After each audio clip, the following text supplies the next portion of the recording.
Hey everyone, welcome to PUBG at the Esports World Cup. My name is Barney Banks and I've got a doozy and Phil First here from BB Team and they're going to answer some questions. Guys, I feel like the biggest thing to first and foremost talk about is you guys were overdue a major LAN victory and you guys got it at PGS 8. So first of all, congratulations. I feel like this is the kicker, right? It can go one of two ways now. So in one way, it's like a weight off your shoulders now and you're like, oh, we've got that major LAN victory. Now we can get momentum going into the next tournament. Or you get added pressure to perform at every single event that you go into now because everyone's watching you as champions. Which way do you think it's going to go, Aduzi? I think usually for everyone it's going to be add more pressure, but not for us because I already told to my boys like we have to forget it because it was like 3 months ago and it's we already celebrated.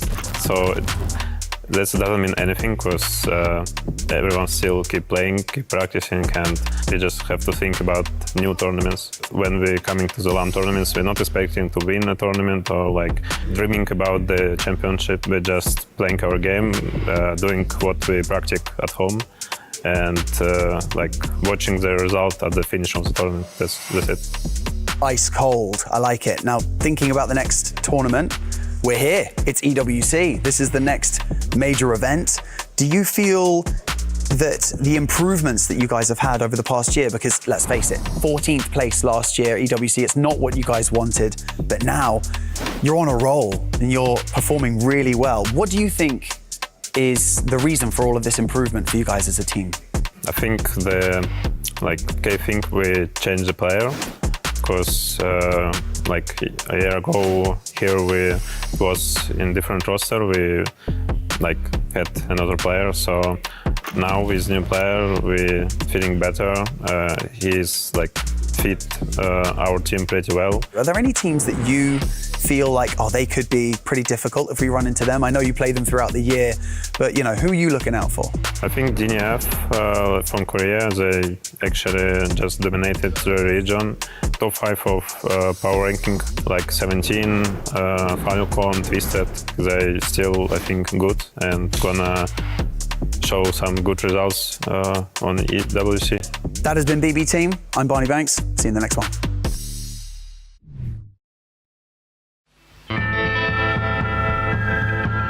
Howdy, y'all. We've got ourselves a good setup to do some 1v1 action for today. I've got myself Tiggleton as well as H-Win, and we're doing an old school Western style 1v1. Who do you think's going to win this 1v1? H-Win's going to win because he's from Texas. All right, who is the better man? Get ready to draw. 3, 2, 1. Rounds kicking off. Let's go. Here ain't nothing, see. Okay, I gotta reload. He's reloading push. It's a bayonet rush. You got him. Go for it, go for taps. I was winning before you even conceived. H-Win takes round number 1. He's resolutely riding it out. Let's see. Oh. Back. There's the bounce back. No, just broke my finger. I'm cooked. EWC's over. All right, here we go. Getting a bit more aggressive now. Not doing just the straight up duels. Just running straight in. Oh! He's 1 HP. No, he's got to be 1. Yo, how many times did I hit you? Rolled up and smoked Sonny Jim. You were nothing. 2-1. It is going to be Tiggleton that takes the round. And the cowboy hat comes out. The Texan couldn't win the Western duel. This is just round number 1, though. We've got a ton of different teams that we're going to be walking through. So make sure you stay tuned. We've got another one coming up in a second. 当时可能会就情绪会自己在想，当时自己的心里可能在想，这波被神经枪了或者怎么样导致死的，然后感觉下次应该不会碰到这种情况，感觉自己很倒霉，然后后面可能自己会反思一下或者怎么样，是不是没有避枪线啊或者怎么样。 It's always happening. I don't know, just rest, just getting revive and play next. 따로 극복하는 건 없고 그냥 웃어 넘길 것 같습니다.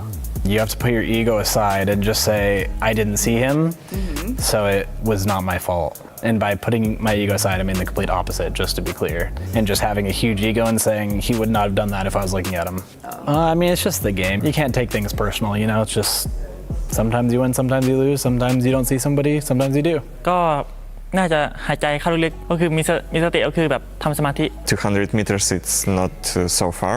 Sometimes somebody can shoot you from 600 meters and give you a headshot. It's unhappy thing. I don't know, it's kind of professional to be prepared to this situation. ก็ต้องหาที่หลบก่อนครับหาที่หลบก่อนแล้วก็หาที่ปั๊มยาตั้งหลักก่อนแล้วก็ค่อยหาตัวว่าอยู่ตรงไหน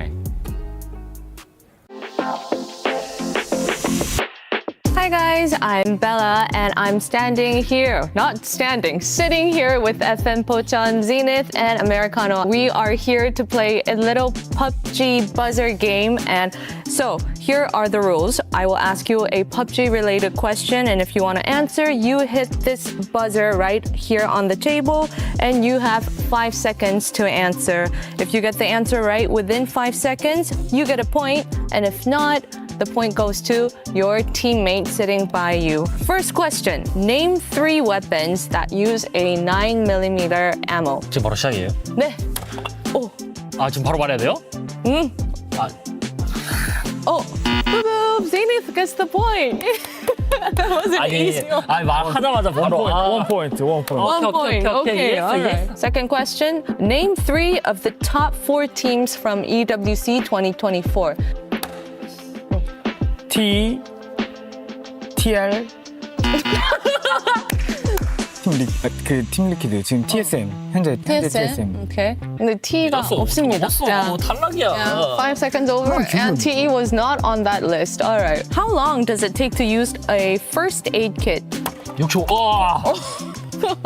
Okay. 6초. Yes, you made it in time. You got the correct answer. Good job. 2-1. Okay. Number 4. Name 3 weapons the bullet loops can attach to. S686. 더벨 펌프 카고팔. Okay. 3-1. All right. This is good. Oh. Zenith, your last chance. No genius. Not a genius? Okay. How much more capacity does the level 3 backpack have over the level 2 backpack? 이거는 Real tiebreaker. It's not a tiebreaker, but guys, what? 저 2개 중에 하나인데 고민하는 척하고 영원아 해라. Okay. 100. 100? Baby, you get a point. 150인가요? 예? 50. 예? 50이요? 이래까지 살릴까봐 Americano is a true teammate because he gave Zenith all the points. This is amazing. Thank you guys for joining me today. That was really, really fun. 3-2. Americano, you take the win against Zenith. Congratulations. All right. Well, I hope you guys the best of luck here at EWC, and thank you for joining me. Let's say bye. Bye. Bye.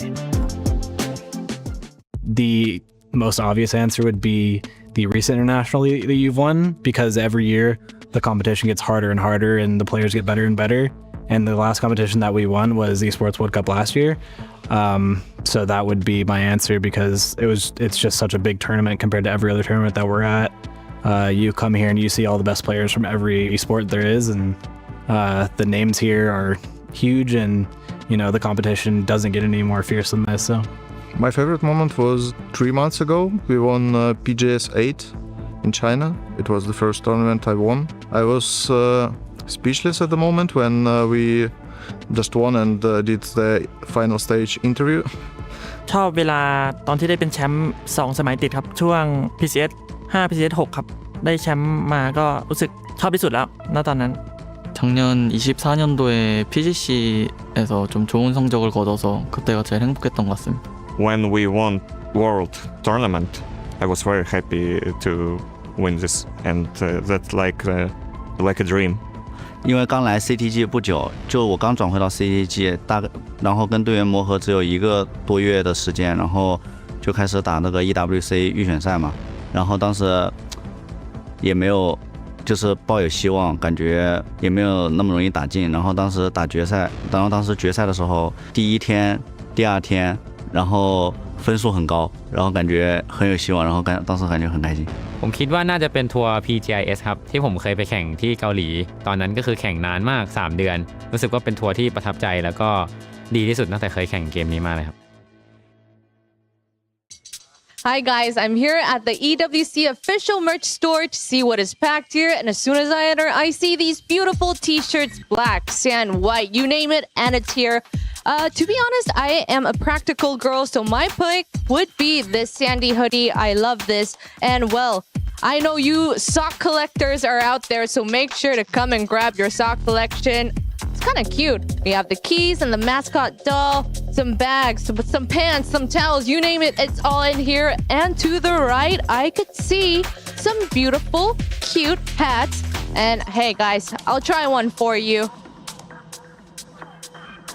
This is Swag Bella. Well, the dolls and the hats aside, my favorite part of this store would hands down be the beautiful golden snowball. Here's a closer look. And look, boop, boop, boop. It's raining golden glitter. How miraculous is this? Since we can't all be pro gamers, we could take a snowball home, and make sure to come stop by here at the EWC official merch store and get your fair share. No competition is as ruthless as the Esports World Cup. Its trophy system is no exception. The Club Championship Trophy, awarded to the one club that rose above the rest and reigned supreme across all EWC games. The Game Trophy, when a competitor closes their eyes, it's all they see, and it's not complete until it's sealed with a champion's key. Every participant earns a key engraved with their name. That's their right to compete. This year, returning champions hold a key unlike any other. Only one can place their key into the Game Trophy and become an EWC champion.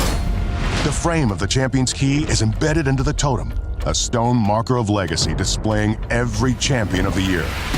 The keys of the eliminated will be crushed. The champion selects 3 broken keys as a personal token, a reminder of who they have humbled. Beneath the totem, a resin block holds the remaining keys, a graveyard of fallen contenders. Will your dreams be broken or your name carved in gold and stone? At EWC, nothing is granted, everything is earned. Good morning, good evening, good afternoon. Welcome back. It is time for day 3, the last day of the group stages here at PUBG Battlegrounds at EWC 2025. Today, we're going to be taking 8 teams' keys and crush their dreams. We have 6 more games of the group stage. It's the last chance of a shot of the $2 million prize pool. And for those 8 teams, this will be the last time that they'll be going through these legendary halls of EWC to qualify for the grand finals. That being said, let's go.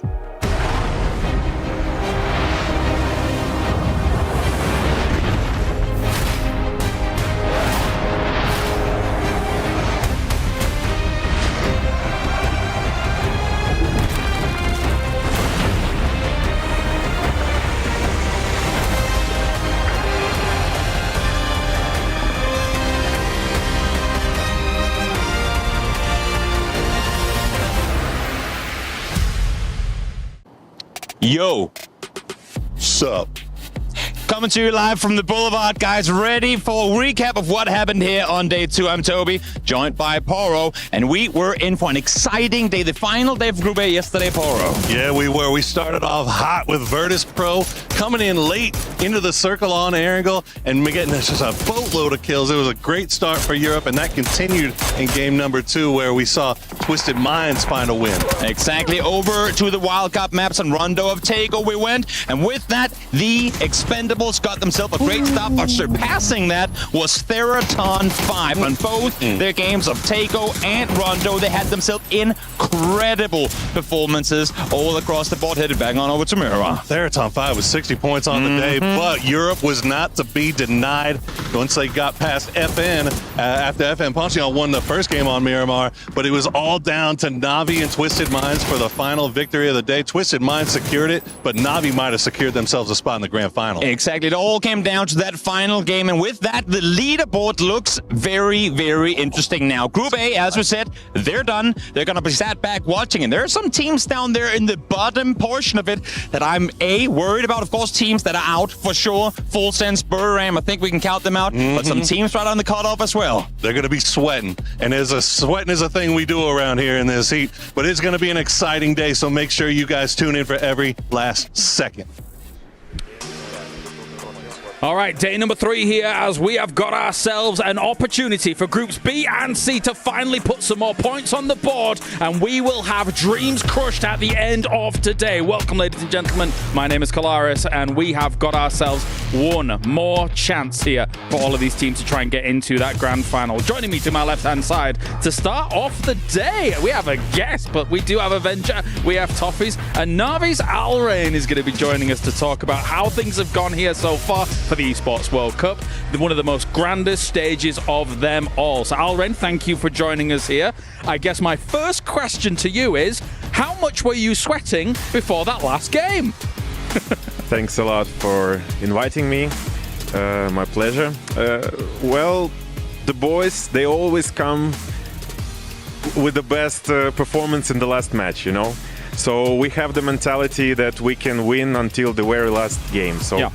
The game is never over until it's over for us. Fair. Avenger, Toffees, do you have questions? Yeah, I have a question here. First of all, it's always great to be here. You watching the last day and like, okay, we're qualified, it's fine. But coming into this event here, like it's a difficult event because there's so much in the line for you guys. Like, what was your kind of preparation compared to the other globals that we've been playing so far this year? For this event especially, yeah, we made some different preparation. We came to Warsaw, Poland for a boot camp for 10 days. It was very productive. We worked a lot on our mental state because basically the last year we didn't perform well enough just because of the mental part of the game, I can say, yeah. So individually, team is really good, and the mental part definitely improved. So I hope it will be enough. When we talk about making improvements to the team, we added a new player with Extends. Can you tell us what does he really bring to the roster, or what have you guys found is working that he's brought to that fore?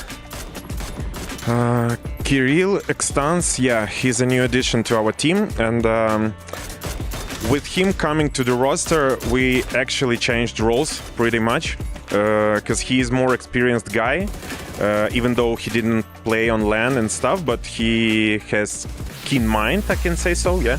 So he's co-GL right now. He's helping Fairist with decision making and stuff, yeah. So Soset moved a little bit to the role of shooter, fragger, basically, yeah, helping Hakatari with stuff, preparing crucial moves for our team. So, yeah, he's still working and getting experience right now. I mean, Extans, but I think in a few tournaments he will fit in perfectly. What were the goals or expectations coming in as we take a look at the numbers from what was going on for the past 2 days? Because obviously you've been at quite a few internationals with, like, say, 75% of this roster or 100% of the roster, and you've gone for some hot drops, you've gone for some challenges, but here that's not to be. So what are your goals and expectations for EWC as a whole? For sure, this tournament means a lot for us as players, as a team, but for an organization, Navi, for sure, because we are in the club championship race and stuff. Yeah, so we understand it and we know how to cope with it, how to manage pressure, how to manage all these expectations, and we'll just try to perform the best we can and hope for the best, something like this. All right, well, thank you very much, Alrain, for joining us here. We are getting ready to get into our Gadia top plays, so let's take a look at everything that's gone down across the last days and things like that, as we now also welcome Godspeed back on whilst we talk about these top plays as a whole. But, of course, Avenger, looking at how things went down yesterday, what a day it was, really, for Therathon 5 to be able to get back-to-back wins and then into another big game. They looked spectacular throughout the day. Yeah, they really stepped up. They had some insane games, and I gotta say, like, it's been closer than ever in this group stage. We expect chaos, but it's been extremely close so far in this group stage here, and I expect more of that here coming the last 6 games. I mean, I think group stage heroes when it comes to T5. They put out some good numbers. They do this in the group stages. But again, they're sort of thriving on, I think, some other teams dropping the ball in both of those groups. That's my issue with when we see them in the grand final, but it's always been my issue when we get to the grand final, is it becomes a lot harder. Yeah, and I think, by the way, hello, everyone. I think for a team like T5, if they can somehow, I feel like we say this every single time, if they can somehow carry this momentum into the grand finals, they're going to be unstoppable because that roster truly is strong, but it's the chaos. You're absolutely right. They thrive in the chaos, and when we get to a lobby that's more, let's say, fundamentally sound, there's going to be less opportunities for them to do so. The side note of that, though, Martin, is I feel like some of our fundamentally sound teams have been struggling in the group stages. And so there's a very good chance that with what we've been seeing sort of rolling down the pipeline with teams like Gen G sort of just popping off, that it might not be as fundamentally sound a grand final as we thought. Well, the Expendables #1 at the moment, Na'Vi, as we've just had Alrain on, 73 points for him so far, and them, the boys, I should say, whilst we have 17 Gaming at third place. So those three, I mean, to be fair, up to T1 as well here, Avenger, pretty much confirmed for the final. Yeah, for sure. Of course, then we have Rock Esports and Thurston 5 competing today here. They, I feel like, will be pushing the boundary. Like, they are the ones to kind of take the helm of this, along with maybe Gen G, Falcons here. Twisted Mind's also great. But full sentence, 46 points is not going to be enough. There's going to be plenty of teams that's going to be coming into this. We're talking about a hypothetical cutoff in the 60 to 65 range. Yeah, I just think that the cutoff today is going to be so razor tight. I mean, all these teams are so close. There was no team that sponged up points throughout this entire group stage. We normally have that. And so I think it's going to be so dangerous for the teams that are going to be dropping games today. Well, let's take a look at the Bravia top reactions as well, coming on in, because we've had many emotion riding high, understandable, because Esports World Cup means a lot to these players, Toffees. It does mean a lot, and I think that for those teams that, you know, you saw in the intro when Martin was standing by that wall saying we're crushing 8 dreams, not just, you know, their trophies tonight. And I think that is a very big deal for some of these. And I think that cutoff is going to be really tough where Toyo sits right now up to GSW. I think it's a very real world where that 3-point difference is really the difference between playing for the big money and not. We mentioned it yesterday, but crazy that Toyo could potentially be the cutoff despite getting 2 wins. I think, I can't remember a time on International Godspeed we've had that scenario go down. Normally, if you've got 2 wins, you should be a shoo-in for the finals. Yeah, it goes back to the fact that they didn't get big impact kills. They didn't get a lot of kills in those wins, so they didn't really garner the points that we normally see. And yeah, thinking back in recent memory, I don't think I can remember a time when we've had a team win 2 games and not qualify. No. Well, let's move on to what is going to be here for day number 3. The Jamil Motorsports arrival for all of these teams from B and C to get ready. Do bear in mind there's one more opportunity, and as mentioned here, the bubble has never been closer. So every single one of these teams is going to be coming in razor focused to try and get this done. And Jax, apparently, geez Louise, needs a tan. He brought the guns out for the last day, you know what I'm saying? He had to do what he had to do. I mean, that's the story of a bunch of different teams walking in. You can see the smiles on Rock's face, you see the smile on Falcon's face. The Birds are at the top of their game right now. Liquid walking in front, very, very different. ALGL as well. Their faces showing that maybe they're a little bit stressed out. They have a very big order. This is one of the biggest events of the year, especially if you are branded with the team that is in the race, and this is a tough day to play. Here's groups B and C, of course, as we said. C coming in had heavy hitters across the board. One of those names, of course, was Team Liquid, but I think they've got to be sweating as well, Avenger, all things considered from yesterday. Yeah, on 25 points, but their focus is just get to 16 right now. 16 is only 36. Like, it's 11 points. One good game to start things with in the first 2 games, and you're actually in the top 16. Then you just need consistency for the rest of the day. I want to believe it, but I ran into Extreme earlier and I said, "Are we good today, man?" And he said, "I hope so." And so I don't know if that was just, I don't know if that was sad extreme. I don't know if that was sad extreme or not, but it was one of those moments where it's tough for them. I know that they're here with the back of that game champion, the EWC championship for clubs on their back. It's going to be really a tough situation. All right, well, one team that's probably not going to be sweating coming into today after their amazing day 1 performance, it is Rock. Let's hear from them. Hi guys, I'm standing here with Rock Esports. How are you feeling? How are you guys doing? Good day? Good day, good day. Good day. All right, wonderful. Well, RB, you guys had a great first day. You topped the leaderboard with 63 points, I believe. How was that, topping that leaderboard? Vocês tiveram excelente dia, vocês lideraram com 63 pontos. E o que vocês acharam da performance de vocês? Foi muito boa. O que vocês têm a dizer sobre isso?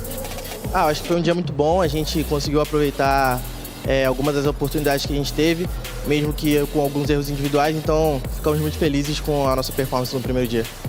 It was a great day. We have many opportunities, and as individuals, we could perform really well. So we are really happy with the results. Yeah, and that was only day one for you, but now today is your second day here at EWC 2025. You had a day off yesterday. Well, how did you guys spend that time? Biel, talk to me.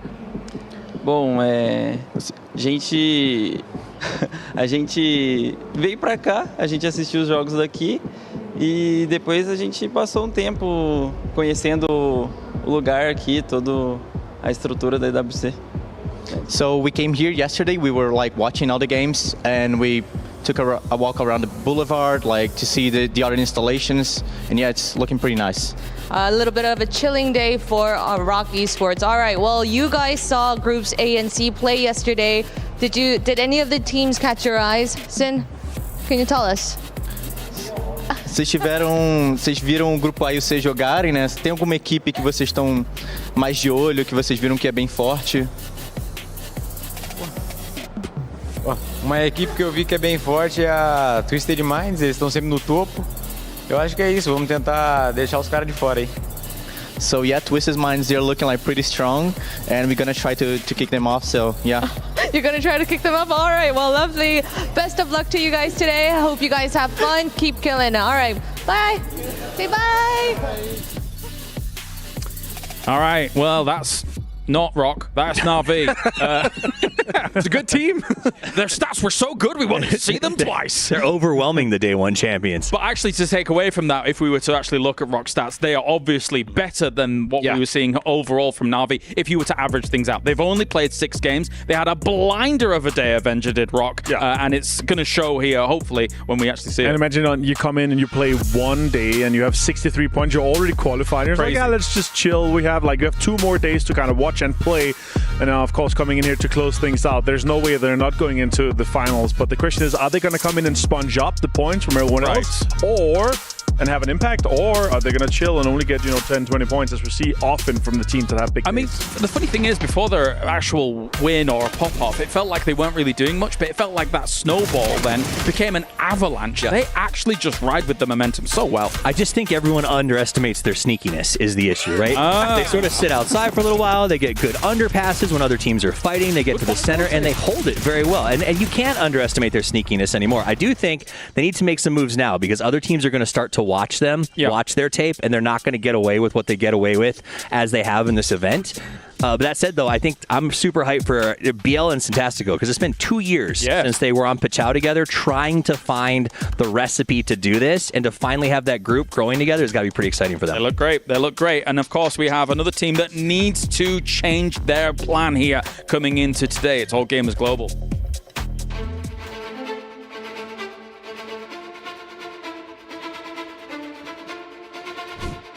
Em nghĩ khó khăn nhất đó là team em ạ, vì team em vì mới thôi, nên là bọn em phải chen nhiều cũng như giao tiếp với nhau nhiều, nên là đôi lúc sẽ có những khúc mắc. If all gamers get knocked out here, which again, like I said, is a very real possibility, that rotation not looking good for Tycon. I think he's cooked.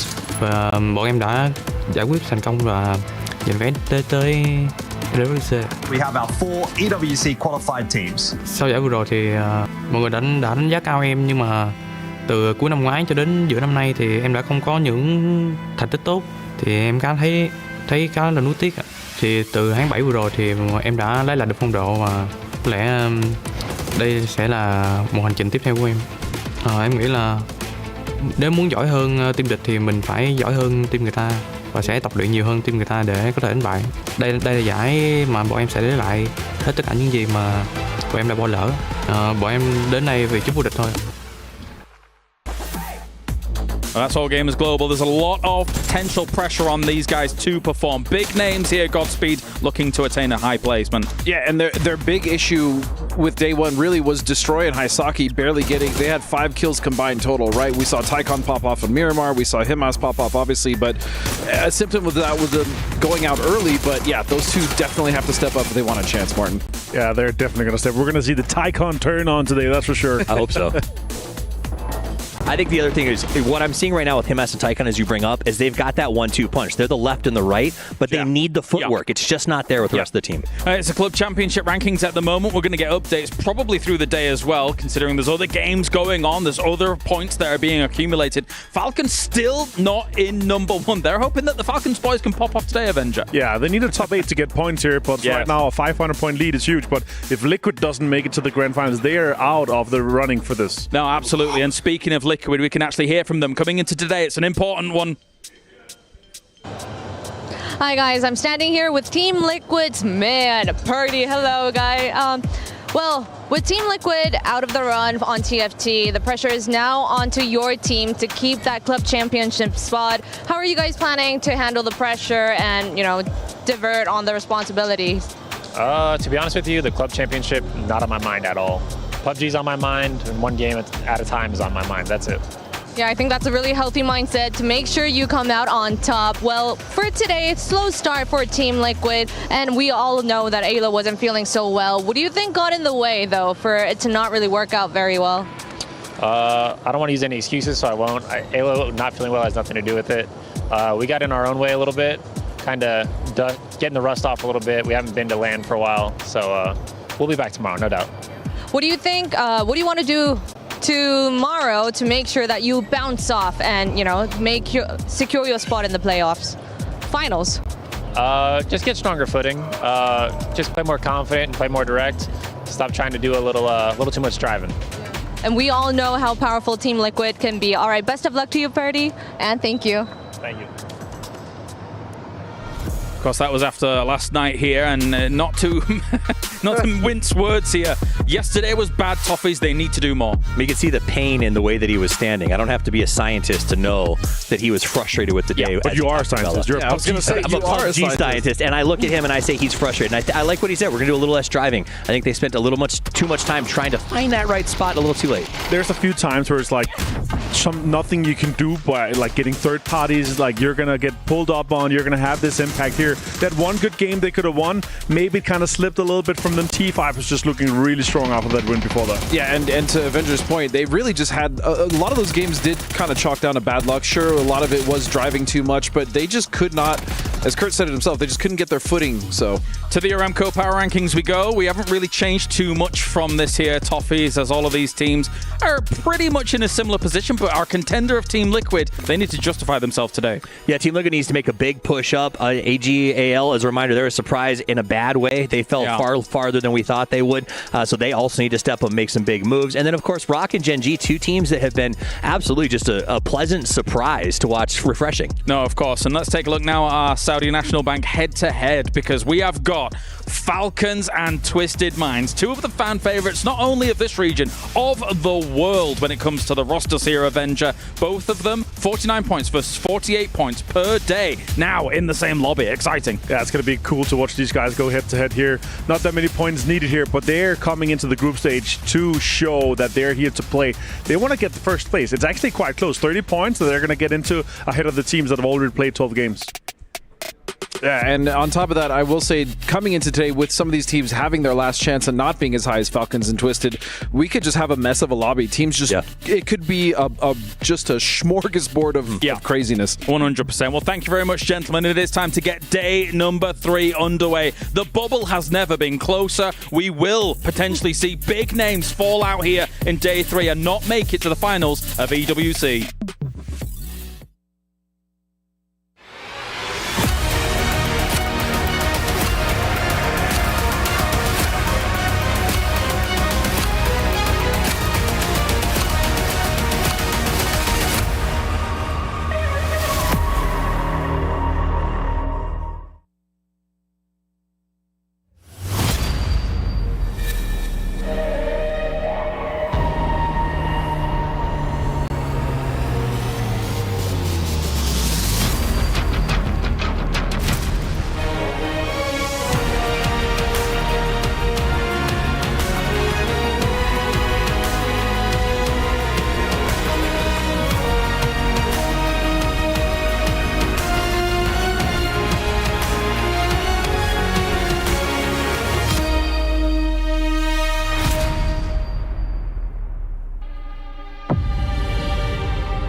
8 teams have given their all, and now all they can do is sit, watch, and wait. The quality of our competitors here is truly out of this world, so prepare to watch and learn.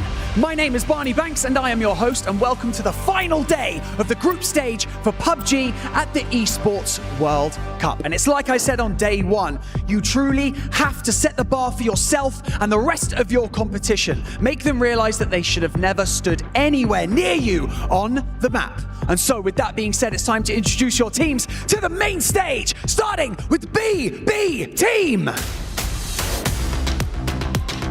They are a doozy, Bestalotch, Phil First, and Molodoct.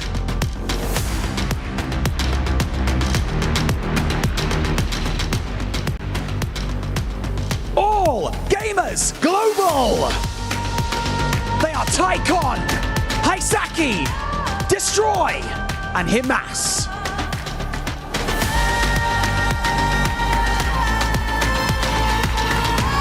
FN Pochon. They are Star-Lord, Zenith, Americano, and Karen.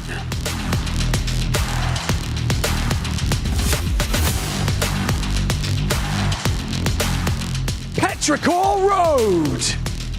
They are Aches Left, Ming Ming, Chewy, and Nan.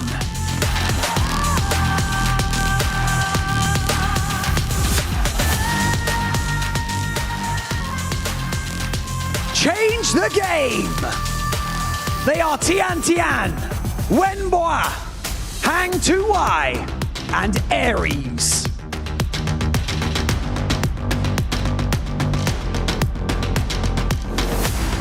Sharper Esports. They are Earth Zapalui, Excrazit, Thunders, and Jedi.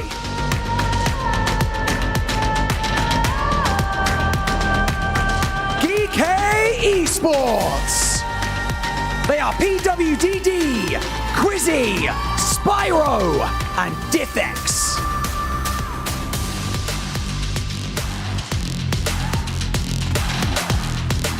TDT Esports. They are Huang F, Jun, Wang Yi, and Ziyu1.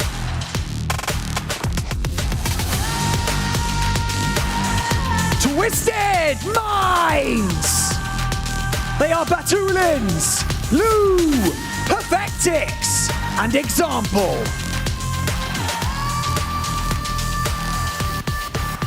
ROC Esports. They are RBN, Souls, Santastico, and BL.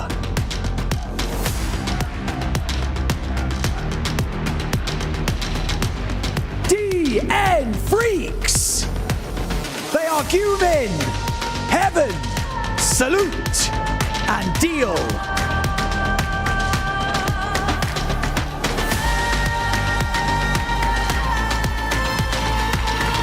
Theraton 5. They are Rossiter Jr., Patompong, Fluky, and Ranger X.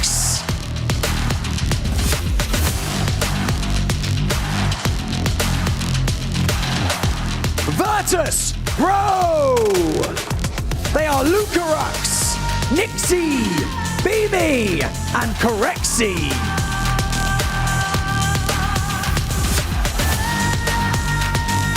Gen G.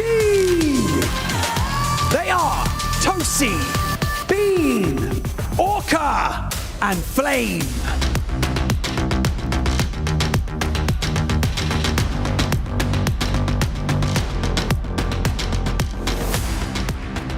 Team Liquid.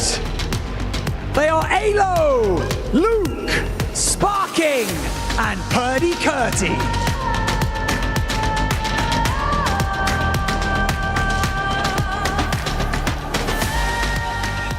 And lastly, Team Falcons.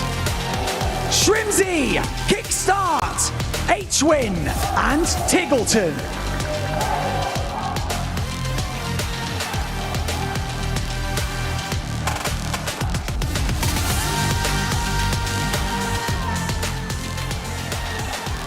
It all comes down to this. 16 teams, 6 maps, all battling for a spot in our finals. And just remember, everybody, keys are being crushed today, so the pressure is on. So welcome to the battleground, because there's only one rule up here, and it is be the last one alive. Let's do this!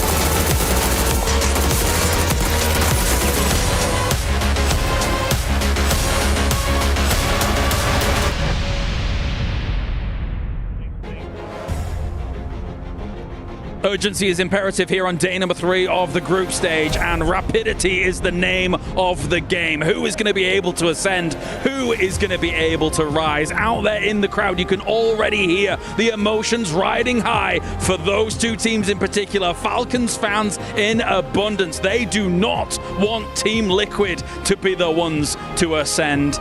Joining me, Toffees, Godspeed, Avenger, day number 3 of the group stage. It's down to the wire here, Avenger. If there's someone you don't want to cheer against, it's Sparking. And I heard that loudly in the crowd. He's going to get fired up and he's going to frag out today. I guarantee that. That might be a mistake.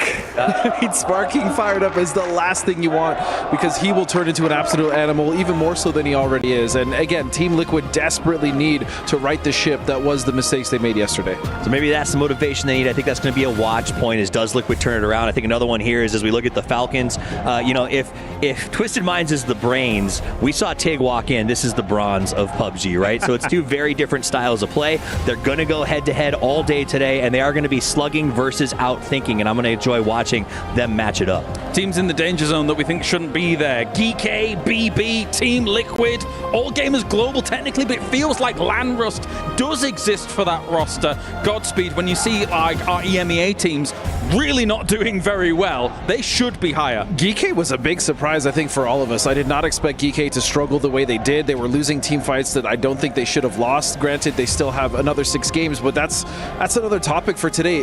None of these teams that are in that kind of struggle zone can afford to have a bad game. They really can't. They have to salvage every single point. Even if they get wipes or 2 or 1 are left, they have to make sure they at least get placements, maybe a couple kills, steal as much as they can. Diffex doesn't look both physically and playfully as he did last year, and I think that's the big problem, is that he's coming in and he missed the PGSs. It's a little bit maybe rust on there, and it's showing. Yeah, I mean, I still gotta say this though, like, this is gonna be the day where if we're gonna see targeted kind of kills, third parties, this is gonna be the day. Like, if you want someone not to be in the finals because you are afraid, or you want to take the loot spot, or deny a competitor that is a fierce competitor in the finals, this is today to do it. So that's what I'm really worried for the teams that are currently in the bottom. You can see the players smiling, and I think that sort of energy is in there right now, not only because of, 8 are getting knocked out after this, but also this is the first time that we've seen, blue chips in this level of competitive play. How will that affect teams that are on the chase? Will they go more aggressive trying to find points? And I think a lot of the teams are kind of, I talked to VP, like, we don't really know how that's going to come into play when we get into those late games. That's a good team to bring up, though, Virtus Pro, right? I think 35 points or so at the moment. Another team that, considering they've just brought Curexi on here, Avenger, we're expecting more of them, especially being our EMEA brethren. They should be able to perform with this kind of roster, but 35 isn't the wheelhouse we thought they'd be in. No, they started the day on a high note, and it kind of silenced off a little bit quite quickly. They got the kills, but still, 35. They got to do exactly the same today. Like, they got to have 35 again, or at least 30, just to get in that mid-60s to push them ahead of some of the teams that are not playing today. GameStop win 64, Toyo as well in our early 60s. Like, that's going to be around where the cutoff point is going to be today. To that point, where do you think the cutoff is? What were you saying, Avenger, there? I think, the teams are going to be aiming for 64. I think potentially it's going to be 62. Okay. I think, anywhere that Martin had said earlier, between 60 and 65 will be the cutoff. Do you support that, Toffees? Yeah, I think right between that Toyo GSW is what we're looking for, and I think because so many teams are bunched up in that 30 to 40 pack, it's going to be a pretty wild chase to get there. The other thing that's super scary is for the teams that did do well in their first day of play and now coming into this, they, as you said, could dictate if they have 1 or 2 good games here, they shoot past that threshold we think is going to be the cutoff. They can go around and do whatever they want to any of the teams around them. Like you said, target a team they don't want to qualify because they're already struggling, like a Team Liquid. There's some very fiery personalities in this lobby coming up, and I wouldn't be surprised if something like that did happen, Toffees, especially considering it's not just the rivalries that exist here at Esports World Cup, it's rivalries that could persist through to next tournaments. There's also PGS points on the line, don't forget. 100%, but if there was ever a time to build bad blood, it's when there's $650,000 on the line. We can be friends in PGS, but when it comes to EWC and PGC, all bets are off, and we can figure it out later. I mean, you could be friends throughout the entire year, but if I can make sure that my competition going into grand finals is going to be weaker and I have to knock you out for it, I'm going to do it. I mean, it's part of the game, right? And friends or not, this is life-changing money. I just think the risk of vengeance is always there, right? Like the bad blood persists. 17 will hate Na'Vi for a very long time just because they've been annoyed by them for so long. And I just think when there's this much money on the line, a team doesn't process that vengeance risk. It's worth it right now. We didn't see that yesterday, though. Like 17 didn't really target Na'Vi. We didn't see him like, oh, you guys are kind of annoying. But like coming into this here, like there's going to be teams that's going to be on the cusp on the last 2-3 games that's going to be like, okay, we have 2 third parties, the team we don't want in or the team that's going to be a different team that doesn't really matter to us. Who are we going for a third party? The team that we don't want in the finals is, of course. So it's going to be more kind of silent. It's not going to be as obvious maybe as hot drops until maybe the last 2 games. If there's something that's completely obvious to a team, like, okay, we can hot drop them, we can deny them of a spot. It's not going to happen until, last 2 games. On the flip side of that, for the teams that just don't do well and pretty much are out of contention while this last day is going on, they can cause havoc as well, right? If they have nothing left to lose, why not just go for a team they, as you said, may not like or may have some vengeance towards? Which I think we say at every event, the idea that those last 2 or 3 games are when you don't want to be in the race. You need to come out here. You need to have a good game, 1 or 2. And I think that for a lot of teams, we're looking at Liquid right now. You can see the look on their faces. They have a big recovery to put. They got booed when they came out. They got fired up a little bit. But they have to make that move in the first game or 2 because once we get to 3, 4, 5 and teams are now set in stone, that catch-up potential falls off dramatically. Good news, like you said, Martin, it's not very far to get up to 16th right now. I'm not too worried about Liquid. Like, they've tried having fans going against them for multiple reasons in the past. Like, they're going to come through this. And if there's someone cheering against them in the crowd, as I said, Sparking's going to get fired up. I think he's dropping double digits in terms of kills today. These guys are going to be fine. Like, that level of experience is kind of unparalleled in some of the other rosters, to be honest. Well, and that's a really good aspect to talk about as well. I mean, we heard Allrain talking about it, mental, right? That's something that they worked on almost exclusively when they went for the boot camp. A team like Liquid has that mental. A team like Na'Vi, as a newer team, granted they're not, in the struggle zone, but that says a lot about how difficult and how much pressure can be on a tournament like this. BB team in the danger zone to potentially, Martin, do you think that they should be able to kind of book up their ideas considering that our most recent international champions? Yeah, it's scary things for them, like 22 points. That's a long road ahead of them. We're talking, 45 points for them to feel safe. That's a big day when you're going up against competitors that are have shown, extremely fierce. We're talking Falcons here, we're talking Twisted Minds, we're talking freaks that are in this lobby here that is going to be coming in here with something to prove.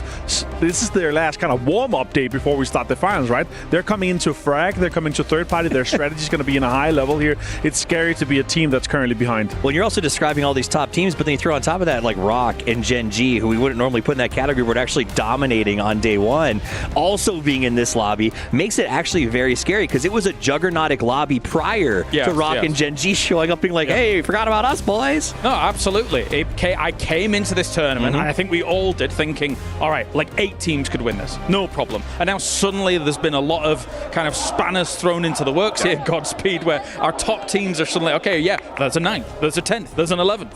Well, and that's the thing for a team like Rock. I spoke about it the other day.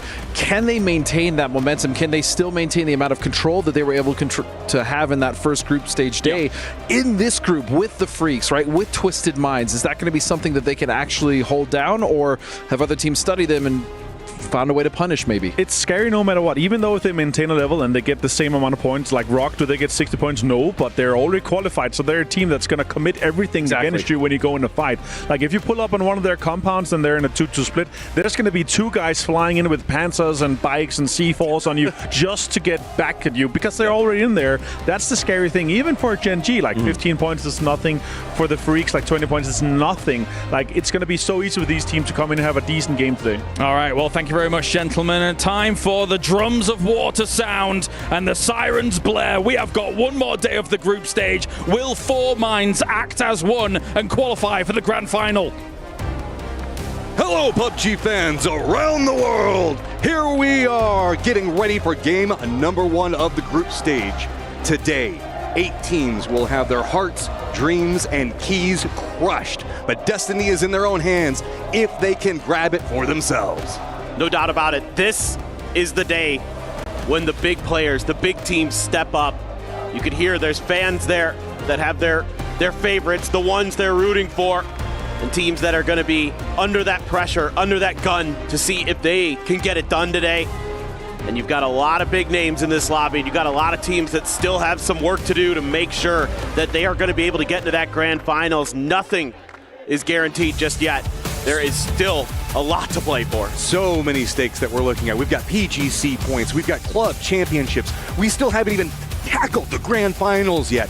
So it is full on pressure. You can handle it or you cannot. We heard it from Team Liquid. They were struggling on day 1, but no excuses. They know that if they fail, if they succeed, it's due to them and no one else. Precisely, Matt. It is all onto you now. It's how you play today. It's how you come through in these big moments, in these big games. We're going to get kicked off for the last day of the group stage on Erangel. The grassy pastures is where we will find ourselves. And there's so much going on in this lobby. It's actually insane. I mean, so many amazing teams, surprises here and there. Real quick, I have to touch on the fact that after FN Pulchon had such a good day yesterday, they have to come in with a sub today. Not exactly sure what happened there, but that's brutal to lose Rex, who is in this lobby in terms of like their group, I should say, that has only played one day. He is one of the best. Like, he is 13 kills, and there are only a couple other players in that category with him, one of them being Shrimzy. So to lose Rex today is a big deal for a team that was a surprise yesterday and has a real shot to get into that grand final. I mean, the desk was talking about it. We've had so many teams just step up.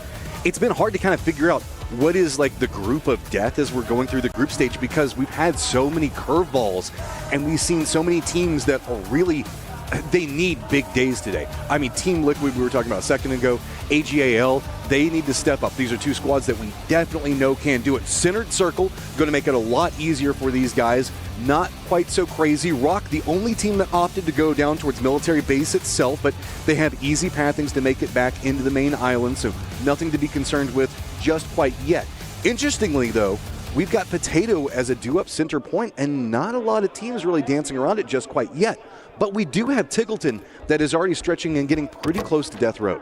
Yeah, this is a nice early start for the Falcons. They are really stretched out, going to have a lot of zone control early in the center here, and they are trying to do their best to just get into the center, get those points, get further into this game. AGAL, another team that really needs a big day. You're expecting, especially with the star-studded squad that they have, that they're going to be able to find some more points, find some better situations, and this circle could be an opportunity for that.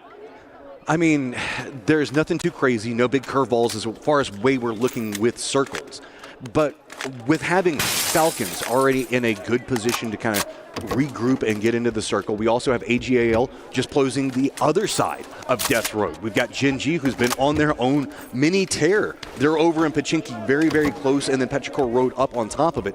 That means that the Cinder has already got a lot of very strong fraggers, especially whenever we count in the Freaks are just to the north of that. So teams where we're looking at VP, TL, This is going to be a hard rotation for these guys to potentially deal with. Geeke, the squad that the desk was talking about that had a lot of expectations coming into this one, they're all the way up in Zarki, and this is going to be a really tricky one for them because the way that the circle is playing, and it's playing a bit further to the south, and it's got a little bit of that military in it, means the river is just right up against the northern part of the circle, denying a lot of decent rotating paths. No, you're exactly correct. I mean, there is worlds where you're going to be able to drive all the way down through Sosnovka to get back up in towards the northern part of the circle through like the eastern side bridge that BL is crossing right now. But yeah, it is really difficult. So teams that can play edge well are going to not be too fussed by this, like VP. Mm-hmm. I think they're perfectly fine seeing a circle like this because it does lend itself to their play style.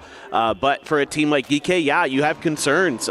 Maybe they're comfortable with it, maybe not, but the first day didn't look comfortable. So that's where you're kind of worried about a team of their caliber that we've seen be very strong in the past. So now we do have a quick look into Rock, who's making their rotations out of Novo. They're going to be crossing the northern bridge, and they're granted a lot of space. There's nobody that's going to be up there near Milta or Farm, really. So they've got a lot of room to at least get into the circle comfortably. Oh, I love the fact that Rock, you could see the reaction. Crowd loving their performances coming off of their day one. On top of that, being a bit of a hometown team right now, getting a ton of support on LAN, and you could see the reaction from the players. They were like, hey, this is what we need. We're talking about some boos that have been going on. Rock, who has been performing incredibly well, now getting some chance, getting some energy being thrown behind them. I can't wait to see what they do today. Right there with you. I'm really happy that Rock is getting some support, and it's well-deserved after how well they played on the first day of the groups. This is Love a me team Fantastico. Yeah, dude, I mean, yeah, Fantastico, BL, I mean, RBN as well. Like, these guys are great. Souls is having solid performances, but really it's kind of that duo of Fantastico and BL that you feel like are going to lead the charge for Rock. But I liked the once they got confidence, once they had that one good game, then they just took off running. Then they were taking more aggressive fights.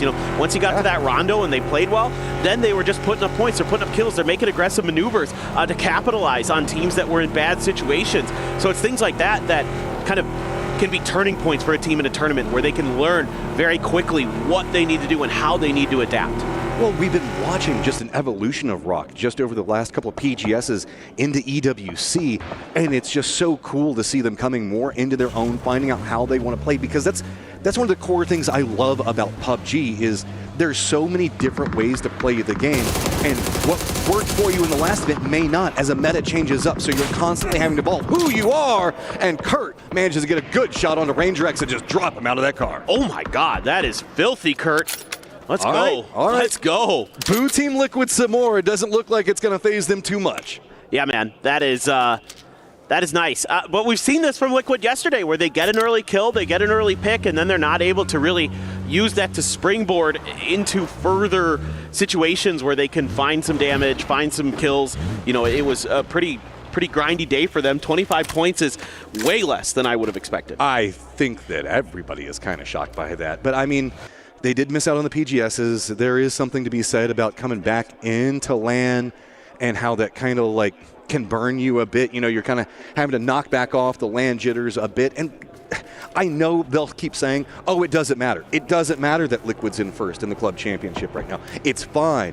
It doesn't matter that we missed the PGSs, and now PGC points are going to be a lot harder for us to get. But it's in the back of their heads just every single time they're trying to do something. I call BS, yeah. Yeah, it's there. I don't care. I know you, Kurt. I know you can't have all of the content that you push out where it's just brutal, honest, truth content and be like, oh yeah, there's no pressure that Team Liquid's in first right now. Yeah, it's fine. If he told me he wasn't nervous, I'd be like, yeah, sure. But it's going to be in your head. Yeah. It's inescapable. You just have to have those things going on as a competitor. The situations because people are going to be talking to you about it, whether you like it or not. It could be people in your own organization. You saw in the interview whenever Bella was like, hey, and he was just like, yeah. Your mouth says one thing, but your eyes say a different thing. So there's Geeke making their long rotation over from Zarki. They have T5 pretty close to them. T5 on a tear of their own. I mean, they were popping off pretty big, so good job on scouting this out and getting some distance away from them. Team Liquid that we were talking about still has looped up on Everest. That's going to be south of the river.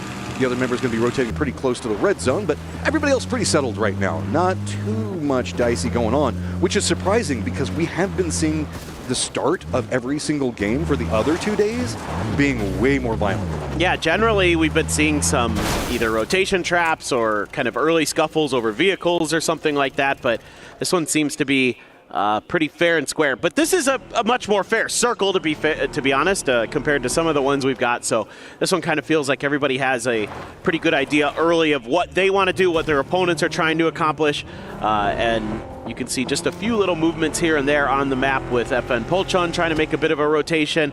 Geeky finally coming in from the northern side. T5 wants to, I believe, get that res going for themselves, is my assumption why they're chilling around the crashed plane up there. So everybody just going to be doing a little vibing, it seems. You do have Virtus Pro watching their flank. They should see Geeky coming, so they can play a little bit of defense in terms of thwarting them away. Well, I mean, there's a lot of momentum that hinges on this very first game for these squads. Specifically, whenever we look down and we can see AGL kind of down from that. I mean, you can kind of even put VP in there, but I mean, if you're holding about 30 to 35 points, you're holding the average from yesterday, and you really just kind of have to replicate that. Sure, 30 to 35 points isn't the best, but you're on target. It's down below that where pressure is going to be mounting. I mean, we have the last PGS champions in BB Team. They're going to be one of their members inside of a red zone right now, but they've got compounds, so they should be fine. They're going to be playing over in the southeast. EK's long wrap is going to go around Yasnaya. That's going to put them potentially kind of close to Falcons, most likely VP. So they should be okay as well because they've got plenty of space to play around for the time being. Yeah, anybody underneath, TDT is certainly aware of their situation, certainly aware that they need to have pretty big days, and you'd love to just kind of get through with a nice, generous kill chicken dinner. Ooh, we're going hard to the east there towards Milta, towards Farm. That's big for Rock. BB Team twisted as well, so BB is going to have pretty much center control for the time being. Claps is going to be much more up into the north and the western sides. That AGL not going to have the cleanest sight lines from their positioning, so that's going to be a reprieve for some of these teams. Gen G going to be rotating very close to it. TDT is going to be down next to Rock. FN looks like they're opting for a much longer rotation around. Curious to see on how they do that. They might be eyeing maybe going to military base, wrapping through. VP catching some airtime and a little bit of a roll, but manages to dodge out the borders. That roll probably just saved Nixie's life. Yeah, Lucarux did lose a tire there, though. Not exactly sure. It might be Aduzi from BB Team. And he's going to get the knock even from downtown. Aduzi finding some damage there. And AGAL already in trouble early. Destroyed down. Flame gets the knock with the grenade. Petrichor Road trying to take advantage of all the chaos to make a rotation through a bunch of fire. Just got to get through the cars. All right, you're fine, you're fine.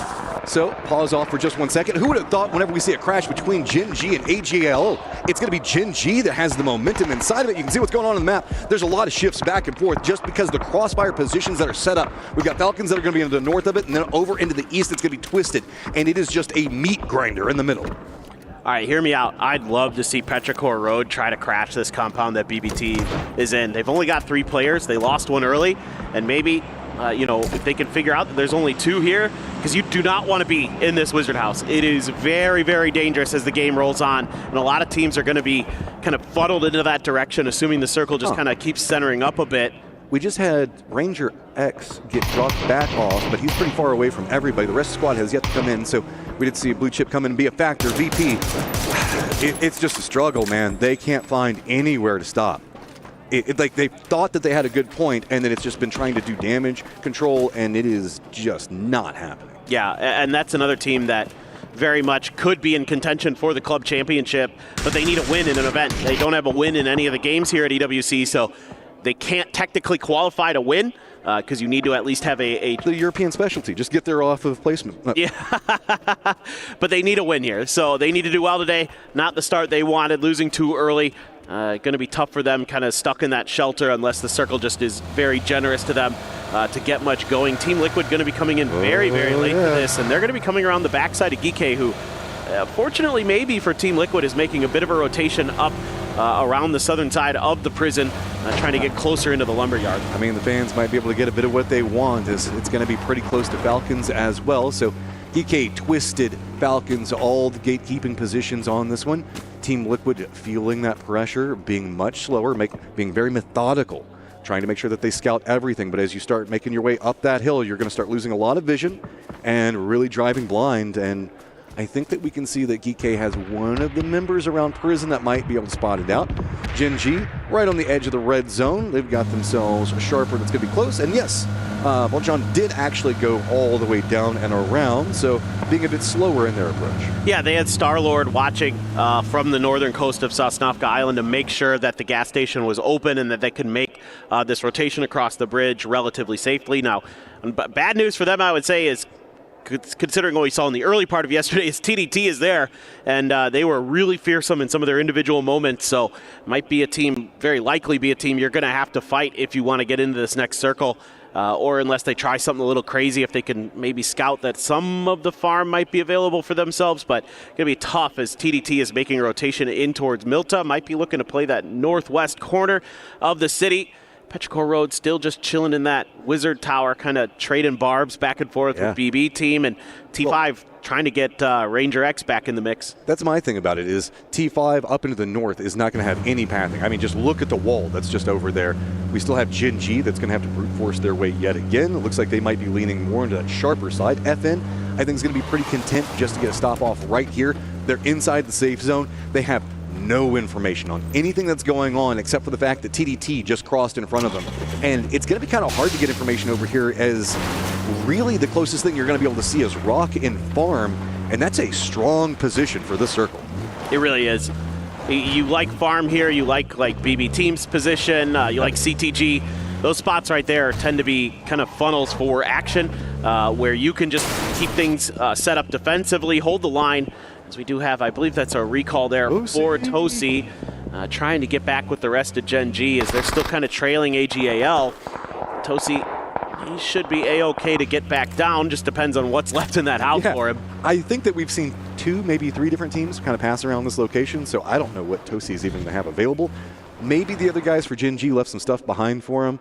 We have seen that kind of be the way you handle it. Yeah, there's the crate right there, so they marked out a point where somebody was going to be dead. Probably his own crate, maybe. I think that might have been right. I think it is. I think it is, yeah. So he should be pretty good. I mean, he's going to take some blue damage early, but he should be fine. Only problem with it is if you pick up the loot from whenever you died, all your armor and helmet is wrecked. Yeah.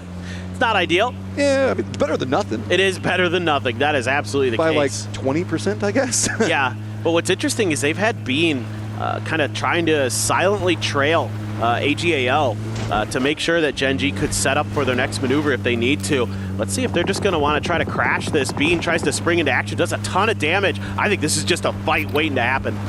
Okay, how bad do you want it, Gen G? I mean, they've been vibing. Being set up, and here it comes. Big push coming up from Gen G. They're just going to crash in hot and heavy, but look at the read. Tycon Isaki already fine too. Flamin' Orca down. Himas doesn't have the angle that he wanted onto it, but you can see Gen G instantly regretting. Tosi coming in back behind it, and this has been full-on stopped. A bit curious here for Bean. Oh, what a grenade. Himas making quick work of it, but Bean did not throw out a smoke early as he is going to go down. Gen G wiped right out the gate. A team that came out so hot is going to go out early, but I'm surprised he didn't throw some smokes there to set up for that push. Interesting fact, AGAL at 5 kills, all of them Gen G. That's true. You are 100% correct. I haven't seen that one before, I don't know. So, all right, Sharper, you're over here in the north. You're having to contend up against Freaks, but Salute already down is going to make that way easier. With the way the circle popped, Farm's going to be pretty much centered up. Into the north, we also have a couple of small skirmishes that are going to be brewing. T5 is going to be in the thick of everything as Twisted's going to be gatekeeping him due south. Luke's going to be on the other side, as well as sparking Curdy for Team Liquid. Falcon's kind of eyeing this one, but I don't think that they want too much out of it. Team Liquid realizing that getting some kills early can really feed them up that leaderboard. Yeah, I mean, at this point in the game here as Liquid, you're looking to do some damage and then maybe make a easterly rotation. But they're losing tires and their vehicles are getting beat up here by Twisted Minds, who's also angling in this direction. Falcons taking advantage of T5 being in a prone position in a spot where they just can't really do much. And yeah, I don't think T5 is long for this lobby. Yeah, hey, the matter is just going to be who gets the kills on it. Team Liquid wants them bad. Falcons, though, looks like they've been trying to see what they can salvage off of it. Twisted wants to get inside the circle, so that's going to open up more pathing options for Team Liquid, as well as maybe T5 if they can weather the storm of bullets that are raining down on their heads. Team Liquid's going to be coming in this pretty late. I do like, though, that we are seeing Team Liquid realize, okay, we need every point, and we need every point early. We're going to start playing more aggressive for it. This is a squad that is very heady, but often can sometimes be their own detriment. Instead of just realizing, dude, we can frag the world. Let's just frag the world. Right.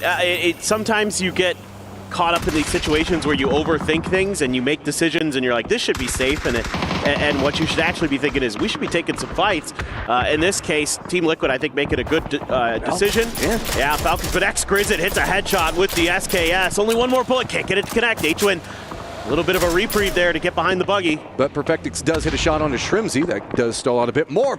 Oh, Tiggleton drops in right on top of that Molotov. That was kickstarts. That's a problem. And now Falcons, they are firm gate kept by Twisted as well as Sharper. And this is going to be a very difficult rotation. They do have one of their down teammates. They're going to try to roll through. There's not a lot of options, and there's nowhere to go. Jedi reads that one perfectly. Well, I think this is about done and dusted for the Falcons as well. Twisted Minds angling in this direction. There's a random player from Pero here. Ming Ming must have got stuck in transition, couldn't get to the rest of his team, and he's going to go down. Twisted able to deal with him. Batulin's the only one lost so far. Lou in a battle with H-Win out in the blue, and actually Lou gets taken down by the blue itself, so H-Win did enough to at least get the knock. Has that blue zone back for just a bit longer.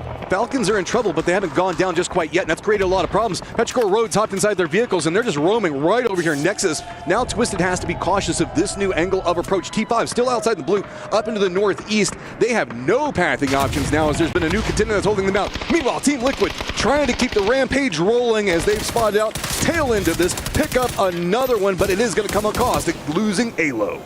You know, could go for a res. It's not too far away, but you got to deal with this fight first. TDT has the blues up on the hill. They're throwing out some mollies there, trying to see if they can keep that player trapped in there. And they can catch some damage. Hello, Geekay is going to just box these two teams in. So we can see everything setting up. This is going to be a Herculean task for Team Liquid to have to move forward. Let's get a listen in to see how they're going to navigate it. Can we saw the smoke one? Yeah, I threw one smoke and I threw a cover flare as well. Loot these bodies real quick. I think they might have left this yellow. I think I'm just gonna. I think they might be playing the ball. You alone, Luke. Okay. My sun went out. I'm gonna just come. They're getting knocked by GK. Yeah. Okay, one up. Should we take blue? They got knocked from the ball, okay? He's a gas here, be careful. Okay, we need to kill main yellow, guys. Yeah, let's go. Push the yellow right now. Again. He's inside. Right? That could be a knock there. Front left. There's two there. C4 here. Guys, I think we need to take blue right now. People on the ball. In front of GK. That's what I'm doing. Bolt it out, guys. Front of yellow. He's dead. Can you play heals maybe? I'm gonna try. They're getting knocked in the back. We might be able to fucking kill them right now. There's a body here, 2 bodies here, Petty. And I have first aids. Drop first aids. Okay, that didn't go the cleanest. And while they have been picking up a lot of firefights, Team Liquid needs to get points, only sitting on 3 kills right now.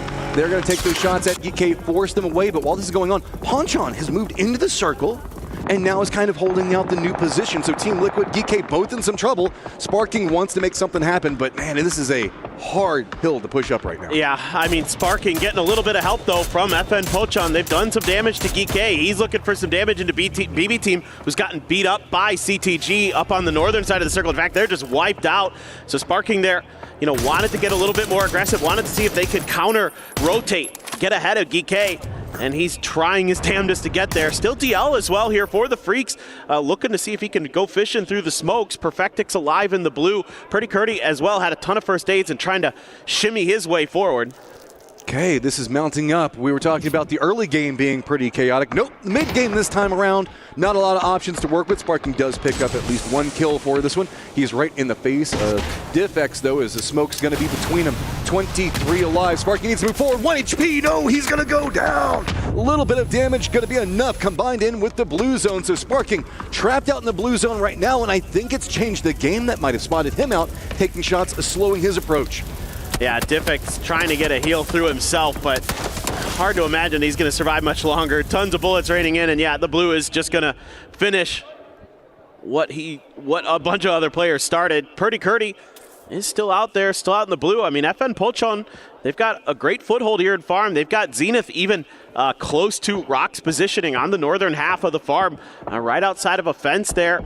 Perfectix just trying to hang on as long as he can. AGL taking some of those ditches that are out to the west of farm. That's about all you have to work with. Not much going on in the circle, and DL has the shack. I mean, we're looking at this in-game circle just being the bowl of the valley coming down into farm itself. So Rock getting this position early, great for them. They've been able to defend it up. Nobody's been able to really encroach in. I mean, Zenith is getting pretty close over there, but it's just teams coming in absolute tatters and shambles right now. As you can see, Purdy Curdy trying to creep his way in.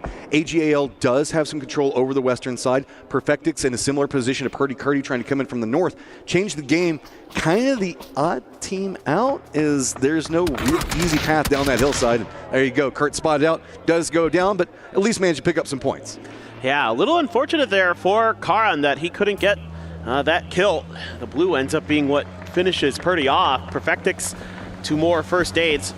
Still quite a ways to go, actually. I don't know if he's going to be able to get there. Jedi does get Hang Tuai in transition. More players falling for CTG. They have to make a dangerous rotation. There's just too many angles on them, and they're getting cut apart. Shocked that they managed to make it into the circle with the amount of teams that were going to try to make something happen there.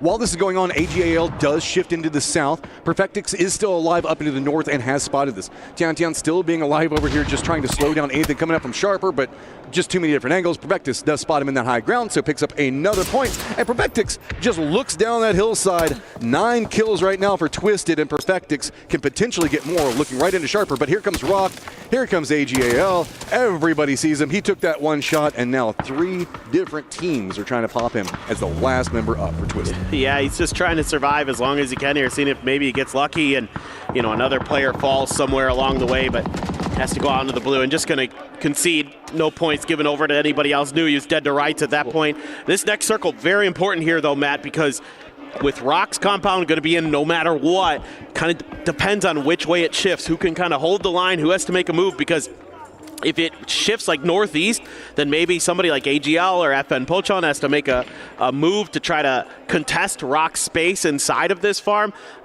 because right now they have full zone control. Polchon is going to be in a weird spot right now with this 2-1-1 split. Zenith is right next to Rock, so that does open up an opportunity for them to actually take a later game fight with Rock. AGAL is on the outside of it though, but AGAL is kind of leaned more down into the south. Ooh. Circle Pops actually leans more into the AGAL favored position, so really bad news for DL. Poor Bob saying head's going to have to make a long run with Polchon kind of looking at him. Sharper, I think, only really has to move a couple of meters, but that couple of meters means the fact that there is no cover to be had. Yeah, this is difficult for Sharper. Is there enough room in some of these rolling hills that you can tuck in and avoid the sightlines of Rock? It's going to be tricky. Otherwise, you just got to think about making a crash towards AGL and trying to take the other side of the hill that they're holding on to. But AGL is lined up and kind of looking ready for a fight. You know, I could see Himas very keenly aware of Sharper's position. So it's just going to be a difficult maneuver that they're going to have to try to make. You're going to have Rock shooting at you. And the real question is what does DL do? What does FN do? Also, AGAL, at the amount of kills that they've got right now is absolutely crazy if we think about it. This is the start of the last day of groups for a squad that we know can frag, and coming out the very first game, finding kills, starting to find more comfort inside of these firefights, now getting a bit of circle love as well. This could be pretty big. FN making the push. They're just going to roll right it. This is open. They know it. It's safe. Does manage to stop off. So with this, Star-Lord is very far back behind it. They're watching. Sharper's going to try to use the distraction that was set up down in the south, see if they can manage to get into the circle. Garland, seeing if maybe he can hold off Santastico, is going to get enough. But look, now everybody from Rock is being pulled 2 different directions. That's giving more control to AGAL. Yeah, this is very nice for AGAL. Sharper just trying to kind of slowly creep forward here, find little hillsides, use some of that cover that they're able to create, but that's a big knock on a Star-Lord as he's trying to get through the fields. Knocked by BBL, so that's going to slow down FN. Karan there going to be tasked with trying to provide cover, but AGAL has found an angle into this fight. Zenith gets knocked. He's flushed. FN Polchon in trouble. Rock doing a good job on their defense. They've become the focal point for so much. Pochon in so much trouble right now as here comes the collapse. Rock actually surrendering a lot of the north just to go ahead and finish out, make sure that nobody is harassing them down into the south. They're just going to run down into this when they know exactly where he's at. Just going to chase them all. That's it. Pochon now out. Rock's now going to be able to focus in more into the west, but this has allowed Sharper as well as AGAL to set up a much better defense than I thought was going to happen. That's fantastic defense there by Rock. I mean, yeah, they get a little help from AGAL, but they're proactive in that defense. Once they realize that FN is weak, especially after that second knock, they just pounce. They start throwing stuns and frags, and they just identify where those players are and completely wipe them off the board. That is very well handled by them, and just, again, showcasing how good they have been in this group stage. Now, Sharper still has a little bit of room, but you can see there that Earth is trying to find an angle, and he's just enough outside of the circle that he's going to have to scooch forward one way or another, but I'm not sure if he's going to be able to do so safely. Hard to say. I mean, I don't even know what you do here. There's not much that Sharper has to work with. They've got that ridgeline kind of near the road, but it is so right along the edge of the zone. It doesn't give you much in Phase 8 because you're going to instantly have to move forward already. Rock, with the compounds, of course, has some safety for now, but they can get pretty close to the circle. Everybody's not in a comfortable position to really assault and take control of the center of the circle. You're exactly right. The center of the circle is on a plateau. Yeah. It's just in a really uncomfortable spot. So you got to just kind of hold your line and kind of wait for somebody to have to make a move and hope that they have to make the move before you and you can punish that.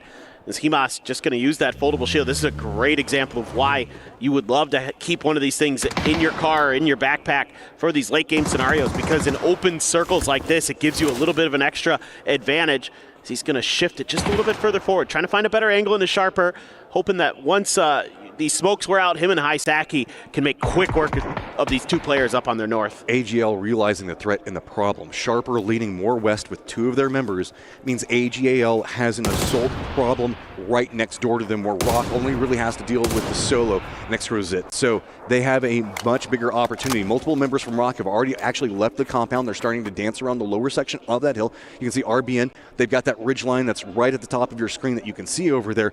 Everybody leaned back. This is your center dot. Nothing to be had. There's a small ridge a bit close to Rock that they can use, and a tree that AGAL can use. Sharper's got nothing. They've got their car, they've got their hopes and dreams, and Jedi trying every mind trick that he can do. These are not the headshots you were looking for, as now Himas wants to go. He's got the nade up, but he takes too much damage. He goes down. Nade goes a bit far too. That's a problem for AGALs. Now Rock might be trying to backstab. That's a pretty big mistake there from Himas. Couldn't get the damage that he needed. Exquisite finds the knock on to Santastico as she's trying to get out there, but BL able to respond with a grenade there, and that's the flank player, the solo player for Sharper down.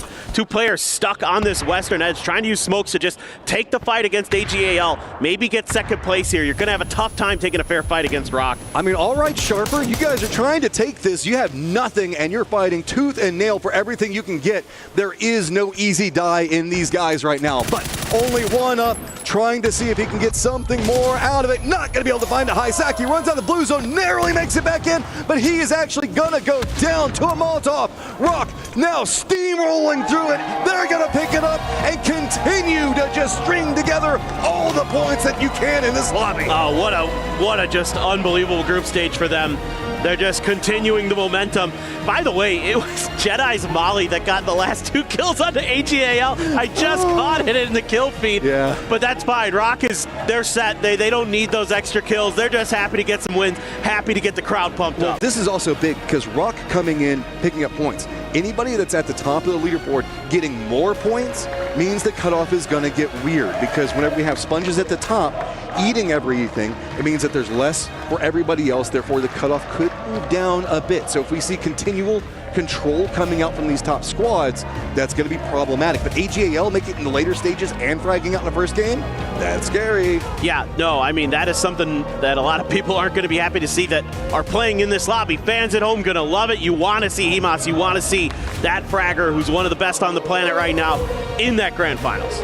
so many moving factors in that game. I mean, Team Liquid being very proactive at the earlier sections, couldn't find a way to get into the later stages. But I mean, I liked what we saw coming out from them. They were putting out damage. They just couldn't get the points converted over the way that they wanted. I hope that they still try to continue being proactive in that, see what we can get from them. BB was just kind of caught in an awkward spot off on the edge of the zone. That's going to be very detrimental for them. So much going into our game number 1 as we still have 5 more games to go. We're going to take a quick break. Don't you go anywhere.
Everyone, welcome to the STC Club Championship Updates News with Bella. I have 4 grand newses to share with you, so hang in there. First up is going to be TFT playoffs kicked off with the contender group Virtus Pro looking to make strides. They're the only team still left running in the club championship points, so we don't know what they'll end on. On the other side, there's Weibo and T1 still playing in the playoffs as well. They're looking to climb their ranks in the standing as well. Next up, PUBG. This is the final day of group stage. It's going to be groups B and C, and we have the important contenders all going head to head. It's going to be Team Falcons, Twisted Minds, Team Liquid, and Virtus Pro. Well, as of now, Team Falcons and Twisted Minds are in the lead, and Team Liquid and Virtus Pro really need to have a good day to secure their spot in the finals and make sure they are still in the race for the club championship. Third up, it's Tekken. Well, second day phase 1 group stage has started. Well, no upsets yesterday because it was only the opening day, but we are going to have 8 more eliminations and 8 more players moving on to the phase 2 group stage. Last but not least, Rocket League. Group stage kicks off today. It's going to be Falcons, Vitality, Virtus Pro, and Twisted Minds all looking to overtake Team Liquid in their first standing, and this is the title where they're missing out, so we have no idea how this is going to go. No eliminations today as it's only the opening match. Well, that is the club championship update for you, and thanks for joining me. Yes, thank you, Koan Cabela. And now breaking news coming in as well. Virtus Pro in TFT has apparently defeated Wolves and moved through into the semi-finals, which is actually big for those club championship points because Virtus Pro is yet to get a championship under their belt, and to be able to be eligible to win the club championships, you need to have at least one championship. So moving into the semi-finals, very important. Let's look at the club championship points. Martin, what do you think about that? Yeah, I mean, they're guaranteed that many points. Being in fourth right now, and obviously Virtus Pro already have players in other games as well, have a team here. They need to get into the finals here to get some points. You need to get top 8 to get any, but it's pretty exciting, obviously, with how the teams are playing today, and with that many teams and our organization is this close. Like, the championship is still not close. I'm really sad because BMW M Team, Redline, Red Bull, Sim Racing has almost dropped out of the top 13. So and it was so much fun to say. Like Earth's up. They got those 1,000 points at the very beginning in Ren Spot, and they've been there ever since every tournament I'm covering. But anyway, we have got ourselves. Where were we going? I can't even. I'm having too much fun. This is PUBG. This it was PUBG devastating. Last day of Look at the team coach winning moments here from good old Rock.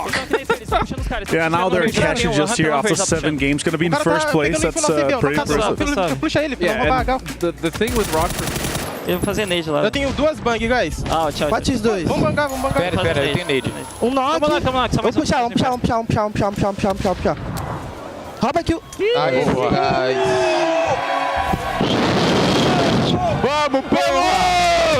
Vamos, caralho! All right, we're back on track. We have got ourselves the victory here from Rock. And my question to you guys is, I'll start with you, Toffees. Are Rock now just God gamers, apparently? They predict well. I don't know if they catch circle. I don't know what they're doing, but these nests that they're building, they fight out of it, guys. But I think that's something that you have observed is really nice that they're doing. So let's call it what it is. They caught 9 there, right? They were there pretty much from the beginning. That being said, they flexed out. They actually were proactive. They're getting kills. We've seen multiple teams now at this point in the group stages not flex out, not be proactive, not get the kills they should be getting when they're winning games. That's not necessarily the case with Rock, and that's what I love to see from these boys. You know what was most exciting in this game for me is that Sharper Esports now also was to a top 3 position. But that 15 points from the start of the day, and now, coming in here and getting points is huge for them. It's nice to put up a big number. Also, I think if everyone in the lobby is going to agree, if there is a team that they're okay with sort of catching 9 and getting free points, it's Rock, who's essentially already qualified, that's right? Fine with it, It's not a team that's sort of on the cusp and could not be out at this point. So I think that's good. You kind of want them to sponge if you're one of those teams in the mid-pack. Also, all gamers actually had a banger game, and Haisaki was able to bang out some kills for himself as well. We see them celebrating, but that's a big game for AJL. More kills now for Haisaki today in this game than the entirety of the 6 games prior. All right, well, the points coming in. 18 points go the way of Rock, as you say. The sponging will continue on. Toffees. I just wanted to give a shout out to Rock and the fans. So you've heard them when they walked in. There was cheering. You heard the cheering when they got the win. There was a huge Furia contingent outside, a brand that has countrymen in Rock. And it seems like all of the fans who are here are like, hey, let's go ahead in there and get behind Rock. And it's really cool. And you can see the guys respond to that saying, hey, man, it's really nice to have support. But as you were mentioning here, Avenger, Sharper Esports, this is such a big game for them. 12 points coming in. They lost Thunders early. But then from there, the 3 were able to make it work into that later game. And they almost doubled their points. They got 12 in this game. They had 15 prior to this. Again, they need a huge day to kind of jump into it. But remember, when we started this, we had 35 points was the cutoff. 36 points was the cutoff for 16th. Absolutely, and I think, getting the numbers up there, having one big game is going to be something that takes you up to that next level, and because the cutoff, as you said, is so tight, just having one big jumper could push you through. Is this a team that I think we're going to see multiple big games one after another from? As of now, I'm not willing to say yes, but I think seeing them being proactive, seeing them being willing to take a little more fight, that speaks to, maybe desperation. It's a good start. Do you need more earth-shaking performances, more thunderous performances, Godspeed, from this team? I mean, the problem is they need to keep this consistency up throughout the entire day. And I'm not sure if they can do it. That doesn't mean I don't think they can do it, but I'm just not sure. For VP, though, that's a team that I was just about to bounce on off your point. That was a really disjointed game. It looked like there was a lot of indecision in Shelter. We saw them lose Beamy, and then they lost Nixie in like a weird 2-2 split where They were trying to recover, and it didn't look good. It didn't look good for the first game. Well, let's take a look at the overalls then, because we're going to be keeping very close eyes throughout the day on the cusp. Who is going to be down towards those 16th positions? But Rock, yes, you've already. Good job, guys. Jeez Louise, calm down. All right, you're in number 1. Wow, good stuff. we get it. we get it, guys. All right. So this is really exactly where we're focusing. Where we are focusing is exactly here. All Games Global moves into 15th spot here, Avenger, and is now shoring up some defenses. Yeah, that's big for them. Obviously, we talked about it. You just need one decent game to start things with. You're going to be into the top 16 now. You need to defend. You need to continue. I think for me, one of the things to watch is Gen G. They're sitting at that 55. It's not a safe cutoff yet, and they don't have Rex. They've got Orca in, subbing right now, and so I do think that's a situation. Excuse me? Carvin. Yeah, Carvin, sorry. Subbing right now, and that is a situation that could be problematic. They had a really good day 1, but when you mix up the team like that, you still have to find 20 points somewhere today. Yeah, somebody said he was not feeling well, I think. I believe so. That's the rumor. I don't know for sure what's going on with that. That is rough, though, right? Because they had such a good day 1 Godspeed. So to adjust anything from that, you just think to yourself, coming into your second day, okay, let's just do what we did then. But I guess wishy-washy that. And then you also have someone who has less experience, right? That's going to be huge. You can't really rely on him the way you would on Rex, and so that causes their own issues. But, I mean, you want to talk about issues, at least for a team like Liquid, right? VP didn't necessarily get any points. Liquid at least managed to walk out with 5 in that one in a very desperate endgame for them. No, definitely. Yeah, all the circles literally just going away from them continuously, right? But there's a great pull-up. They had tried to get into the fight with T5. They tried to get in to get some points there. They had a C4. Saw Sparking pull out a C4, almost putting in the car, putting it down there. That could have been two or three guaranteed points, but like, okay, we might have a chance to get in. Circle went west twice. Like, they had to pull up and fight TDT. Still got some points from it. Actually managed to heal off to get into top 8 as well after the C4 from GK. Yeah. I mean, they're a team with a long history of circle Teflon about them, right? These circles consistently just seem to slide away from these guys every time they feel like they've got a good spot. To get 5 on the salvage, great news for them, but they need to they need a rock game, for crying out loud, to go the way of Liquid, because they need just to have one game where they can get their heads in the right place and say, oh, that went the way that we wanted it to. Yeah, they just need to say that once. They just need to be just one time, yeah, right? I mean, Sparking's angry. You can see it. You saw him go out for those kills. He wants it. Yeah, no, I was going to bring up exactly that. It felt like as soon as there was a little bit of a spark lit underneath these boys here, Godspeed, there were some kills there and there, but again, the circle's really not kind. Yeah, they got caught between, as Martin was saying, TDT and GK, right? And GK was gatekeeping both of those teams already in the yellows on the east, and that was just kind of an issue, so... GK here as well. Obviously, they need big points as well, Martin. And they currently on 20. 20 is that's a long shot. You have 5 games to do. We need 2 big games for them to have them in the kind of contest of our top 16, kind of 60s, and then they need to kind of close it out on the last ones. It's getting tough that we keep saying that we keep coming to these teams that we expected to do relatively well. We're like, well, they need 2 more good games. There's only 5 left, and 2 of those are Tego and Rondo, which are kind of anything can happen situations. It does make me wonder what the problem is for GK, right? Because, of course, yes, they get Diffex back on land finally here, and then before that, yes, they won Europe, but that wishy-washy PGS 7-8 because they didn't have him. So my question is why is it not working? Is the honeymoon period over because they seem to be in such a good mental state at the beginning of what was going on after they won Europe? Godspeed. It's not clicking for me. I can't figure out what's wrong. What's odd is it's their team fights. They're losing team fights, which again doesn't make any sense for this roster, right? You look at the pedigree. You have Spyro, PWD, Quizzy. Again, Diffex. We've talked about him ad nauseum at this point. Yeah, and we haven't seen what we expect from them, Martin. I think specifically Diffex. I just don't think, we're used to talking about him constantly. We're not seeing any pops. Yeah, we need to see him kind of level up to what we know that he's capable of, right? I think the 36 kills in the qualifiers. Like, he's insane. 34 maybe it was. That's like, he's such a good player, right? But then again, you come in here, there's an immense amount of pressure on the team. Like, we just need to make it to finals. Like, there's no double elimination. It's just the group stage. You got a best of 12. You got to focus up. Here, in this game specifically, we can deep dive a little bit into that. The third party onto TDT with Liquid, like, that's perfect. The circle went away for them. They're like, okay, let's try to get the points that are actually ahead of us before we try to maybe make a move to try to get into the circle. They got a few points here and there, like, but it's not enough. Like, we need to see these 6-7 point games of the games where they're not winning, where they're not getting double digits. I feel like after cleaning that up, normally we'd see them push onto like the compound of rock or just go for a crash, right? Go for that game-winning play. We're not seeing that from them, and again, that is confusing to me, especially given how well they did in quals. It feels like they came in with a just make 16 mentality, and now that they're at 20, they just haven't changed their play style. Like, that's the problem with the just make 16. If you don't hit early, you have to totally reprogram your planning for this event, and that doesn't happen overnight. You want to see a mindset of, let's go in and win this thing here. Absolutely. Let's show everyone what we're capable of in the group stage so we can go into the finals and replicate that again, rather than, it's just top 16. It's only the bottom 8 that goes out. Like, I see that. I like that mentality, and that could be the problem for many of these guys, on top of the kind of pressure that is like, okay, we're here now, we need to perform because this is one of the biggest events of the year. I mean, as you look across the faces, Quiz is the kind of guy that actually would be quite jovial sometimes when their team's doing well. But look, just no jovialness about that. Really trying to focus, trying to figure out, trying to solve the puzzle almost here, Toffee. Well, they've lived in the justification pocket after PGS of, well, DiffX wasn't here, right? And so you've sort of built this of, when he's back, everything's going to be great. And then qualifiers, he is, and it is. Then you get here, and it's not. And it's just, I don't know how you sit down and figure out how to fix it. Fist bumps go out. You know what that means. Time for our last grassy pastures of the group stage here between all of these teams. Groups B versus C at the moment. There is teams very much in the danger zone. You've got to make it happen now. One team slated to make their way into the grand finals, taking nothing for granted, and Rock doing such a phenomenal job just rocking their way up at the top of the leaderboard right now. But there are so many moving factors moving into this one, as this is, I mean, we haven't even really seen Petrichor Road pop off. I mean, we've had, there was that one game. The Rondo was pretty fun. They had some fun in that game. I mean, you could see, though, Aches left is all smiles, Ming Ming too. I mean, they're still, chilling, they're still vibing, having fun.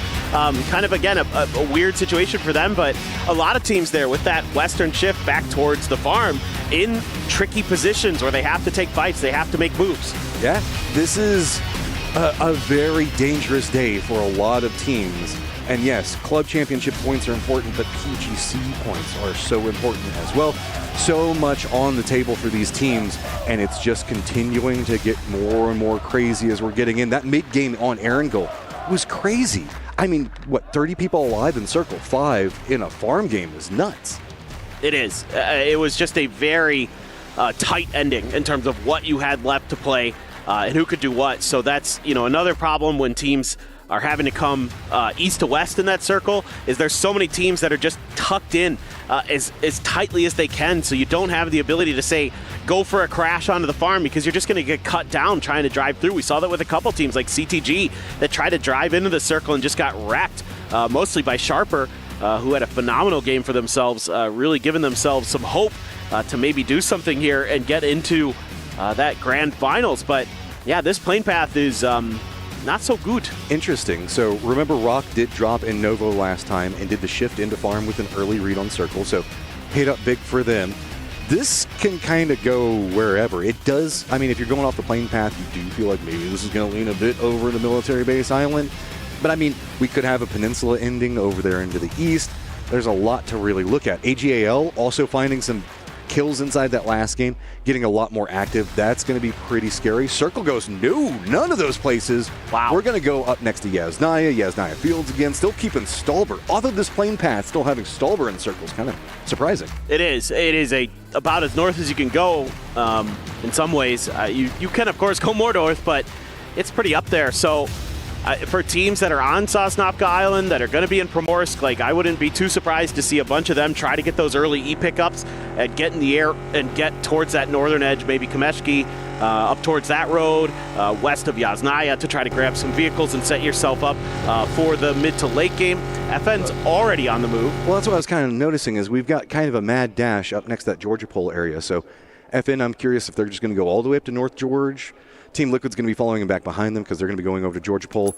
Rotating a bit longer in the circle isn't the worst, given the fact that you still have so much of that northern area and Stolber and the Badlands west to it, even having Kameshki inside the circle. So a lot of rotation options that you can have for you. VP still just chilling in that 36-point area. They're on track, but they got to have something start going their way a bit more favorably to get some momentum going. Well, this is like danger zone for VP, because if you try to cross the eastern bridge, you have to suspect that maybe Rock is going to go for a camp, because they have nothing to lose. They can set up on that bridge and just trap rotations if they want. So you can already see Lucarux is driving away from that. It's Gatka for Team Liquid, but this is interesting with Team Liquid.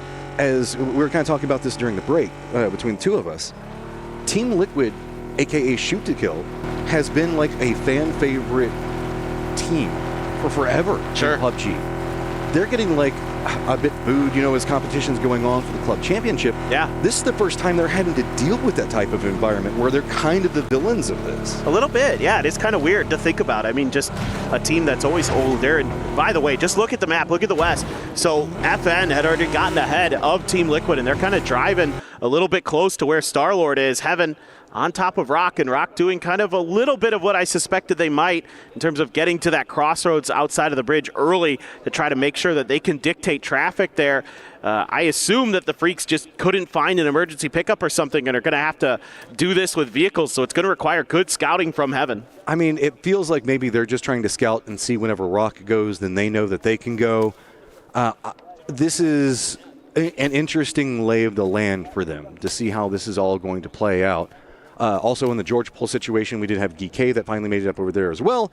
But, yep, here's Star-Lord. This is kind of what I was expecting might happen. FN did have the inside track to get to position early and might have tried to pick up something, and that's going to be Kurt going down early, and that is not what Team Liquid wanted to start this off. But, hey, at least now he can kind of like micromanage his other players. There you go. I like your half glass full approach to that. But this is kind of funny to me because if you think back to really old school Star-Lord, like you're thinking back to like Active Stars Red, VSG, he loved to come to North George. This is actually his old dude. This is we used to see over in Korea. Old drop spot for Star-Lord's teams. He's been in IGL for quite some time. He did have a bit of a journey over to Japan for a while. Now back in Korea. He was on D+ last year for a bit. But he is kind of wrapped pretty far. GK's actually wrapped over towards the Georgia Pole Bridge, and they're making their way through North Georgia as well. So a lot of unintended action because of the bad plane path, because of the bad circle, that teams are having to square up and duke it out a little bit over in a part of the map that you normally just wouldn't expect in a situation like this. Updates on the circle itself, you can see that we're looking at T5. This is going to be pretty far north, just to the east of Yasnaya itself. Sharper's got Yasnaya footholds just down to the southeast of it. GK, you can see that this is the split that they're running over here into the North George area. FN's actually pretty close to them. It's going to be Star-Lord. It's got to be a bit cautious. The other members for Team Liquid still playing into the southern Georgia Pole area. In the circle itself, most other teams have already managed to get in there. VP has managed to find an emergency pickup, so it looks like they're just going to kind of jump across the entirety of the circle. Rock hasn't really moved yet, so that's kind of left Freaks stuck over here. So Salute looks like he's got his own goals, and DL does spout out RBN, and he is down, out, and flushed, so the door is opening for the Freaks. Yeah, this is fantastic patience for the Freaks. They let one of the cars of Rock go, and then when they saw another, they were in a position to punish, and they're going to get that kill.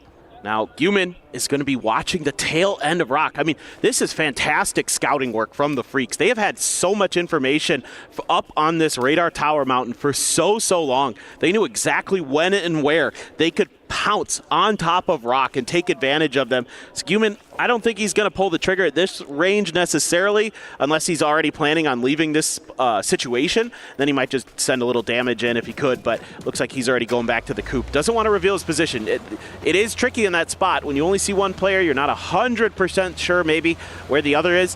Just let him go. You could set up, you're going to force them to make a rotation, but BL's camping the bridge. This is a good read, realizing the fact that with the Freaks getting that one kill onto one of the Rocks members, that means that they saw the one that crossed the bridge, knows that they're going to be holding, so that means that they have to let Rock go first. If anything, getting that kill says, okay, we have to stay here for a second. Well, got to let you go. Well, I say that. They're now in vehicles, and this might be the worst possible time for the Freaks to opt into going into this angle, unless they're just trying to gatekeep out and maybe counter bridge camp. I think Heaven just saw Solds' position, saw the edge of that Dacia, so I think that's why the Freaks pulled up. I think they just got the information because what you were saying I think was going to be true, where they thought they might be able to make their move. But this is a bit of a positional battle here, but the Freaks are going to continue to have the advantage, not just because they have the extra player, but because they have that high ground info to make some decisions. Finally, it is going to be Heaven who starts to kind of make a move. Well, okay, so now Solds has to come back. He's going to regroup with Santastico. BL's still on an island by himself, and by an island I mean a bridge, as the other members of Freaks now can't move forward. So the Freaks have kind of set themselves up into their own lockbox. They're the ones that kind of were proactive in trying to get the kill here, but now they know they can't move forward because I know that they spotted out BL move. I think that maybe Human spotting out that one member that was just kind of dancing around up on top of the crates and trying to get some more loot, maybe they thought that they had the timing and they thought that maybe they could just run past one member in Rock, but it's just a game of seconds in PUBG, and that 1 second that Human looked away means now back into it, Rock hops in their vehicles and they shift over. Now Rock, though, I think is just going to go, okay, they were set up, looked like they were going for the pier. Instead, they're going to go for an emergency pickup. So BL might just be by himself. This is a great spot to be. Is he going to go for any shots? Is he going to let them pass? I think he just might say, okay, no, y'all are good. Yeah, yep. Okay. Because he has to trail by himself. The other members are going to be in the emergency pickup. He doesn't want to take the shots. He just wants them to think that he's gone. I thought for a second they might do something bizarre like try to jump BL onto the ferry from the bridge like while they're all like going. I mean, he could. It was like in my mind, I'm like, maybe? Nah, no. Style points. Yeah, that's what I wanted. I wanted like cool points. That's like next level rotation strategies. But yeah, with an emergency pickup there, you're 100% taking that every time. Quick update. Blue Chip did get picked up by Team Liquid. Kurt is doing a parachute in right now, but guess what? He's going to be close to FN. So, John could make their life a bit difficult. I don't know if they spotted him, but it looks like Zenith did glance back that direction. That could be an issue. Actually, multiple members of Pochon all look like they might be converging into where Team Liquid's at. They know what that is. It could be scary. They know exactly what that is. That's why they're driving at Kurt. The rest of Liquid is trying to get there to back him up. There's going to be a fight going on here very soon. Show us Kurt. He's got to have a gun. He has to have something. Everybody from Pochon is coming in here really quick over into the west. Is Team Liquid just going to go ahead and try to run the gauntlet because FN entirely turned back around on this? New circle has popped. It does go down in the south. Santastico and the rest of the crew should be fine. Looks like the Freaks have also popped an emergency pickup. Everything's getting stopped off over here. Looks like Team Liquid members do manage to regroup fast enough over into the west. Shots are now starting to pop in between them. Who got it? It's going to be Zenith that gets a knock onto Alo, and Luke's already got a counter knock onto Americano. Oh, but Sparking has a BDRM. He's trying to get it to turn to crush it. The thing does not have the greatest turn radius. This one might do it. Yeah, there you go. Look at that. That's some nice revenge here. FN might just have to kind of take this fight and wait to try to go for a res for themselves. Zenith there trying to put some damage into Sparking, but not sure if Sparking grabbed the blue chip there momentarily. I mean, if you're a BDRM, if you just pick it up, sure it shows you on the map where it's at. Just kind of drive along with it. I was like, I dare you. How are you going to get me out of this thing? Get a little bit of vengeance, I guess, back. But I mean, it did come at the cost of Alo, so mixed blessings. It's not great for either team, to be honest. It isn't the fights you really want to be taking. I get why FN did it, though. They're at 53. Bully Team Liquid, sure. Oh, well, and you know who that is. You know when that player's coming in that parachute, you know 1,000,000% that's Purdy Curdy, who you killed earlier, and he's coming in with absolutely nothing, so you can punish that. I get that decision. It's just, Team Liquid was getting there really quick to help out. Okay, so Gen G is doing a very far wrap down to the south. Rock looks like they're regrouping entirely, but they're going to be next to the Freaks yet again, who are going to be in the middle of a red zone. Pretty much center of this circle is going to be Petrichor Road, Twisted Minds, Change the Game, and Falcons. We still have Lippo that's going to be inside the circle itself. Shelter, Prison, all of that fun, as well as even having Mansion, Heaven, Sky Garden, whatever you want to call it. So there's a lot of interesting ways that this could go. Yeah, this is a nice circle here for Twisted Minds, who had to change their drop spot on this map. This event, both them and Petrichor Road kind of had an agreement. We're not going to fight over School and Power Grid. On Miramar, we are going to split it half-half. So on this map, Lipovka is the new drop spot for Twisted Minds, their main drop spot. And they're going to have nice access to some of those hills. The Freaks able to get in to the southern end of the circle. Rock there just to their west. Don't see a res coming through. Not sure if they're able to pick up that chip. I think the Freaks were able to successfully defend that kill that they got in the Crossroads compound just to the west of Novo. And FN, there was a moment there where they might have bumped into Team Liquid again. I was watching the map. I was like, oh boy, this might be round 3. But instead, FN peels back and is going to, I think, go for the res is maybe my assumption. Yeah, Luke's making a run to what looks to be a tower. I think they're both going for reses. Yeah, this is potentially odd. So, actually, no, Luke ends up pulling away from the tower. So, but I don't know if FN got the chip. That's what I was thinking. I don't think that they could have, because they all headed to the hills. This is just kind of this is an awkward duel between two teams that just keep kind of bumping into each other. And I mean, right now it's been Pochon. They've been the ones that have been the proactive part of this. They got the knock onto Kurt, they got the flush, and then they turned back to come after him yet again. So, okay, so I don't think they have the chip. They're not going for the tower, at least not initially. Just stopping to heal here momentarily as we look to see where. Pochon's way over to the west. You can barely see them. Yeah, you can just see the edge of Star-Lord's name. Where is this circle going to go? Does it have to leave water just yet? Yeah, so it's going to keep some of that water in there, keep all of Lipovka proper inside of the circle, a lot of the prison area. That's going to be where Salute and the Freaks are. BB team needs a big game. They are PGS 8 winners and need to get something going in this one, and they have, at least for now, a decent-looking opportunity. There's an emergency pickup that was popped by GK, but I don't think they're all going to take it. They might want to wish that they had, as T5 is going to be cutting right in front of them.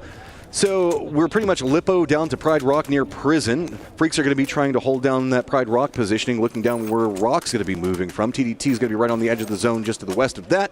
Then it's going to be all on to, this is the crew that's going to be trying to get into the circle. GK, they are inside for the time being. Sharper is rotating back behind them, and that could be an issue. Twisted's going to be just on the other side of GK. But we also have AGAL that needs to go in the circle. Jin G, who's been on a tear. Team Liquid. Pochon, this is absolutely nuts. But GK, you got to be careful, man. Quizzy is coming down on a parachute, but it's going to be Sharper right up on top of you. I'm not sure if that's lucky or not that he was up in a parachute while Sharper was driving there. He's not going to be able to really help out the rest of his team. Sure, he can give them some early warning. Divik's just immediately going for the beach, saying it's vacation time. Try to hide from Sharper, but they know he's in a really bad spot. There are no easy ways up from there, and he takes just a smidge of damage. Earth sends Divex down into the ocean.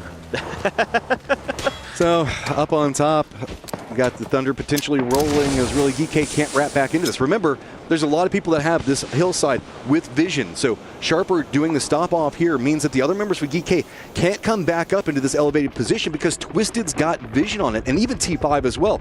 You could potentially lose multiple members making this wrap around. Speaking of wraps, down in the red zone, we got ourselves Rock as well as Pochon continuing their rotate. Oh, and Team Liquid is going to be rotating right into Gen G and AGL. That is its own independent mess, man. Team Liquid cannot find a path anywhere in the circle. No, there was so much chaos going on for them. It just took so long to get into this circle. They're going to have a really tough time with it. There is a grenade from Luke 12. He's found 2 over there. Hey, maybe some kills could be big. That's points. Team Liquid, they do manage to hold it for now. Nade goes good, lands on top of Purdy. Sparking's going to come rolling in after it. Team Liquid trying to get proactive in and of themselves, just rolls right up next to him. It's like, no, you're trapped in here with me now. Sparking's just locked him out, not letting him get anything out of it. Rolls back out, Sparking, can you run him over? It's going to be pretty hard. He didn't have enough speed. Didn't have enough speed, now it's going to let him go. Sparking. Is he getting the most driving kills in one game? I don't know. He's trying. He's definitely trying. That was hilarious. Flame's like, what do I... Yeah. Oh, Luke, there you go. All right, starting to get some points. Again, this isn't the way Team Liquid wants it, but they're finding points. Yeah, man, that's good. I'm still curious about this fight with Sharper and GK now, as Sharper kept Exquisite back to watch Quizzy to make sure that he wasn't going to be able to get to the rest of his team easily. I really like that play from Sharper, but now they got to make a dive, and they're losing players quick. That's 2 down. Fast and furious. Thunder's Exquisite gone from this one. Jedi trying to see if he can get behind him. He does get the knock, but it's actually Batulins from Twisted Minds from range who's going to find that knock. Earth, the only one left here, trying to claim whatever he can. Nobody's coming out of this one clean, except for Twisted, who's just enjoying, pretty much just farming ADR right now. Quizzy just going to bleed out here in just 1 second. Earth, I don't even know what you can do. I mean, Quizzy just want to make sure that he secures the kill for his squad, gets a bit more loot for it. He might be able to get the res, but I don't know what's even going to get out of that because you got PWD that's going to be down there as well as Twisted. So that's the northern part of the circle. Down in the south, we got AGAL as well as Petrichor Road roaming. TDT as well as the Freaks that are going to be right up on top of each other. Freaks going to be having the high ground on TDT, getting spotted, but Salute gets spotted in his rotate. DL, though, not going to go without a response of his own. DL having tag team it together. That was some nifty shooting there. Oh, and Liquid, no. Oh, boy. Out of all the ways to approach. Oh, no. McEwen's so ready for it. He's got one down, looking to do some more damage. Sees the BDR, and he's like, nah, bro, I'm not giving you any more run over. Look at Sparky. He's got a little smile on his face. He's just loving life in this BRDM. But this is kind of a disaster for the Freaks. This is phase 4 blue. It's starting to chunk. Oh, Purdy Curdy, please, my friend. Hit that shot. Oh, just missed. I mean, Liquid needs every point they can get. Purdy Curdy's going to go down. Team Liquid going to make him the villain, so Sparking's just going to embrace it. He's going to be bullying everybody around him that he can. I know, it is. It's a mess. Oh, he found a friend! AGAL! They're twins! By our powers combined, let's go run over everybody in the lobby. Why are we fighting each other? We could be friends instead. Is this going to be like a Highlander situation? Oh, no! Oh, God! Tycon almost gets run over. Destroyed, just pops him. AGAL, I mean, you got to be vibing. Let's do a quick listen in with them to see how it's going. Nó đi vòng lên em. Nó bò ra. Hàng đó cho xe anh em, hàng đó cho xe anh em ơi. Cho. Nó bò ra. Mà xưa anh em. Còn cuối đi luôn rồi. Cuối đi vòng còn hai hàng thôi. Từ đi tao đạt. Lút cái. Lút đây. Tôi thằng lùn vòng với cắt. Từ đi chưa? Lia. Mày ghép. Cố kìa.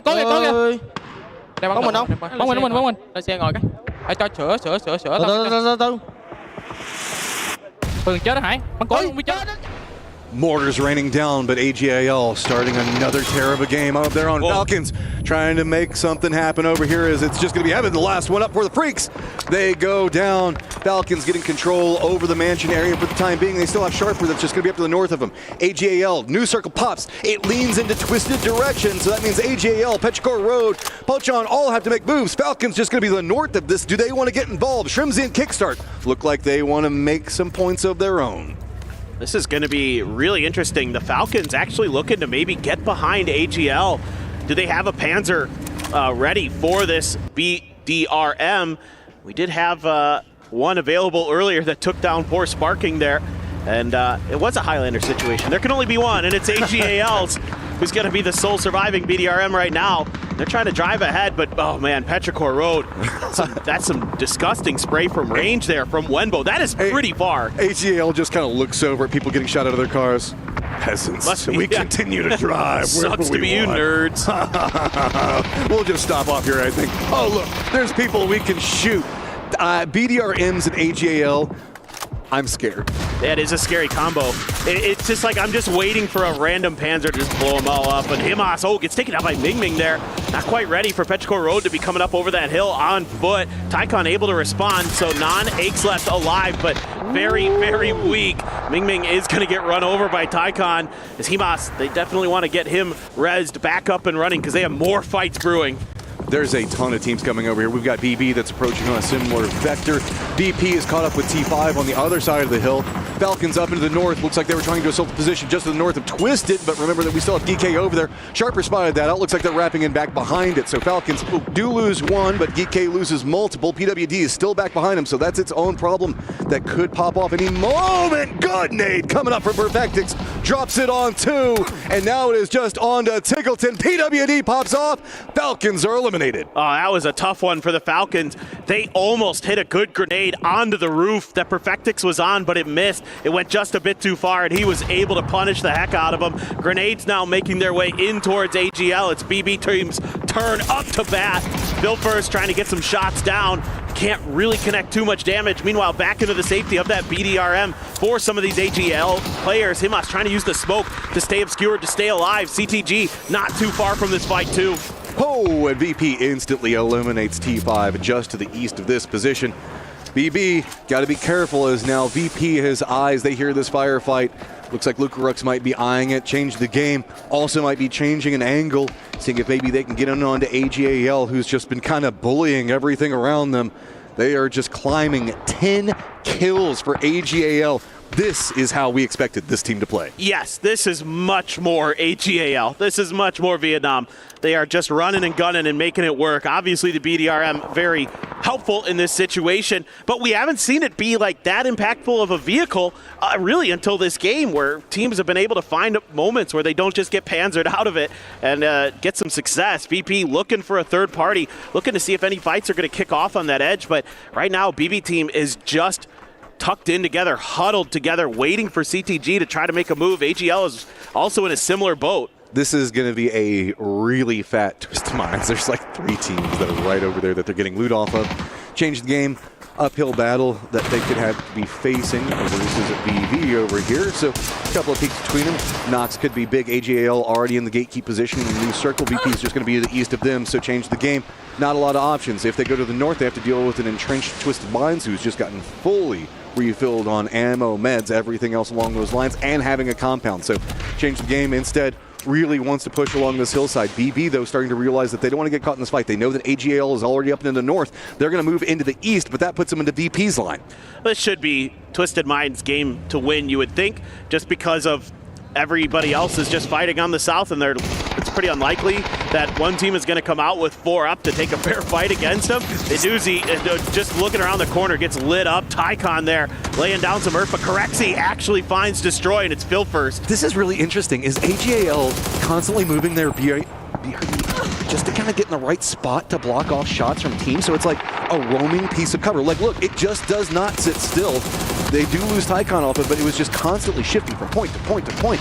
That was really cool. All right, so we have got Change the Game coming back behind him. BB now in trouble. They just had Sin, no options to go. BB gets eliminated, but they run right in the middle of VP. AJL now also doing the exact same thing, roaming right into it. Change the Game now has way more space to work with than they did just 1 moment ago. So AJL now kind of dealing with this rock in front of them, but VP's not going to fight. They were waiting for him to jump out. Coming alive, 12 kills out of their own. VP wants it. They want more kills, and they want to climb this leaderboard, sitting at 52 points right now. Himas wants to claim this kill, but he can't get the angle. So now Nixie just going to lay into this vehicle, hoping the BDRM as we can see the feed. Yeah, nothing Himas can do there. That is just a tough spot to be in. Just a bit off a little bit more than they could chew there for AGAL. But this is a massive game for Virtus Pro up into that top 16. Currently sitting in 13th place. Now CTG's turn up to bat, but they're getting backstabbed by Twisted Minds as they try to push up towards Virtus Pro. Twisted realizes all the fighting's happening down in the south. They're in a good position, pretty much already qualified, but they want to secure this. They want to continue the roam in. There's a lot of points that could be had. Change the Game now in a pinch position, right on the edge of the zone. And Winbo right on the back. He gets spotted. Lucarux instantly shuts that one down. As now it's going to be VP joining in all the fun and games of a big giant truck. They played Grand Theft Auto, and they're trying to put this to good use. Oh no, Tiantan, no, not like this, not like this. Oh well, something's going to kill him one way or another. Hang Tuai going to go down as well. Beamy just looking for an opportunity to do some damage himself. Nixie's driving around, hoping he can find him. Oh, so close.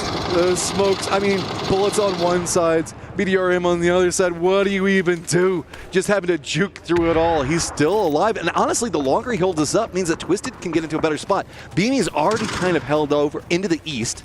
So finally, Tian goes down, but he takes himself out. No, you cannot kill me by running. Smart. I'm totally fine with that. But this is interesting. Now VP, for now, has a 4v4. It's not as good. You know, the high ground's going to be under Twisted Minds control. You suspect they have a lot more util to work with based on the fact that, like you were talking about earlier, they had a bunch of bodies they could scoop up stuff off of. They have the high ground. They have the compound. They've been chilling there. They haven't had to throw out too much. So Batulin's even has level 3 gear. It's scary. Yeah, but I mean, they're now having to walk into the circle. Chasing down those kills, trying to go after Change the Game, kind of put them behind the pacing on this. And VP, Beamy very far into the east, got that vision. Nixie looks like he's going to shift over as well, get some mobile cover that he can work with. He's going to go all the way up to the north, set up a crossfire line right along the center point. Remember, we're only in phase number 7 because we don't go to Circle 8 or Circle 9 sometimes anymore because we just got kills to be had. That's right. Well, this is a circle that doesn't lend itself to longer fights because of the openness of it. And Beamy there taking some damage. Perfectix just tracking this BDRM. I'm super curious if there's a Panzer available here for Twisted Minds, and if that's why they're bringing those cars up. I mean, obviously you want those cars for the cover and other stuff, for the rotation ability into this late game circle. But if you had packed one into the back of one of those cars, you have a real chance to just wipe Nixie out here, clear out an extra flank that VP isn't going to be able to hold, and make this a little bit easier for yourselves. While kills are definitely in the favor of VP, you can see Perfectix has just been farming damage. Number one in the lobby right now, I think it was at like 650 somewhere around the line. Example's going to be right back behind him in 5th place. This is just, they've had a lot of control over here. Now with this split position, you can see 2 members of VP are very far down to the south. Twisted feels like they read that. They're leaning more north. They've got this dip that they can play for the time being. It's going to give them some comfort. That also means the fact that they're assaulting the weaker positioning that VP is playing from. So VP, if they spot this out, Nixie feeds the information over, VP might know that they get some more terrain that they can play with over here, but the circle yet again goes centered up, and it's going to be on to Twisted to move. Yeah, so Twisted just set up shop right in this dip that they found. They've got a bunch of extra stuff like folding shields. I even saw a gas can in there for them to kind of use and try to situate themselves however they want to try to attack this last circle. Nixie just has to be very, very careful. Even takes a moment to breathe here, this BDRM. Look, he takes his hands off the mouse and keyboard once he gets in. He's like, yeah, I'm fine. They can't do anything about this right now, and if they have a Panzer, I'm dead anyway. Well, the problem with it is Beamy actually does need to get into the circle, and Twisted knows exactly where he is. It feels like they're trying to punish over the smokes and go after Beamy, and yeah, you can see he knows he's kind of trapped over here. Unless something happens. I mean, Nixie has the perfect distraction, depending on how he wants to use it. The other 2 members for VP are still playing down to the south. Oh. I think that they've got a bit of the ridgeline that they can play, so a couple of seconds before the circle starts closing in, and all pressure is going to be onto Beamy, so Nixie getting a bit of pressure now of his own as finally the vehicle explodes. That thing's been taking a lot of bullets. Yeah, no, I was going to say, it's about time that thing's going to blow up because it's been taking a lot of damage. There was a Panzer, but Tulin's held onto it, got the knock as well. Now they're going to use some smokes to try to scale forward into this next circle. Perfectix going to be on Beamy duty. He's got level 3 gear. He's got a P90 in the back pocket, but Tulin does get knocked here. So now it is a lot more difficult for Twisted Minds. They still all up together. VP is still leaning into the south. They don't want to commit yet. They do have a sight line along this road, and they're hoping that they can get the shots on the Twist as that's going to open up. With the smoke wall down, that makes it a lot more complicated. Beamy going down makes this a lot easier. They run forward. They should be able to get the res. Perfectix taking some damage, so it's just going to be onto Lucarux and Corexi way down into the south, while it's all onto Twisted Minds. Get their res back up, get their meds. Yes, there is some cover over here for VP, but remember, economy is so strong for Twisted. Exactly. I mean, you're looking at a bunch of level 3 gear, level 3 guns, smokes, frags, a lot available still for Twisted Minds. So it is going to be very difficult. VP's just going to have to hit nasty shots as Beamy finally going to be cleaned up. 2v3 now, or 2v4, excuse me. We got the res onto Batulins, and Lucarux just looking for an opportunity. No more smoke grenades left in your smoke grenade launcher. Oh, Corexi got a knock, but Lou, quick to answer. Okay, it's getting a bit crazy over here. Lucarux has to run into the open, right onto the road. He wanted to see if he can get some vision onto Example. He knows he is outnumbered. He can't let these fights go on for too long or it's going to be a problem. Example also in the road, so just out in the cover. Nothing to be had between them. Lucarux manages to get the knock, but there is going to be now Lou and Batulins both running down. Lucarux knows he doesn't have much time, does get his meds back up, but this is going to be a downhill battle. Corexi trying to crawl forward, seeing if he can feed some information over. He instantly gets knocked out. Batulins knows where it's at, throwing up the nades. Lucarux just trying to step forward. Nades rain down, and that is going to be all on Twisted Mind. Oh boy, that was not easy at the end. A little bit of a wry smile from the IGL of Twisted Minds. Batulins able to win the 1v1, but man, Lucarux gave that a hell of a try. He was so close to winning that battle, but Twisted Minds able to hang on. But you got to feel good about that as VP. That is a phenomenal game. That was big for them. Second place, I don't even remember where they ended kills, 15, something along those lines. That puts them in so much better of a position. AGAL on a tear of their own. That was just an absolutely nuts Erangel, and I didn't read any part of that coming out. I mean, we had the Team Liquid and Pochon fights at the start of this one. We've had blue chips coming in, reses back and forth, BDRMs all over the place. Okay. If this is how Erangel's going to play, yeah, I'm down for it. It's I'm a great game. Yeah, a lot of fun and a lot of interesting sort of butterfly effect situations. You know, like you were talking about with Team Liquid, with AGAL getting a BDRM. All these things kind of cascaded into the late game with VP having a BDRM, so they could take a much more fair fight against Twisted Minds with that 4v4. Twisted with that extra level of level 3 gear. That's and scary. Yeah, that is, when he's smiling, it's over. You're just cooked. You're done. Forget it. But yeah, that was a good one. I'll take more of that, please. Yeah, I mean, that is going to be the end of Erangel for the group stages. We are going to have 4 more maps, and it's starting to see like a lot of feast or famine for our teams. Teams that desperately need points. Coming into today, we were talking about it. AGAL, we know that they're a team that can absolutely frag out. Well, feels like they're starting to find their meta on how to get there. VP, big game for them. Shooting up the leaderboard, they're going to feel way more comfortable with 4 games left. But down at the bottom of the leaderboard, I know so many eyes keep looking back into Team Liquid, who just could not find any way in through the early game without a firefight. BB team too as well. They had another not great game here. They got stuck in a bad position where they were pinched between a bunch of different teams. So really tough for them. So enough of us talking about what happened inside that round. Let's go ahead and hear it from Twisted Minds themselves. Welcome back to the Gadia Esports Arena. I've got Batulins here with me. An impressive win. You know what? Loads of points on the board. That's exactly what you want coming into the early stages of the final day of the group stage here. It got a little bit spicy at the end there, though. Luckily, you saved the day. What was it like from your point of view? Well, first of all, I think we surprised the VP that we had 2 Panzerfaust.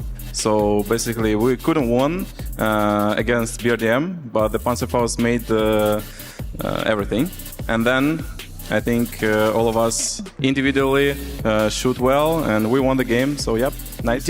You did win the game. As you're walking over here, we have the Twisted Minds fans going a bit crazy. And it's nice, isn't it? How is it now, having them here in the building, giving you that little bit of extra encouragement? How is it for you guys? Well, first of all, I saw like hundreds of Falcons, and then I saw 3 of Twisted Minds, and then now I see 5. And I want to say thank you very much for coming here, and also thanks to all the fans who are watching from their homes. Yep. Yeah, it's great to hear. From 3 to 5, they're louder though, let's be honest, they're louder. Now, I've got to ask you a question that's maybe a little bit more on the serious side, because when we come into this today, when you get to a point, a certain threshold of points, you're going to kind of almost be guaranteed into the finals, all right? I think you're fast approaching that anyway. When you get to that point and you guys decide as a team, you know what, like, we're good now, does the point of focus pivot towards teams that might cause you any issues in the grand finals for where you drop or like how you rotate around the map? What's your thoughts for that? I don't know. I feel like we just focus on ourselves, like as always, as usual. And I think it's just normal game for us. We don't really care about any teams this tournament. We just it's like very short distance, and for everyone, the biggest goal is to play their game and get some circles. And I think it's the same for us. So, yep, that's all. Keep your eyes on the prize. I love that, Batulins. Thanks so much for joining me in this interview. I'll give you a little spud there, but for now, we're going to throw to a very quick break. We're going to be back here with more action for the final day of the group stage.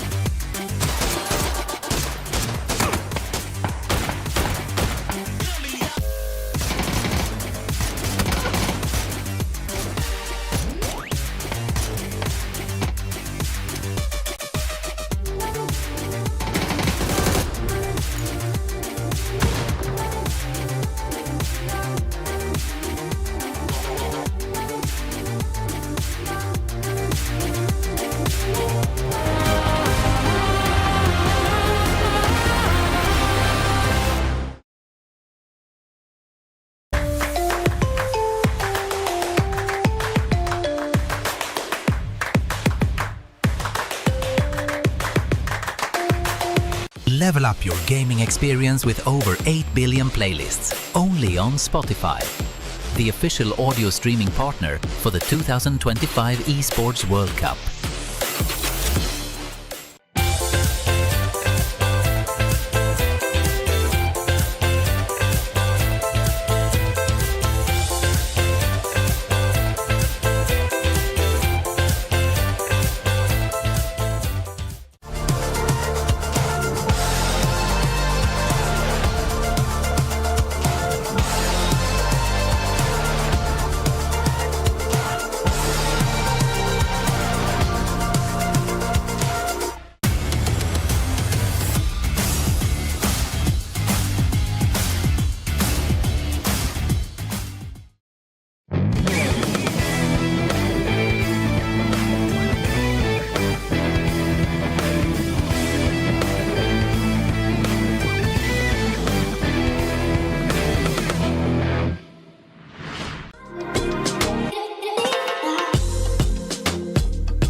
This land is calling.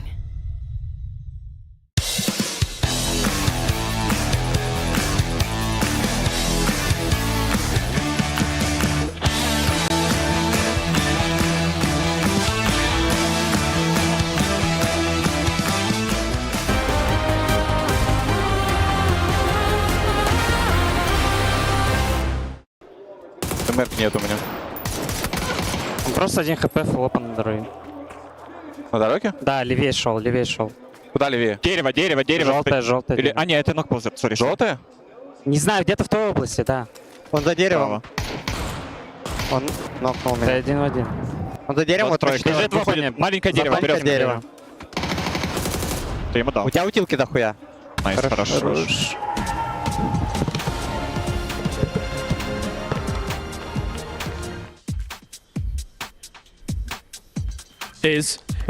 Is it finally time? Is the MEA back? We got Virtus Pro, we got Twisted Minds in the final. Twisted Minds, one of the greatest teams of all time. They're 3-time PGS winners. They've got themselves another win here. They're going to tear apart all of them.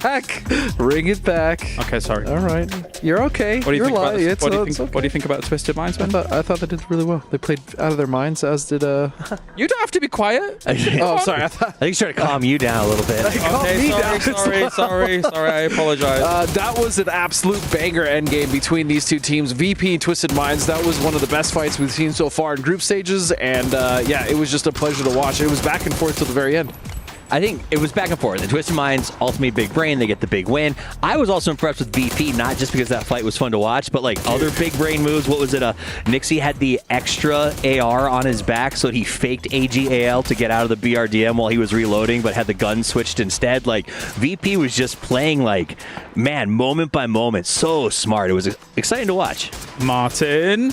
Yeah, we're back. Yeah! Let's go. No, I mean, obviously, a fantastic game to watch, right? Even though, like, you can say what you want about the BRDMs, but when you go see two BRDMs go against each other, like another one pulls another one, we get the Panzer Faust coming in, like, what a great end game here. And also, VP farming throughout. I mean, again, we get this 4 versus 4 to the late game here. There's just such a great show of skill. That's actually a really good point. Based on this game, Godspeed, now, how much do you think EMEA is going to win by in the grand final? 21 look, points. the match rankings. Oh, the match rankings. All right. Well, Virtus Pro here, 21 points for number 1. Actually outdoing Twisted Minds, which is an amazing feat considered. Twisted Minds playing from that north side here, Avenger, looks great, but Virtus Pro is banging right now. Yeah, massive amount of points. I also got to say here, 27 points in 2 games, so all gamers global now. Yeah. You know, that's fantastic. Huge. They're going to be in 57 points. We're going to be seeing them in the final. It's Virtus Pro, though. Dude, I have to say, though, the journey that Virtus Pro took this game, they started all the way at Millie Base. They then took an E-pickup all the way to Kameshki. They then went to Lipovka. Then they went south because the circle hadn't posted. Then it completely shut them out. Then they had to come back in from boats, by the way. I mean, it was a crazy journey all the way from Millie to the north. I mean, they pretty much did the world tour. It was a metaphor for their journey as a team in general, right? This sort of long meandering, trying some new things, finding some new people, and it seems to be clicking really, really well. On top of the back of the fact that their counterparts in another game are also surprising expectations and putting them up there in the club championship. I think seeing this, I mean, if I'm Virtus Pro's front office, I am losing my mind right now because the potential of this team is incredible. Well, forgive my elation as we take a look at the head-to-head between Twisted Minds and Virtus Pro. As we take a look at the numbers, 45 kills to 45 kills. Now, bear in mind, Avenger, my elation comes off the back of, I was very worried for EMEA before to start today. That's really impressive with that, but look at the amount of placement points Twisted Mind has, more than insane. Virtus Pro 12 only, 33 for Twisted Minds, but then again, the amount of wins that we've seen Twisted Minds have so far is just insane, right? 3 to book with it, that's huge. I think this is a concern, actually, to make it serious though for a moment, because we know when Twisted Minds is on, they're able to get back-to-back-to-back PGS championships, right, Toffees? So if now Virtus Pro, sorry, not the Twisted Minds, after showing a lackluster start to the year, who is now in second place. If they are on, they are scary for the final. I mean, we gave EMEA a hard time yesterday and the day before. We said they're starting slow, but we also continuously said these doesn't make sense. These are consummate professionals. They know how to bounce back, and that's what we're seeing. Things were chaotic, things were tough, and they have ground their way up. Overall rankings, though, as we take a look at those right now, the teams that are sort of in the chase, Freak's still at 53. Yeah, I think they're fine. Yeah. What are you looking at right now is a risk? Well, I mean, what I was going to talk about is Virtus Pro up to 57, really pushing themselves towards that safe spot as well here, Godspeed, for them to just kind of shore up their position. Yeah, I think this is the second time they've started early in the day with a huge win. We saw it yesterday as well. Coming into the rest of these games, I feel like they're going to be fine. I'm not worried about VP at this point. There are some teams, though, that I am worried about. Again, another very I want to say unlucky game for Liquid. How many times do we say this is the question? Well, this is my point. Is I'm done talking about Liquid at this point, right? Until they put something up. No, that's because kind of fair. we're just disappointed. And I'll just leave it at that. I'm disappointed in what I'm seeing. I think they're disappointed in what's happening. Is it their fault? Not entirely. They're getting crap circles, but that's it. Until they do something, what's the point right now? Because they just keep getting bad on bad on bad. Martin, what's your take on it? I mean, 33 points still. They are getting, salvage points rather than the zeros and the ones. That's fine, but we need to see big games from a lineup like this, right? This is a superstar lineup. We know what they're capable of. We're talking 4th place last year at Esports World Cup. We're talking 2nd place at PGC last year. Like, this is a team capable of big things. I'm hoping that if we look away from them, maybe they'll start to perform again. Okay, that makes sense. Even watching them in the turn the blind eye. We kind of ignored them last year. They were super That's the strategy, guys, going forward. If that's the strategy, then can we also turn a blind eye to BP Team and Geek? I'm done. I was just about to say, they actually made it so far into that late game, but then they got pinched by CTG and VP, which, I mean, VP is not one of the teams that you want to get pinched in. And then, CTG have been doing well enough. Martin's a huge fan. Yeah, I love when they catch, some of the circles compounds they're in, but they're still not able to kind of get in there. Sure, last game, 9 kills, big game for them here. They're kind of crumbling when we see them go up against All Gamers Globals, BB Team, Twisted Minds, VP here. They weren't really having a big impact there, but the compound they're in obviously enabled them to get into late game, which get them a few points here, but 44 points for them so far. I don't have big expectations for them, but we need to see Petrica Road kind of step it up. We need to see Liquid step it up for them to kind of jump in ahead of them, because right now they're behind. I think my beef with CTG is, as you brought it up, is that even if they were able to salvage this out and make it to the grand finals, what they've done here in the group stages will not play in the grand finals. It's not going to translate. And as a fan of PUBG as well as an analyst, I want to see the 16 best teams here go to the grand final, because that's what's fun. Those shots of Twisted Minds just look like a weight lifted off shoulders, right? When Barney asked the question, when you get to the point threshold that would secure you, they're pretty much there, right? And Batulins and the boys know that, so just going to be happy smiles from them for the rest of the time. But at the same time, Godspeed, you've brought it up before, this now allows teams like Twisted Minds to just have impact on the rest of the lobby if they so choose. And fortunately for everyone else in the lobby, you heard Batulin say, we're not really focused on anyone else but ourselves, which is great news. Wouldn't you say that, though, if you were going to attack somebody? I mean, but Batulin's, I really don't think they care. I genuinely think... That was very sinister, Toffees. I would love a little more sinister, but I think you're right.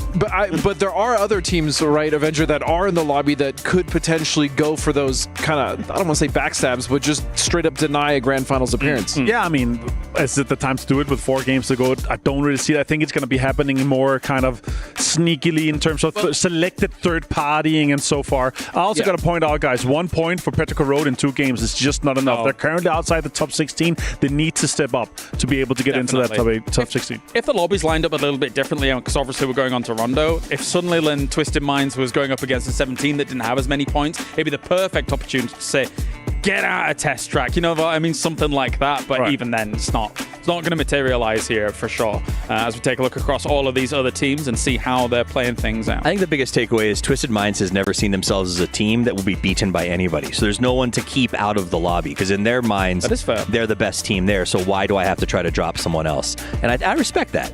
All right, well, of course, you guys at home can keep up to date with everything that's going on here at the Esports World Cup. Download the app and get the full experience. You can keep up to date with all of the results that are coming in. Keeping an eye on the club championships, but for now, it's time to head over to Rondo. Let's go to the casters. It is Rondo time as we're getting into our middle maps, and it's gonna be absolutely crazy. If Erangel is crazy, what are we even looking at on the middle maps? Well, Rondo was so exciting yesterday, so kind of hoping we get a little bit of that again. We'll have to wait and see, but yeah, just some fun stuff with the vehicles there, with the BRDMs. You're looking at me directly while you're doing it. You're no, just I did it too. No, it's all me, man. Look, I'm just like... It's what my friends and I call it. We just call it the BDRM because it like rolls off the tongue better. Yeah, I guess it's okay for all you pedants out there. BRDM, you got it. I fixed it. You're welcome. BDRM. BRDM. CDR. It's hard, dude. Why are you doing it? You've got it in my brain. I don't know what it is anymore. Oh, all right, Stadium. Let's go to Stadium instead. Let's do that. Let's just go into like test track. Let's just absolutely go full on Rondo and just play the most interesting part of the map, I swear. Okay, it is time to get spicy. We've got our plane path up and in the air, ending over Jadina City. So cross your fingers, maybe we can get some love on that one. But I mean, we went very far south yesterday. This, again, beautiful map. I love it. And I love whenever we see some of the crazier, more interesting circles that we can get in it. So fingers crossed that we'll get a couple of those. Yeah, I like the northern part of the map, the eastern part of the map, because it plays a bit like Miramar. So for me, that's kind of fun. But usually we end up just kind of center, again, somewhere in this Bermuda Triangle that Stadium, Joutin, and Test Track create. But we did get kind of a fun one yesterday just in terms of, you know, what teams had to work with and what they had to do in some of those situations. Like the way Petrichor Road was crashing people was super fun. So just kind of looking for some more spicy. So Twisted rampaging up at the top of this. They're a team that you can never count out. And this year's been a bit more quiet for them, and if anything, EWC could be a big statement for them, and you know the fact that they're going to look for every single opportunity. Opposing side of that, AGAL, man. Like, yeah, we're starting to see them find more of their comfort, more of their control. River going halfway through the circle on this one. Interessante. Yeah, maybe Stadium-ish, like is kind of the general vicinity, or could go north of the river. We had a bizarre one at PNC where it ended right next to the river. It was absolutely insane up in those mountains just north of where Hong F is. So kind of looking for maybe something a little spicy on this one. A lot of those teams down in the east going to have some work to do to get into this next circle. City in the background. What? I said there was such a pretty city in the background. Oh, I know. No. But we don't ever get that. We're not. No. We don't get good things, Matt. I know. Could you imagine urban ending? Yes. So good. I can. I do. I enjoy urban endings, both playing and watching. Same. I actually really enjoy playing. They're so fun. Mainly because it means everybody has to get close range where my aim isn't as bad. I like it just because it opens up a lot of different possibilities and ways to attack a situation. Yeah, Speaking of... This is an interesting drop situation that we've got going on. It's changed the game, and Sharp are right on top of each other. Sharper's a bit more separated out, so that's given Change the Game more momentum to kind of play around with this one. They are kind of spread across this hillside, so Sharper going to be to the south with Jedi as well as Thunders. Trizit going to go ahead and get spotted, and that's going to be all she wrote for the duo that's hanging out over here. So 2 easy points right off the start for Change the Game. Yeah, this is brutal for Sharper. Looked like maybe they were going to be able to kind of get something going today after that first game, but they got knocked out pretty early in a long fight with Geeke in the Erangel game, the previous Erangel game, and this one they already lost 2 players, so going to be tough, but you never know. Blue chips are there. Maybe they can get something done with that, but nice work by CTG closing in to make sure that they get those 2 confirmed points. That's going to be nice for them as they're sitting in 17th place right below the bubble, so they would love to get a few more to get something going. Rock is fine. They are just, they are solid, and they can do whatever they want. Yeah. I mean, there is a moral victory for them to be had by winning and getting in first place, but sure, qualifying, being at the top of the leaderboard, specifically for the squad, though, what I love is seeing them be much more proactive. Sometimes they could be a bit more passive in their play off of just trying to get into center, trying to get in circle control, but we always knew they could frag. Now they're getting more confidence on that international stage to do that. Squad, though, that's set up for a good game, pretty much centered up right now in a 2-2 split is the Freaks. Yeah, so the Freaks there, just making a little bit of noise so that if anybody was thinking about trying to drive or get close, you might think twice. That's why you're going to see a lot of players kind of blasting some bullets early into doors and other stuff like that. It's mostly just to kind of fluff up their feathers, make themselves look a little bigger than they are. Team Liquid desperately needing a game to go their way. We know that this could be their opportunity. Who knows how they want to attack this circle, if they're going to just kind of settle in on a 2-2 split on that eastern kind of south, well, it's mostly south-central location that they've got just south of the stadium lake. So I don't know what they're going to do, just kind of keeping my eyes on them. TDT can just get as close to stadium as they feel comfortable doing, set up a bit of a wide split formation, try to punish any rotates that try to go through that road. That road is very dangerous to drive on that's north of stadium. It is extremely exposed. Yeah, and it's got a lot of high ground vantage points around it that could easily be usurped in kitchen positions. VP on a tear of their own. I mean, that was a great game for VP. They're going to be very far, like pretty much up against the zone wall over in the east in a 2-1 and very far northern one, as Nixie is going to be very close to DK, what, about 1.5 kilometers away from the rest of his squad, with all of, well, most of CTG in between them. Well, Nixie's about to run into a couple players from DK potentially. Not sure if that's going to amount to anything or if he's just going to try stay hidden, or DK got out of their cars. I think they noticed that Nixie's up there. Maybe they saw his vehicle or something like that, and they thought they might need to try to take a fight. Either looks like they actually just grabbed a vehicle of their own based on what I can see on the map. After their performances in the last game, Twisted taking a nice vacation, getting some scenery in, breathing. They're still got plenty of control over this. Nixie. PW DDD dead. He was waiting for them to try to get in that glider, and he found his opportunity. That is brutal. That's a maniacal laugh coming out from Nixie. I love it. Whenever VP is doing good and Nixie is absolutely vibing, it is scary. Exactly. He got fired up. Even though they didn't win that last game, he was having a ball. Yeah, I would not feel bad about losing that last round. No. Getting second in that one where you were just like running amok and really just kind of doing whatever you want to do, that's a game changer for mindset. Like, they know that they only need a little bit to qualify. Finding a point early inside of this game, going to be good. And, oh, hey, look, I see you too. Oh, what's going on? That is a coach duo that is so strong. Oh, change the game. You might have put yourself in some trouble, as now they've slowed down, and the tail end of VP could be catching them in Corexy. Beamy and Lucarux have been spotted by Change the Game, so interesting setup is, you can remember also. What is going on? Sparking him not. Yep.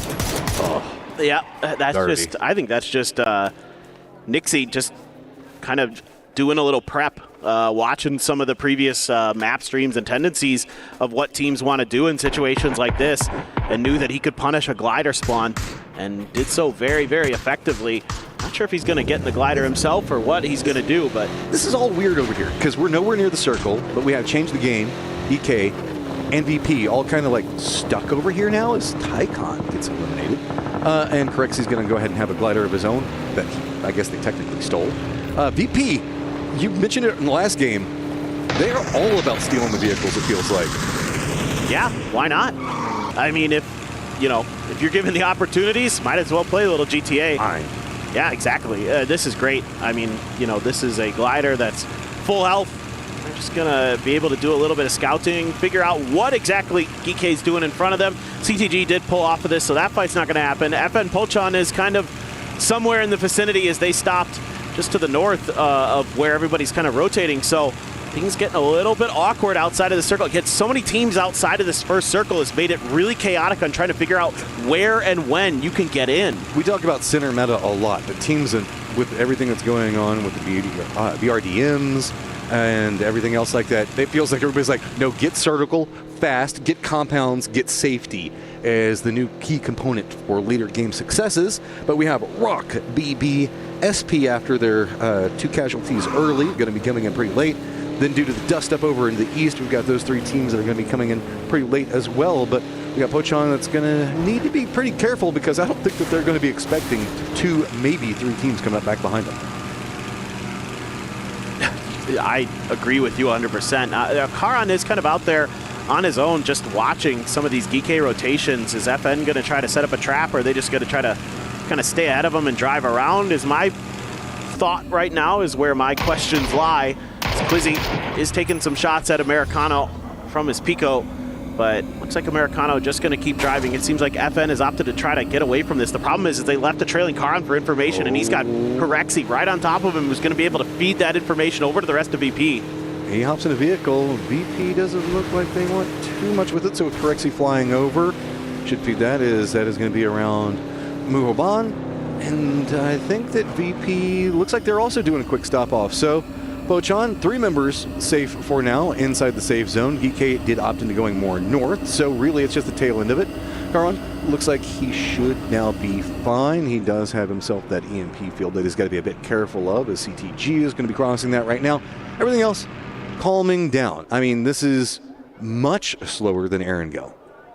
Yes, there's tons of space in this first circle. Look at you, Team Liquid. I see you just being safe, but you don't need it. You're in a great spot already. Well, this is kind of what I was expecting based on our first circle. They do like to drift towards Stadium, so it do be like that. I love this circle. We were talking about this, 2 days ago? Yeah. Whenever you get a Stadium game, if you get this circle, it can go Stadium, which is great because Stadium fights are just amazing. Oh, that game was great, yeah. Even if you go more south, that field has a lot of pathing opportunities that teams can really try to exploit. It's going to be Team Liquid that looks like they were trying to do a bit of that, and they've got Twisted Minds right next to them. And oh, Liquid, you need points, and you are next to a team that is absolutely rocking this lobby right now, so that is going to be punished every single time that you go for a peek. But going back to the circle itself, if we see the shift away from Stadium more into the south, the hillsides just directly southeast of Stadium are a really cool place to fight. Leading into the due south hills, there's a lot thing going over here. And the fields themselves do, again, have those pathing opportunities. We've got Rock, Team Liquid, Twisted, and Petrichor Road already in great power positions inside the circle for the fields. Freaks has got themselves Stadium. AGAL just on the tip of the hillsides just south of that, and that is a great place for AGAL. Roaming that hillside could give them a ton of kills. Yeah, potentially, but they lost a player early, and I had concerns about the way I saw them play a circle in a similar spot here on Rondo, where they should have cleared a flank and they didn't, and they should have been a little more aggressive at making sure that their edge was safe, and they ended up paying the price because they left it open for BB team to come in and kind of kick them in the butt. So they need to be a little more diligent, especially with a player down. So it looks like instead they're just going to opt to hunker into a gas station, try to keep those vehicles alive if they can. Freaks are going to fan out over Stadium. You've got TDT in the southwestern part of all of that. You've got CTG making their late move. By the way, VP has 2 gliders, so they are going to be getting maybe a little extra info as they're trying to come through. All of the information is ours. So with CTG doing this long wrap down next to Yulin, if they opt into coming in from the south, there is going to be a compound just to the west for them, but they have to be careful because there's a lot of tail end teams coming up right back behind them. It does look like CTG is going to cut directly north, so come into the very southern section of the circle where that compound's going to be at. But it is also going to be Pochan coming back behind them, as Nixie is going to get some vision on them in just 1 second. He's a bit airborne and just to the south of them, so he's going to feed that information back over. This is very well scouted, so that means that VP is going to be coming in as pretty strong. But this is interesting because VP, we saw them go on an absolute bloodbath tear in the last game. With as much information, they're going to be coming in much smarter, but that means that they're not going to be in as much of a firefighting game. Well, it's going to be tough. This circle has stuff to play in for sure, and there's actually a lot of opportunities to find some open compounds in space. It's just, are you going to be able to get there in time is kind of the big question for them. GK will have some room for themselves out on this western edge of the circle, just to the north of Jiao Tin, and they're going to be able to make a nice rotation. T5 maybe an opportunity to do something in this game. They've been a little quiet today. They were so good the other day. FN just driving in, and this is problematic. They just roll right in downtown space, but he holds the line together. Carwin finally does manage to get the knock onto him. So do manage to retaliate back in, so they get a hold off for just 1 second. They got to be careful because Change the Game's got a lot of angles. Also going to be playing this pretty aggressive. They're roaming up top of the hillside. Aries does get the knock on to 1. Nade's going to roll in, follows up with a couple of shots.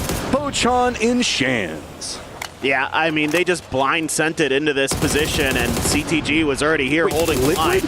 Liquid is also just doing a directed sit right into Jin G's positioning right next to Rock. That is a bloodbath point. They just run in hot and heavy. They've already lost Luke 12, but just runs around.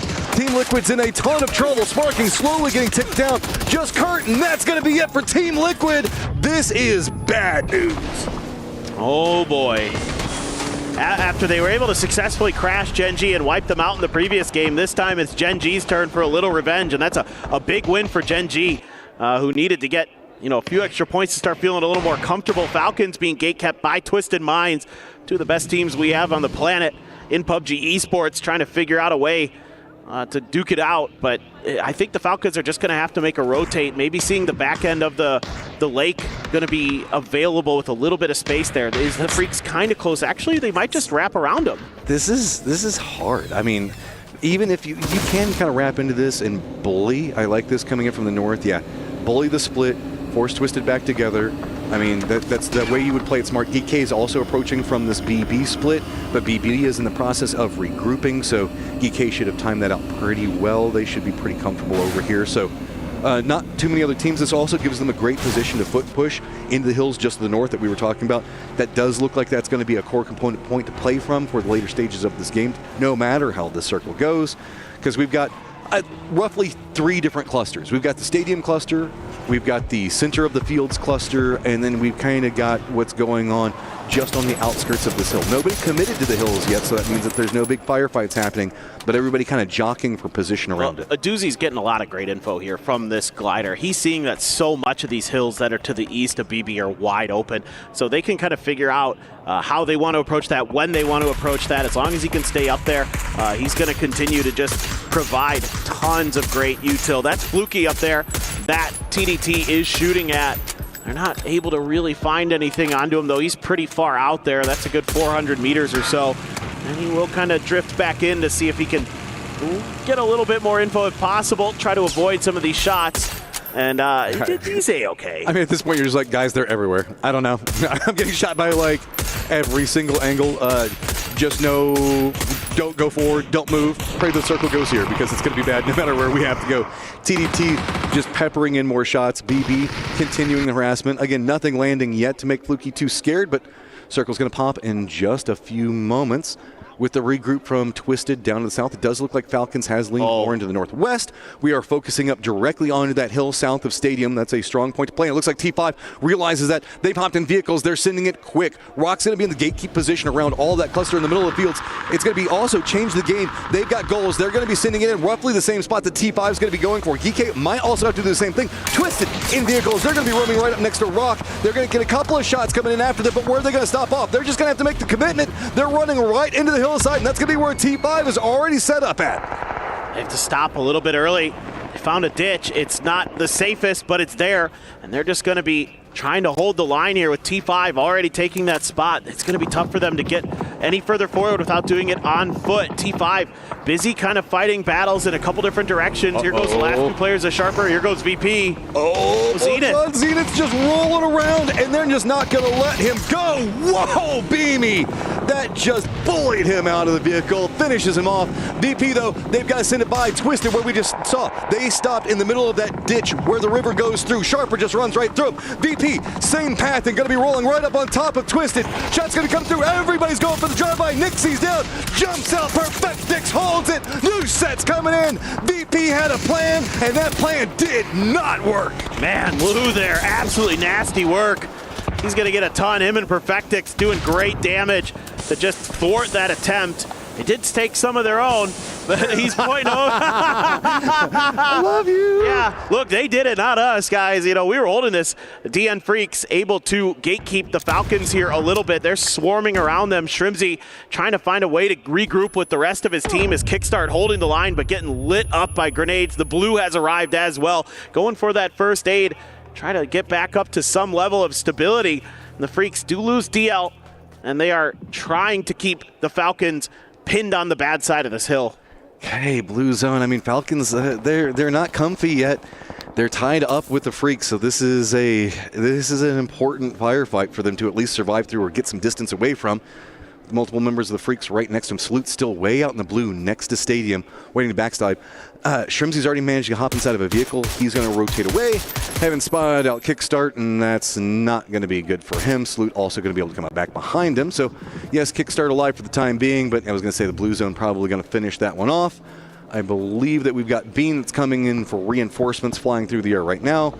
I think that looks like, yeah, they just want to make sure that they secure this one up. Every single point matters, and that's good heads-up awareness. So make sure that you get the point specifically from the squad that you're tied up with for the time being. Love the way BB team is playing this. Spreading out, taking a ton of real estate, getting info on what's going on up by that hill. You know, a doozy was flying around there for a long time. Now he's grounded and putting those legs to good use. Circle, where are we going to go? Northeast here towards Petrichor Road. Twisted Minds keeps their dip in. Rock, Gen G, GK, CTG, BB team, TDT, going to have to make moves. DNF as well. AGAL, going to have to maybe play some defense here. It might be kind of a situation where eventually TDT has to either crash them or try to gatekeep them. Well, we've got a death funnel that's going to be happening on the hillside where T5 is going to be the gatekeep position with Change the Game as well as GK, BB, all going to have to push into a pretty scary spot. Flame's got himself a fun toy to kind of roam around the circle from, so he could kind of lead the way and see if anybody's going to be taking shots. The smarter option is, of course, go after the weaker vehicles back behind it. Tosi going to be the one that receives those bullets. Instead, this is not managing to make it in the circle yet. Rock can't move either, though, and let's not forget about the fact that Twisted is looking right down that path. So let's throw in a Blue Zone nade and Twisted Mind crossfire, both. Gen G, that's gonna hurt. Yeah, I mean, Gen G was on the bad side of the circle, so they had to make the move before Rock could. Santastico says, well, I can figure out where they went. I can just claim the 2 points. I don't know if he's going to get there in time before Petrichor Road does. Oh, well, there's a PRDM there, so there you go. Unnecessary, but I like it anyway. Why not? Why not? Just looking for the last. Where's he at? Well, now you have a BRDM for yourself. Yeah. Being alive still. Hey, and they need that for this rotation. Yeah, they do.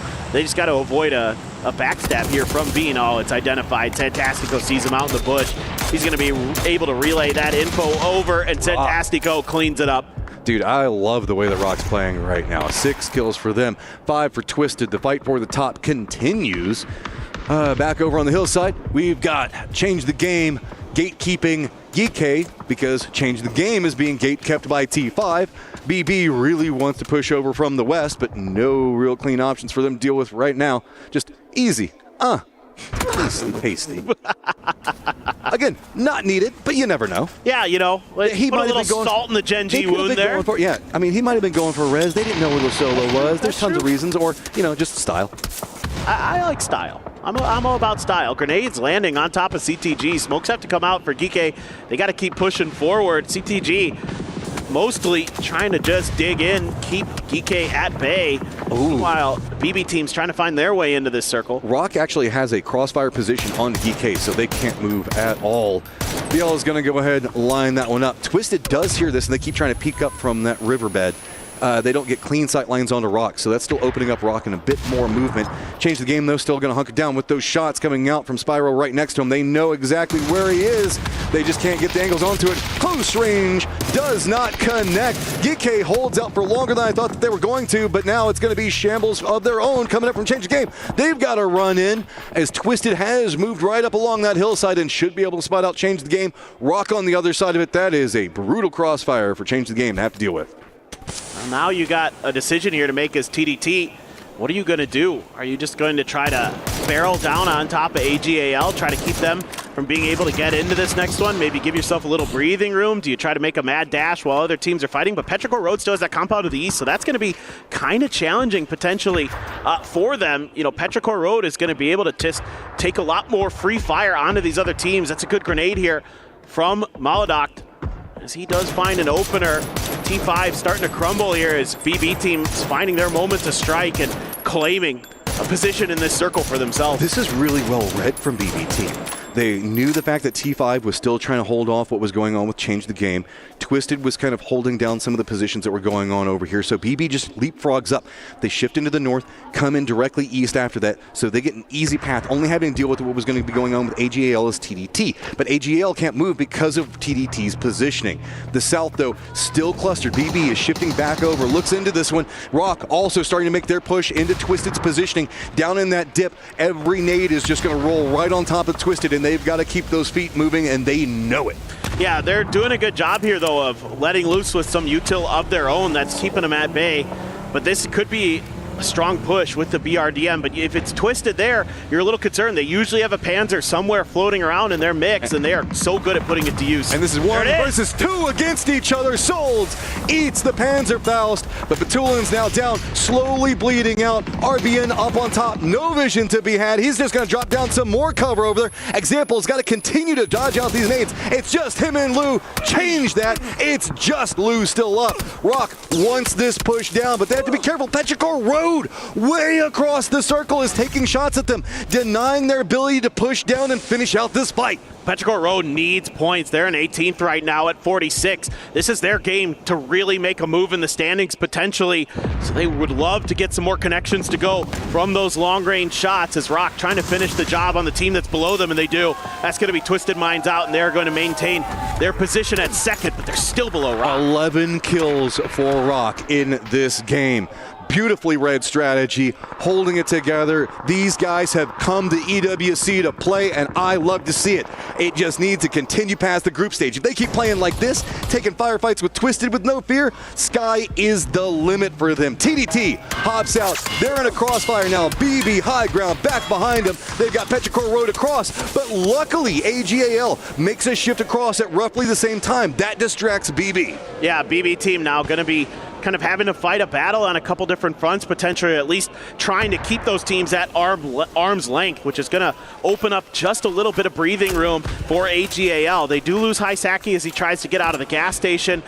There is nothing they can do for him. They're going to have to fight as just two, as Petrichor Road going to claim that point. A doozy gets an aqua with the JS9 onto Jun. Besto going to be there to clean that up, so TDT hemorrhaging players as well. This could be big for BB, though. They're in a great spot to get a lot of kills, and boy, do they need it.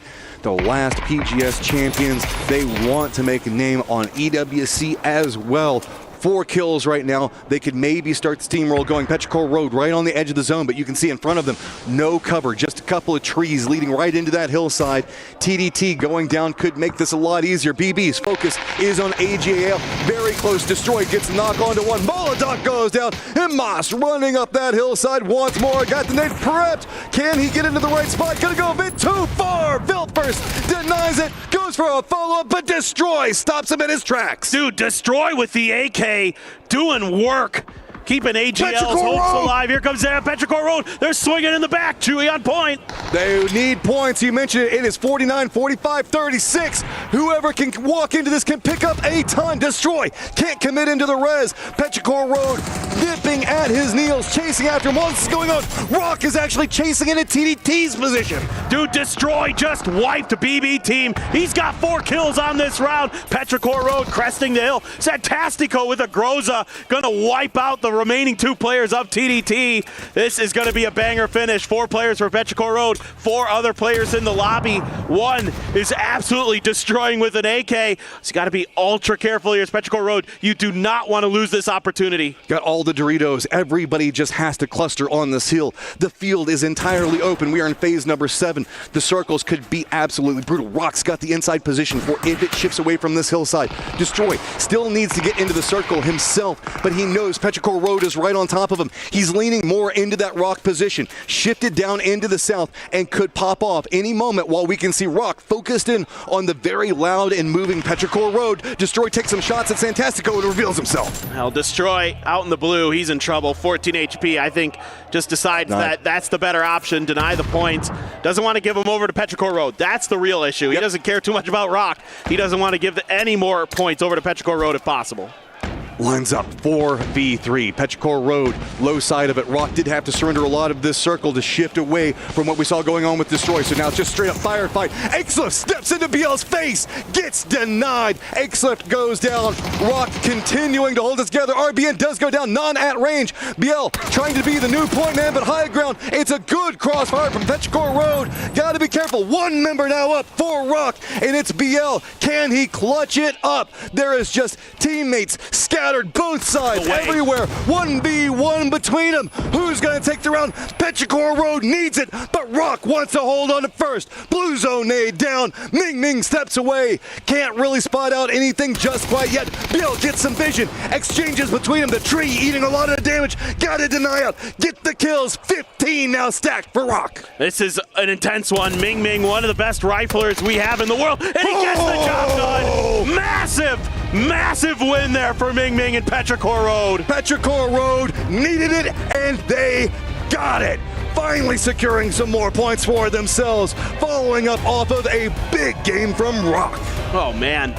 Dude, okay, so Rock is amazing, but gosh, Petrichor Road there, a huge sigh of relief from Chewy. That was on a knife's edge.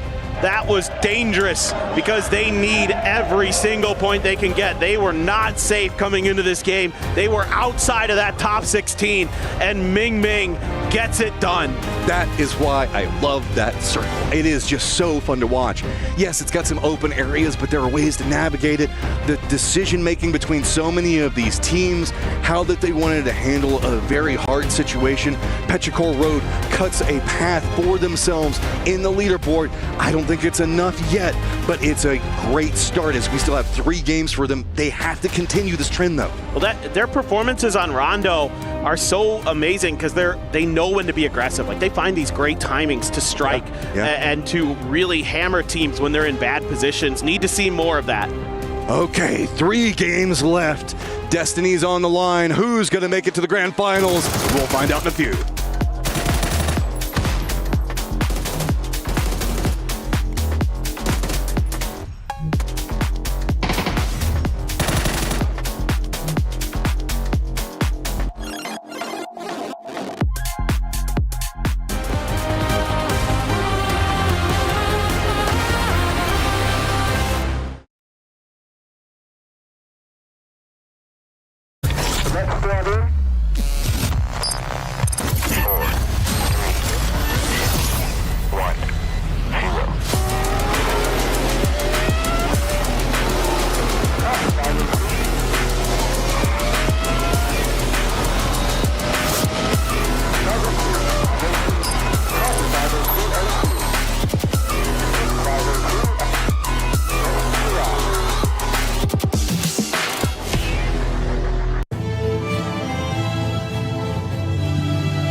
进去标，看你呢。3标还在，架你呢。看他们瞄到了，一枪，一直在往你右上跑，还在右上，我脸上。Nice！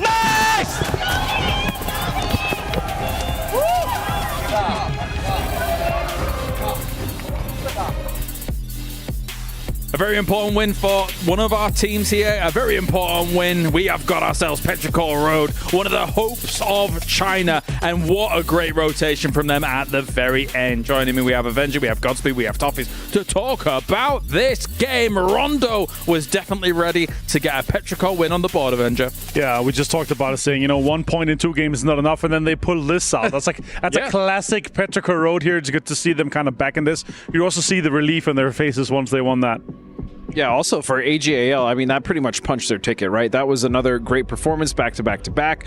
They had a slow start in this event, but I'll tell you what, they're back. Yeah. Also, I want to give a shout out to Rock because we've talked about them, and I keep saying, I don't know if they can do this in the grand final.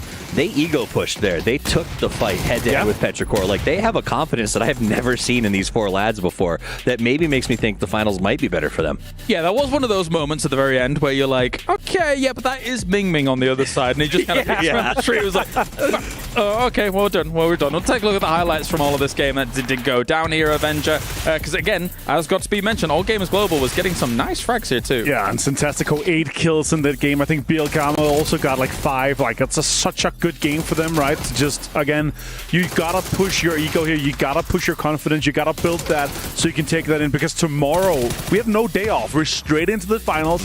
If you're going off such a high note going into the finals, it's going to be massive for them. And that's such a good point because, like you said, usually there is a day between the final day or 2 before we go into the grand finals. But for a team like Rock, for a team like AGAL, who struggled in the beginning, that's going to be a massive boon going forward tomorrow. Here's the match rankings. We have another 22 points for Raw. Unbelievable performance from them, representing the Americas proudly. And then Petrichor Road with the 17. This is also very important points here, Toffees, right? Because for Petrichor Road, as Martin mentioned, really not much to the beginning of the day. They come in knowing that this is such a big tournament for them to win. Yeah, the temptation is to talk about Rock because they get so many points, right? But AGAL is one of those teams walking in where we're like, ugh, what are they going to do? Also, Petrichor Road, expectations are high. They haven't performed so well. So, yes, those aren't the 2 teams that ended up at the top of that leaderboard, but they're the ones who needed it the most and had the most pressure on them in that end game. Rock didn't have any stress. The other 2 had a lot to worry about. Another team, of course, trying to do America's proud here is good old Falcon. So let's head over to Bella. Hi guys, I'm standing with Team Falcons. Tig, hello, good to see you, Tig. I know you guys came in prepared today. What's the goal for Falcons today? Are you guys aiming to secure a top spot on the leaderboard, or are you gonna try to make it to the finals first? We were thinking about sniping a couple teams, but honestly, we're not qualified ourselves, and most of our ops have kind of made it through already. So, yeah, the goal is just qualifying now.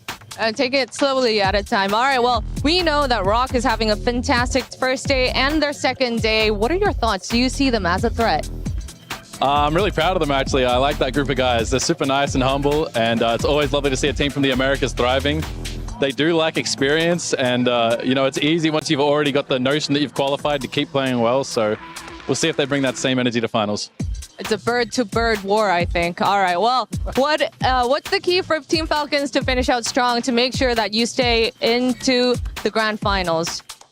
I think we just need to be more consistent and slow with our decision-making. We weren't very meticulous in a couple of games here. We're just kind of making rash decisions, acting too fast. So just take a breather and just vibe. All right, just keep vibing. Good luck to you. Okay, thank you. Yeah, just vibe. Infinite Riz. I don't know if that's the play, because that's what Australia did. Infinite Riz.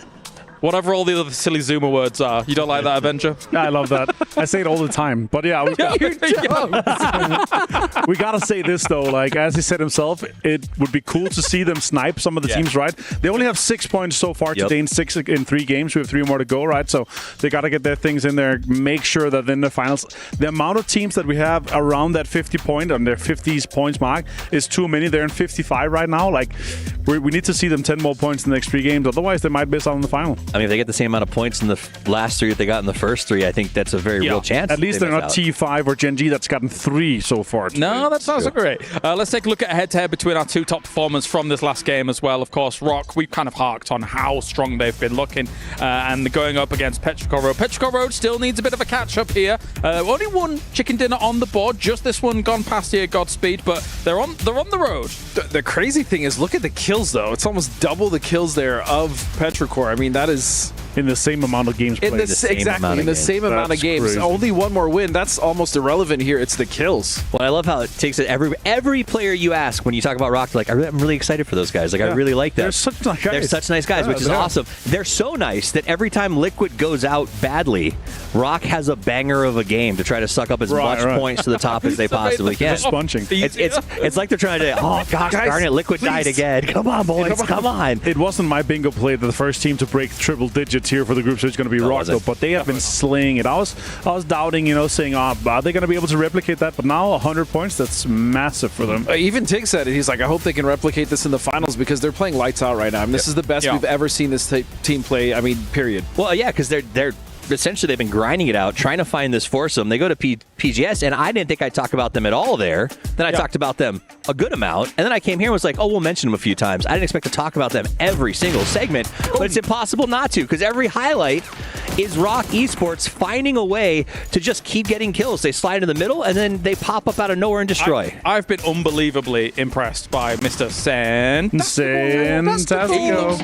fantastic. But that's the thing. It's not just him. Yes, he is an absolute star so far for them at this event, but all 4 members of that team are actually coming to the table. You still have BL, you still have RBN, you still have Souls also coming to the plate, and that's really important, which is why they found so much success, Martin. I'll add to that as well. Our current 2 frag leaders is Syntastico, 22 kills, and Viet Calmo, 19 kills. At 8. After just 9 games played. That is so impressive. That's wild.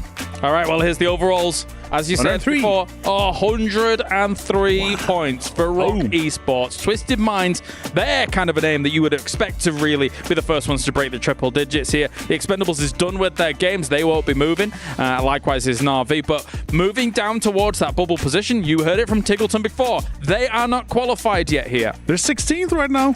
That's correct. Yeah, I mean, they're 16th right now, but they're 16th butted up against like Freaks who are only 1 point higher. Change the game is 1 point higher. So I don't think they're overly stressed. But yes, all of these teams need to start putting some rubber to road here.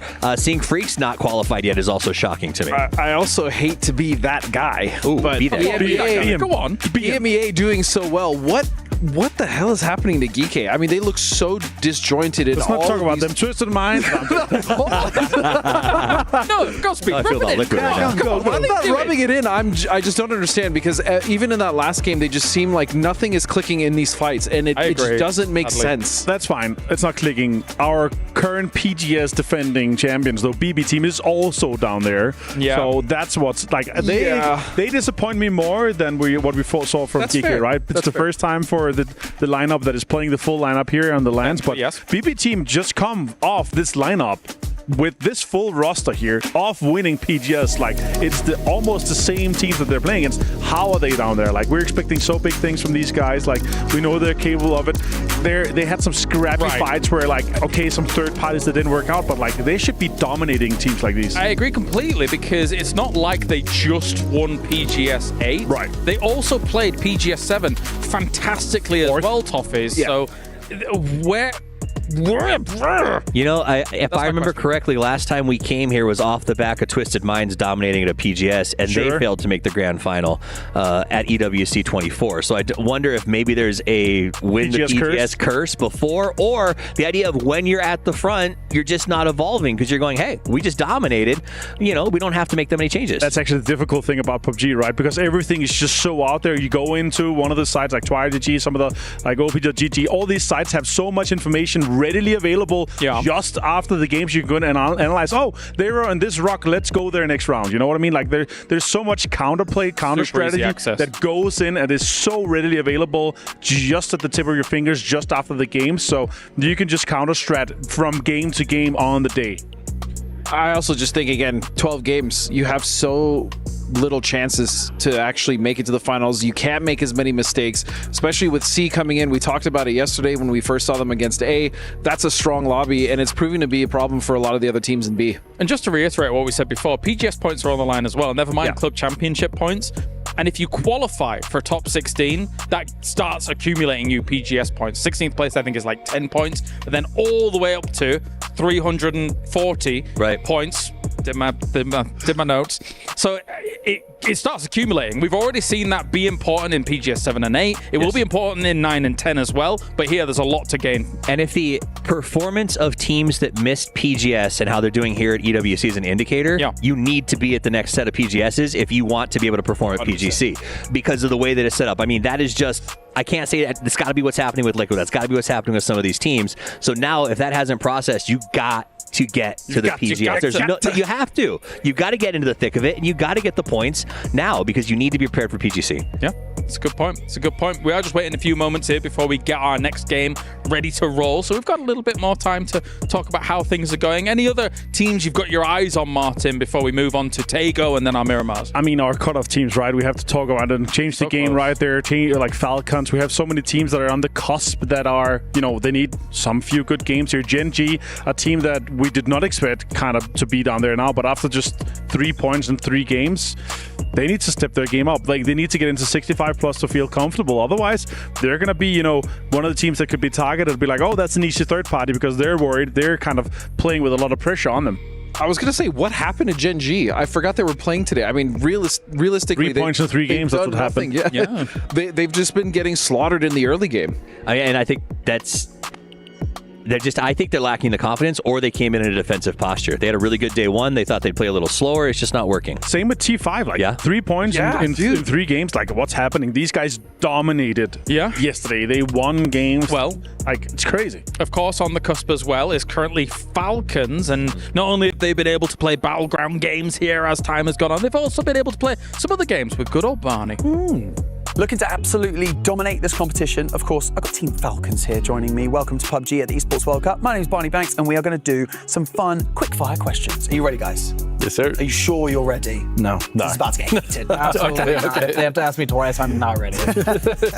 Okay, out of your team, who is most likely to get a team kill with a nade? It's me. I feel like it's me every time. It has to. It's Kickstart. It's Kickstart? It's Kickstart. He's had the most team kills like the past 2 months. He's just been fragging the whole team. I feel like Kick's on a hot streak recently, but like all time, like legacy team kill status, it's me. I like how you're taking. Then he's like, no, it's me, guys. It's me. Please pick me. I agree with him all the time, but recently it's Kickstart. Most likely to say, we've got this, guys, and then immediately get killed. I think that would be H-Win. Because he's always the positive guy. But the positive guy, No, it is. It's always a good thing. Yeah, no, he normally has the best energy, like in terms of coming into a game, and then sometimes we just get completely rolled. But I mean, that's PUBG, Who's most likely to push by themselves and get way too aggressive? I think me, for sure. Guaranteed me, yeah. I'd be running it down, just straight down mid. Who is most likely to rage quit? Kickstart. Definitely Kickstart. No question. For sure. He's very competitive. Assassin. I mean, I wouldn't. It's not a good day to be his desk. Every day. Every day. Who gives the best food recommendations? H-Win, no questions asked. Yeah, for sure. I like that. Instant. This guy's like, big thumbs up, bro. Every single day he tells me, I just ordered food from here. You gotta try it. It takes always a dub. Food. Sometimes it's not a dub, but it's there. It's there. It's the passion that matters. It is the passion. Who's most likely to smack talk another team? Gotta be Tig, for sure. I'm humble. I'm a nice guy. Come on. Yeah. Who's most likely to clutch up in spectacular fashion? I'm talking a 1v3, end of the map. I think Kick's. I was gonna say H-Win, but I'm down for either. Kick is definitely the most clutch player in our team. His whole career, I think he just has 10 highlights of him just absolutely rolling the lobby solo. There you have it, ladies and gentlemen. I've been Barney Banks. That's Team Falcons, and you're watching PUBG at the Esports World Cup. See you at the next one.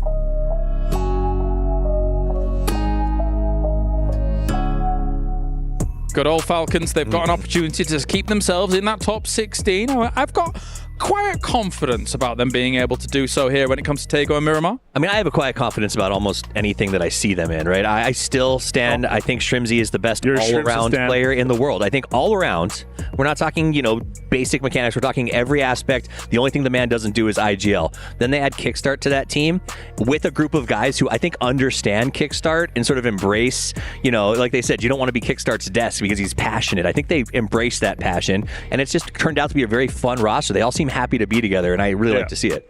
They have really good chemistry, right? And that's what they've really been able to build here after obviously adding Kickstart, winning last year, defending back-to-back champions here, like huge expectations on them. I feel like they're just so comfortable in the way that they are at any given tournament, right? They're comfortable in the way that they play. They're confident in the way that they're able to perform here. Even sure, 6 points so far in 3 games. But again, they're just like, okay, if we had 20 points in our first game, we're going to be going out hunting, but now our focus kind of shifts. But let's just qualify. Let's take a look at their numbers going up against All Gamers, right? Because All Gamers has come in as a team that we had high expectations of. I felt in day one especially they were a bit rusty when it came to LAN as a whole. But what do you make of these numbers, Godspeed? Yeah, they were definitely rusty, but again, the way that AG was able to turn it around today, even in just the first couple of Wrangle games, was pretty mind-blowing. But then you have the Falcons, right, who haven't got as many points. But again, you talked about how it's very hard to tilt that team. They've been together for so long. You heard it last year when they said that, we want to win this for Kick because, he had just joined the team. I think they're going to be just fine. I'm not sure if Tago's going to be the map, but I think Miramar definitely will be for them. Yeah, 30 points day one here, but 37 points for 3 games for All Gamers Global compared to the 6 that Falcons had today. That's a huge turn up. Like, to be able to change that around, you're like, you've got your hand out there. You got your hand on the stove. You turn up. HMS and the boys have been able to do so. I also want to just point out, to see All Gamers Global and to see Falcons, 2 of our picks to potentially win this tournament, sitting at that sort of 40 kill count. Sure. After we just saw Rock at 70, again, just blows my mind how those guys are doing. All right, well, you know what? 2, but yes. Thank you. Because we've taken a look at All Gamers, let's take a little bit of a closer look and have them do a little cheeky shootout with each other. Howdy, y'all. We got ourselves a good old-fashioned PUBG 1v1 shootout going on between AGL. Members decided that they're going to settle a duel between themselves. We got ourselves Tycon as well as Destroy to figure out who's going to be the better man at the end of the day. So let's go ahead and get this underway. There we go. Gets in a little bit of damage. Are we going to see the push around? Get some damage out finally on it, but not going to be enough. Counter side on it. Destroy trying to see if he can destroy Tycon right now, but just can't find the angle for it just quite yet. Peek still coming out. He's just going to try to run out. Goes for the peek around the side of it, just chase down. Tries to avoid the shots, continuing to tap in a bit more damage. It's getting closer by the second. Steps in, back and forth between the 2, but it is going to be Destroy that takes round number 1. Round number 2 underway. Couple of peeks out, gets a quick shot off, but doesn't connect. Destroy still holding angles on it. Cheeky little angle up on top, though. He's going to get red, as the Tycon's already taken some damage on it. Sin, still close between the 2 of them. The outside of it, giving it a little bit more time for it. Goes for a couple more shots and does manage to finish it off. Tycon takes round 2, so we are 1-1. Round number 3 underway. Quick shot off the start from Destroy. Takes some damage over on Tycon. Tycon still playing it aggressive. Playing it slow, tapping in some more damage down to about half life. Tycon still just going to hold the angle. Bold, brazen, just believes in his shooting skills, starting to get the damage off onto it. So now quick reload coming out from Destroy's side. That means Tycon's just down to 2 bullets, but the damage still continues to come out. Neck and neck between these 2. Good shots on both sides. Destroy on no life. Just playing it a bit slower now. Goes for aggressive push. Spots it out. Doesn't quite connect at the end, but there you go. Gets that last shot off. So Tycon wins the 1v1. Folks, at the end of the day, it is going to be Tycon that takes it 2-1 as we find ourselves who is going to be the greater man with the Winchester. Well, thank you, Matcham, master of the shootout. And just to keep people informed at home as well as to what is currently going on, we have Zenith from FM Ponchon, who is actually subbing out, which is why we're kind of having to wait a little bit longer before we get into our next game here. A little bit of a shame, all things considered. FM Ponchon in a position where they're kind of trying to challenge on that bubble. And of course, lucky. Is that? Look who it is! Jeez. One of us. It's not a bad player to sub in. This man still plays the game a lot. Like, he has insane amount of knowledge too. So again, but swapping out for Zenith, it's still a downgrade. He's a good player, but he's still a bit of a normie when it comes to when's the last time we played an international LAN, right? Yeah, it's been a while. Never. Right, exactly. But I love that they brought a coach. He's a passionate guy. He loves these guys. He's been with them been around them for a long time.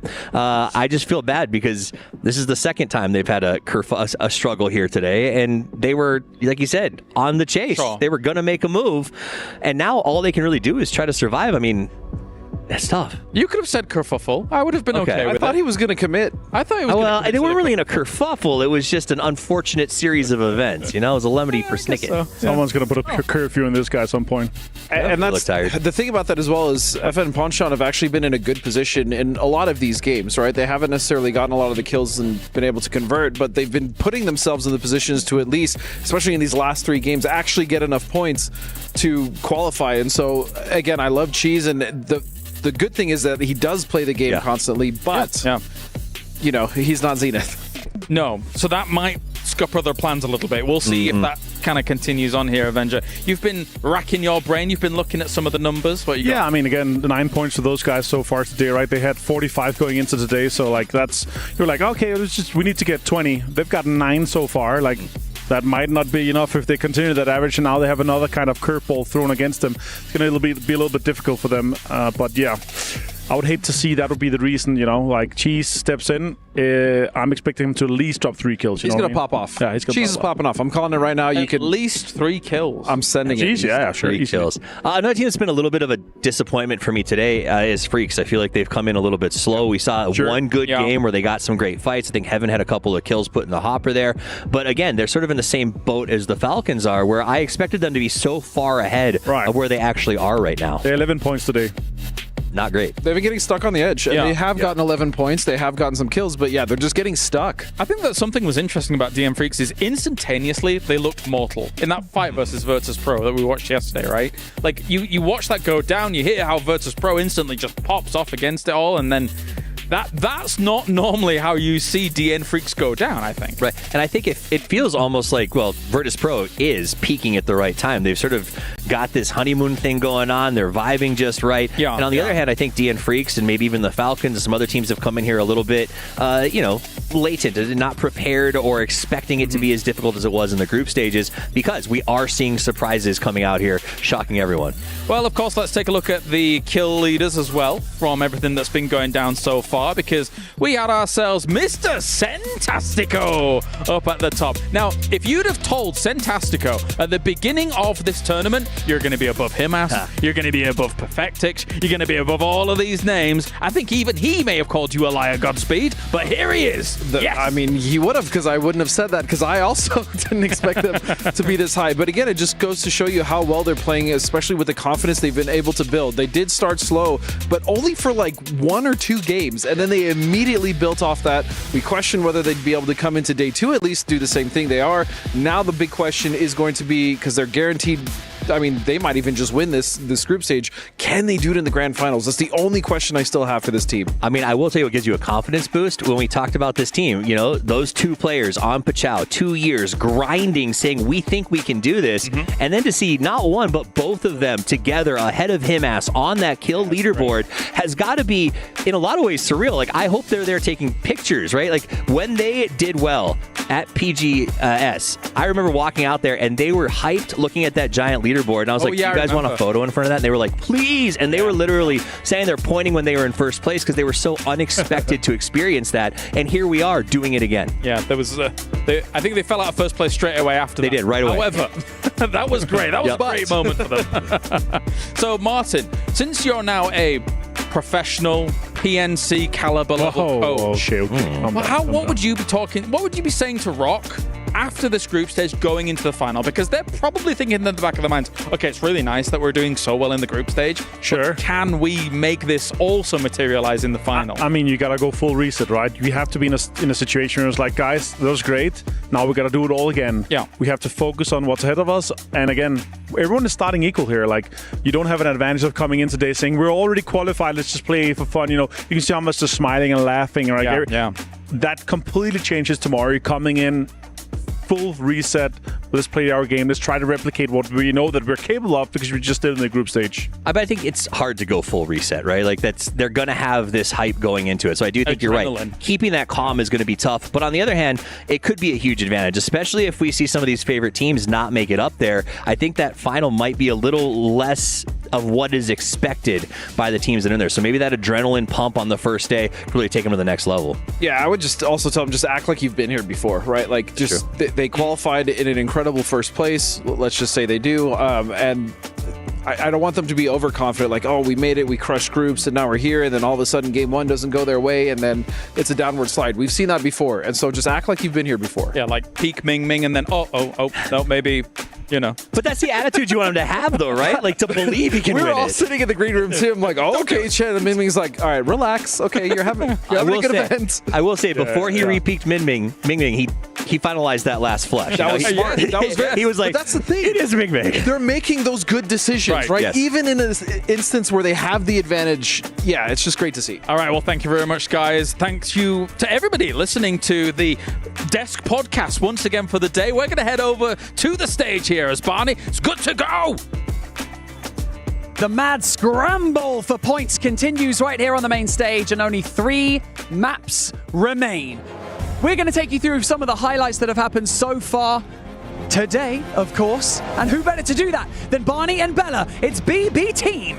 Hi guys. Well, Rock had an amazing start to the day. They come in with the first chicken with 8 kills and 18 points. And well, Twisted Minds and Change the Game were right behind them, and they got 9 kills. They were ready to secure their spot early on. And what happened next, Barney? Fancy seeing you here. Oh, hey, map number 2 started pretty slow, but then the carnage quickly ensued because Virtus Pro managed to secure 14 kills pretty early on, and then it came down to a 4v4. Virtus Pro versus Twisted Minds, and with the help of the Panzerfaust in the back pocket, Twisted Minds managed to secure the chicken dinner. Bella, what happened to map 3?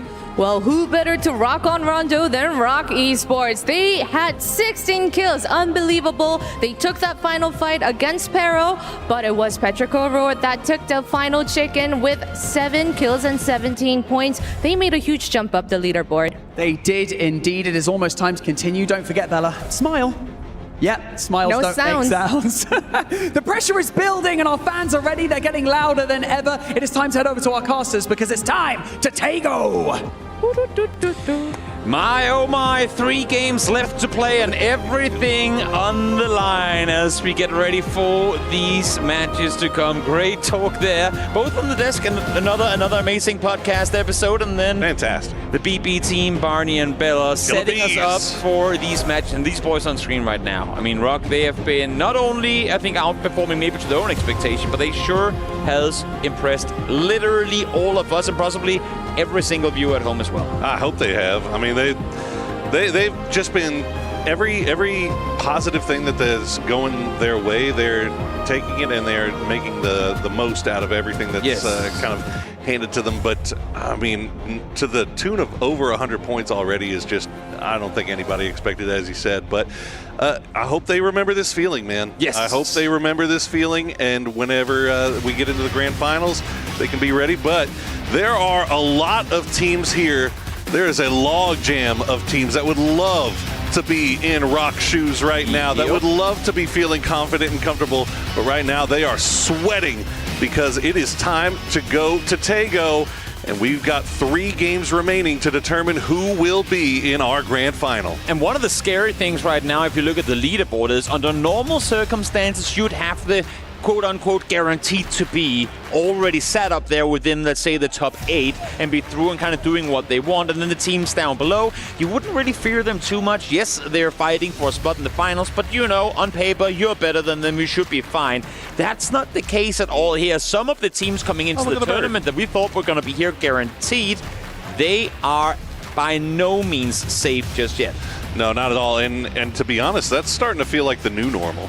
I suppose so, yeah. It's been a long time since it's felt like the top 16 were just written in stone before we even started, right? Like, there's going to be several teams that miss this cut line today that will be just pounding themselves in the head because they know that they are good enough to be in that grand final, but they're going to miss it just by a little bit. Speaking of that, TD team getting kills on BB team, not the way you want to start things off here. Molduct is currently alongside one of the TD team players. I can't make out exactly who, but I'm pretty certain that we just saw a Doozy go down. And that ain't the first time we've seen BB lose a Doozy very early on. Of course, we do have blue chips and all that good stuff, so there's a world where he gets back alive in this match. But again, for BB team, a team that needs to get things going here with just 3 games left to play, you want to avoid all this chaos completely. They just can't seem to find their way out of it. Looks like it's going to be Huang F. Yep, there you go. And the rest of his team has already left Hosan to come and join him. The rest of BB team also on their way. So neither of these teams really wanting to get involved in this, but the spray from the ump going to fall just a little bit short. But now both of these teams know it is a full-on fight. Two teams with a whole lot riding are coming up victorious here. TD team, as you can see on the leaderboard, currently ahead of BB by 11 points, so a little safer, but still, if you can get the wipe here and get rotating into the next circle, you're very happy if you're a TD team. They definitely need to collect a few more points, though. That you brought it up during the break. That gap between FN Poncheon and Full Sense is getting a little bit larger every game, as Full Sense will make use of that Panzerfaust, or Phil first, rather, not Full Sense. We'll make use of that Panzerfaust, but Zhu might be able to get this revive off as BB team trying to go for a reset here. They're going to try to go for the cross, and June is ready. Wong F will find Bestalosh, and now BB team is in a world of trouble. Great understanding of the situation by TD team here. You have one guy holding the cross while the rest comes through, and as he's baiting the attention towards the rooftop, Shui can peek around the corner. Iron Sight's AK, not the best gun to spray with, but when you have two guys right in front of you looking the other direction, you are good. Now Moldog does get a chance to respond, but not able to find the kill, and there you have it. Just like that, BB team eliminated. And that leaves them now with only 2 games remaining to try to make a climb, an impossible climb up the leaderboard. Liquid, another team that we've all had our eyes on that have been struggling so far here today. They are going to run into Diffix, and the rest of Geekay look like they may be on their way, and you can even see Matulins on the north side of that mini-map keeping eyes on this. And while the points are great, don't get me wrong, but TD team, they're not in just yet, and it's the same thing here. Geekay team Liquid, 2 teams that are both outside. They would want to play safe early. They'd want to play smart, but here we have it one more. Once again, the chaos commences as all of Geekay, all of Liquid pulls up on this one. Luke able to find the first, but Chewy from afar finds one in return. Now Diffix peeks around, finds one. Alo gets the knock in return. Multiple casualties comes through as Spiro finds one. Ixlip finds another. There's a red zone on top of all of it, and just like that, Sparking solo player left alive on the side of Liquid. Just absolute madness. The one thing that all of these teams would have preferred to avoid in the early game is the one thing that they have found here in the first 5 minutes, as now another team, Petrichor Road, they have gotten the shots from range, and now they want to come and finish the food off their plate. Quizzy still alive for Geekay. Sparking going to hide in the corner as long as he can, but he's got that M16. That is not the gun you want for a fight, and Ming will finish them off. And back-to-back games here for Liquid with practically nothing to show for. They have a tall mountain to climb, and they're going to have to climb the entire thing over on Miramar come next game. But Petrichor, they dove on in, and they know there's more threats about Quizzy. The last hope for Geekay here on what could very well be their final Takeo game of this tournament. He's able to find the first. Will try and get the point confirmed with it, because you know how much they need him, but Ixlip will come in and clean on up in the end of it now. Issue is Twisted Minds is here as well, the 4th team who want a piece of the action. 51 alive at 5 minutes. This is unheard of. And we've still got 2 games to go on Miramar. This is absolutely brutal. All the teams that have gone out are all the teams that did, I mean, just were in, are they in the hunt? Look at the bottom. Look at the bottom. Absolutely needed to stay alive. They needed Tego to try to find a little bit of footing here and get themselves ready for the final 2 games. Silver lining, you know what? There's one player on the server right now with a slight smile on his face. Oh, who's that? Jeez. He's like, guys, I might not have to do all that much if all the teams below us just keep taking out one another. I gotta say, for FN Pyeongchang, they're sat 1 point currently out of a tie with Falcons, and they're playing on their most important day of the tournament with 2 subs. That is every odds going against them, but they're close to making it happen, so hopefully for them they can. Alongside Karan and Cheese, we'll see if they can do so. You like to root for underdogs. Like to root for miracles. Let's start rooting for FN Poncheon, because they are backs up against the wall in the worst way right now, but they still have a shot. As we see Rock Esports, our current lobby leader, making their way across the map. Look at Petrichor Road though. That big win in the last game, and now all of a sudden, right off the bat, 6 kills. They've got 3 alive. Most likely, I mean, we'll see if they are able to get their revive off, get back up to full strength, but they are looking real good right now. Definitely, yeah. Of course, we do have to keep in mind when looking at the leaderboard on the left-hand side, as you can see, the numbers don't just go 1 through 16. There is a jump from Twisted down to All Gamers Global, of course, not including the Group A teams that aren't playing here today. So a lot of them, with their 12 games having been played already, are sat up there in between. But no, definitely, I mean, as you're saying, Petrichor, a very great improvement with how they've been able to perform today, especially off of that previous game. So many teams just between 50 and 60 points right now. They would love to be able to get over 60 going into Miramar to feel a little bit more comfortable.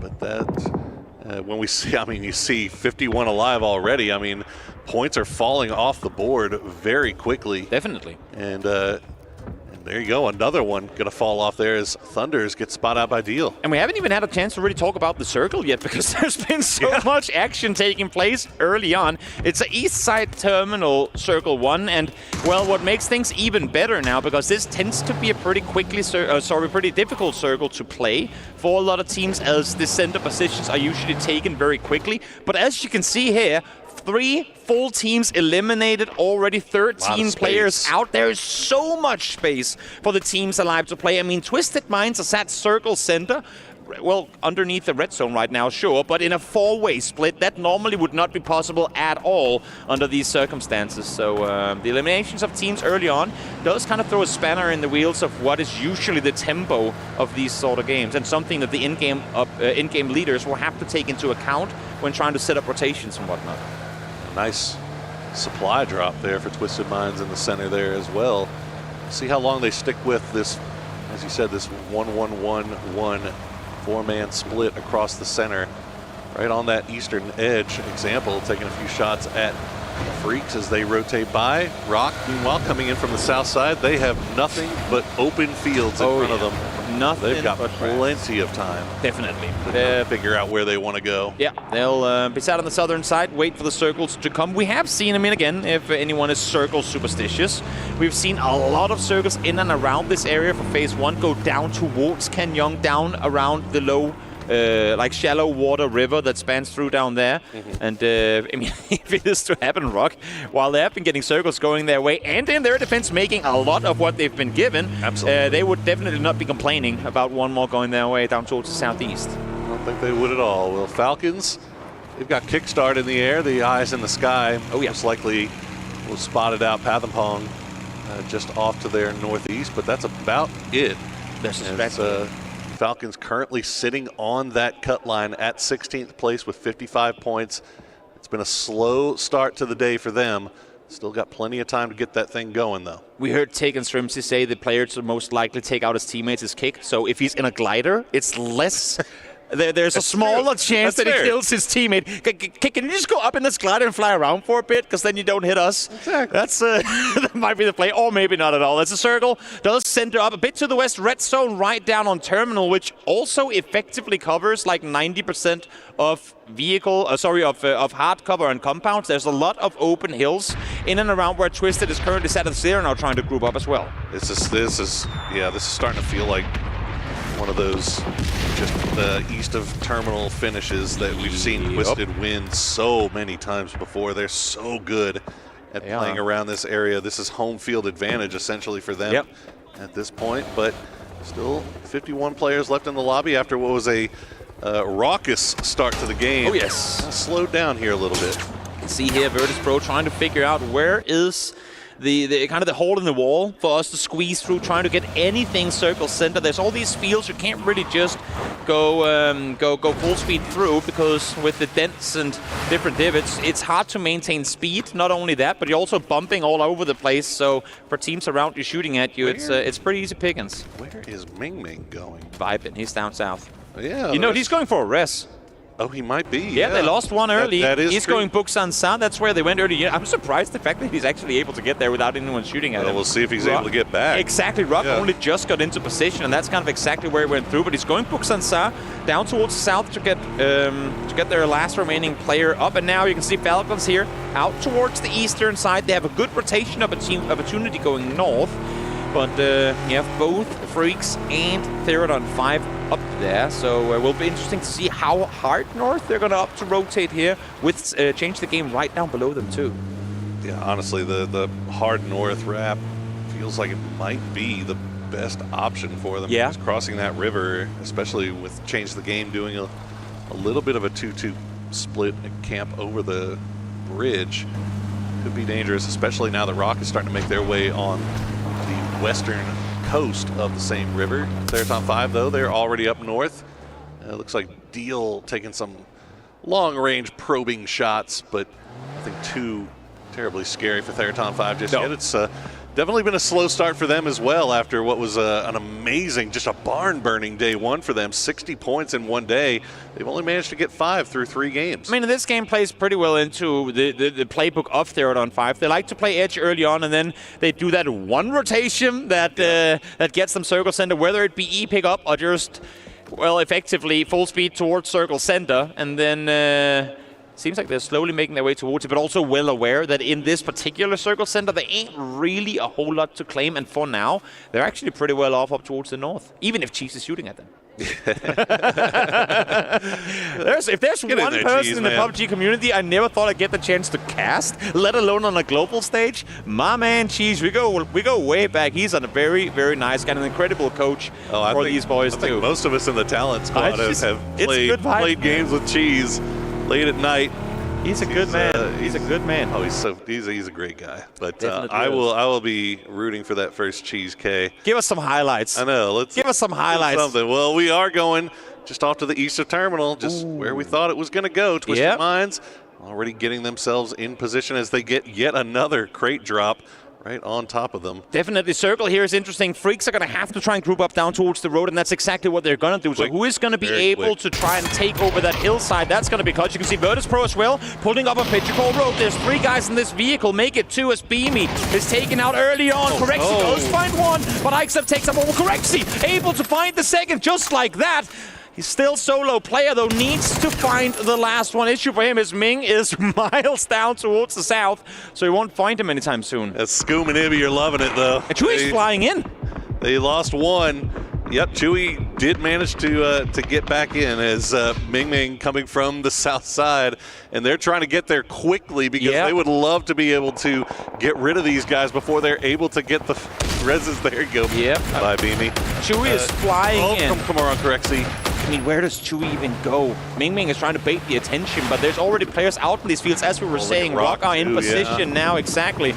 Ming Ming realizing it's too late, it was too risky to try and go for the rest. Chewy's going to land in the middle of nowhere between 3 different teams. He's at least got cover. That might, oh, no, it doesn't. We're actually going to find him. It's Chewy. Yeah. His return gets cut a little bit shorter than he would have liked. At least he got feet on the ground. Yep. That is a step in the right direction. And after all of that, VP only losing Beamy, they may still be able to get him back up. We'll have to keep an eye on here as Nixie going to go ahead and make sure that Chewy is finished off and that point goes into their bag. There you go once again. Coach Corner.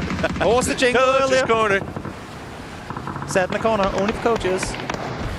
I don't know. Now I can't remember. You sung it so much. Oh, James is going to be sad now. He really wanted you to do it well as well. Too keyed in. I'm too locked in on what's going on. There's so much action going on. Is even off to the south now. TDT and Rock running into each other. Exactly. As Santastico going to go down to ZU. It's a big fight too, because if VP sort of makes sure that all of TD team and Rock gets eliminated, they should be pretty certain that there's no one playing in from behind. This is the worst position to try and push uphill towards the north, because if there's a snake out in the fields behind you, you're easy pickings. So if they can clear their entire south side, and more importantly, have other teams clear the south for them, and then, well, they can take them out. That's potentially a very good game for VP in the making. Well, I think if you're TDT as well, you had to be kill feed watching earlier, and you see all the teams that are chasing you went out. So now you have an opportunity to put a little bit more distance between you and the teams that are nipping at your heels. Yep. Let's try to get as much as we can, but that's not going to help. June going to go down as Corexi is finding some work with that Dragunov. Great hold in. You can see, I mean, look at Virtus Pro, look at their small Doritos. They're all looking south. They don't care about what's happening inside circle right now. There's nothing to play for them if they haven't secured their backs first. So smart on them to continuously look this way and make sure that either A, we take them all out, or B, we force them far enough to the west and east that they're forced to take fights with other teams that we can then potentially third party. Well, TDT will lose June, but they did manage to get Wong F back through the revive, and he is inside circle. Now, where he goes from there is anyone's guess, but let's see if the rest of the boys can rejoin him. Yeah, VP, after surviving for so long, fighting off all comers on that southern side, they have to get on the move once again. And yes, it is not looking easy on that south side. Not a lot of routes that are open, as you see. TDT is finding out right now. I mean, bullet magnets, they try to traverse this terrain. There's really nowhere for them to go either. They're going to spin out, spin around, chew it down to 1 HP. Will fall to the hands of Batulans as well. See if they can confirm those points as empty vehicles are being shot at too. And now just one player left alive. Wang F able to... I don't think he's got any loot yet either. I don't know. He's chilling. He's chilling. He found a vehicle at least. That's something. So he's got that going for him, He's got which that is nice. going for him, which... There you go, 1 HP. Does he have any loot at all? Oh my goodness. I don't he's think got he does. absolutely no loot. Oh, there you go. There you go. He's got a vest and some shotgun and a 3x and a flashbang. You know what? I have it. Flashbang when they come in, punch them. Exactly. There you go. That's the strat. That is the strat. We'll see if it's going to be effective or not as this push comes through now. Gen G trying to, once again, make the push on through, but it's Virtus Pro, and they're loving this. Let them all go past them, because they're just, I mean, setting up third-party opportunities for VP effectively. Yeah, I liked VP stopping down there, going for a little bit of a spray down, but now Luka Rux probe a little bit deeper into the circle, see if he can find an angle. And look at this, oh man.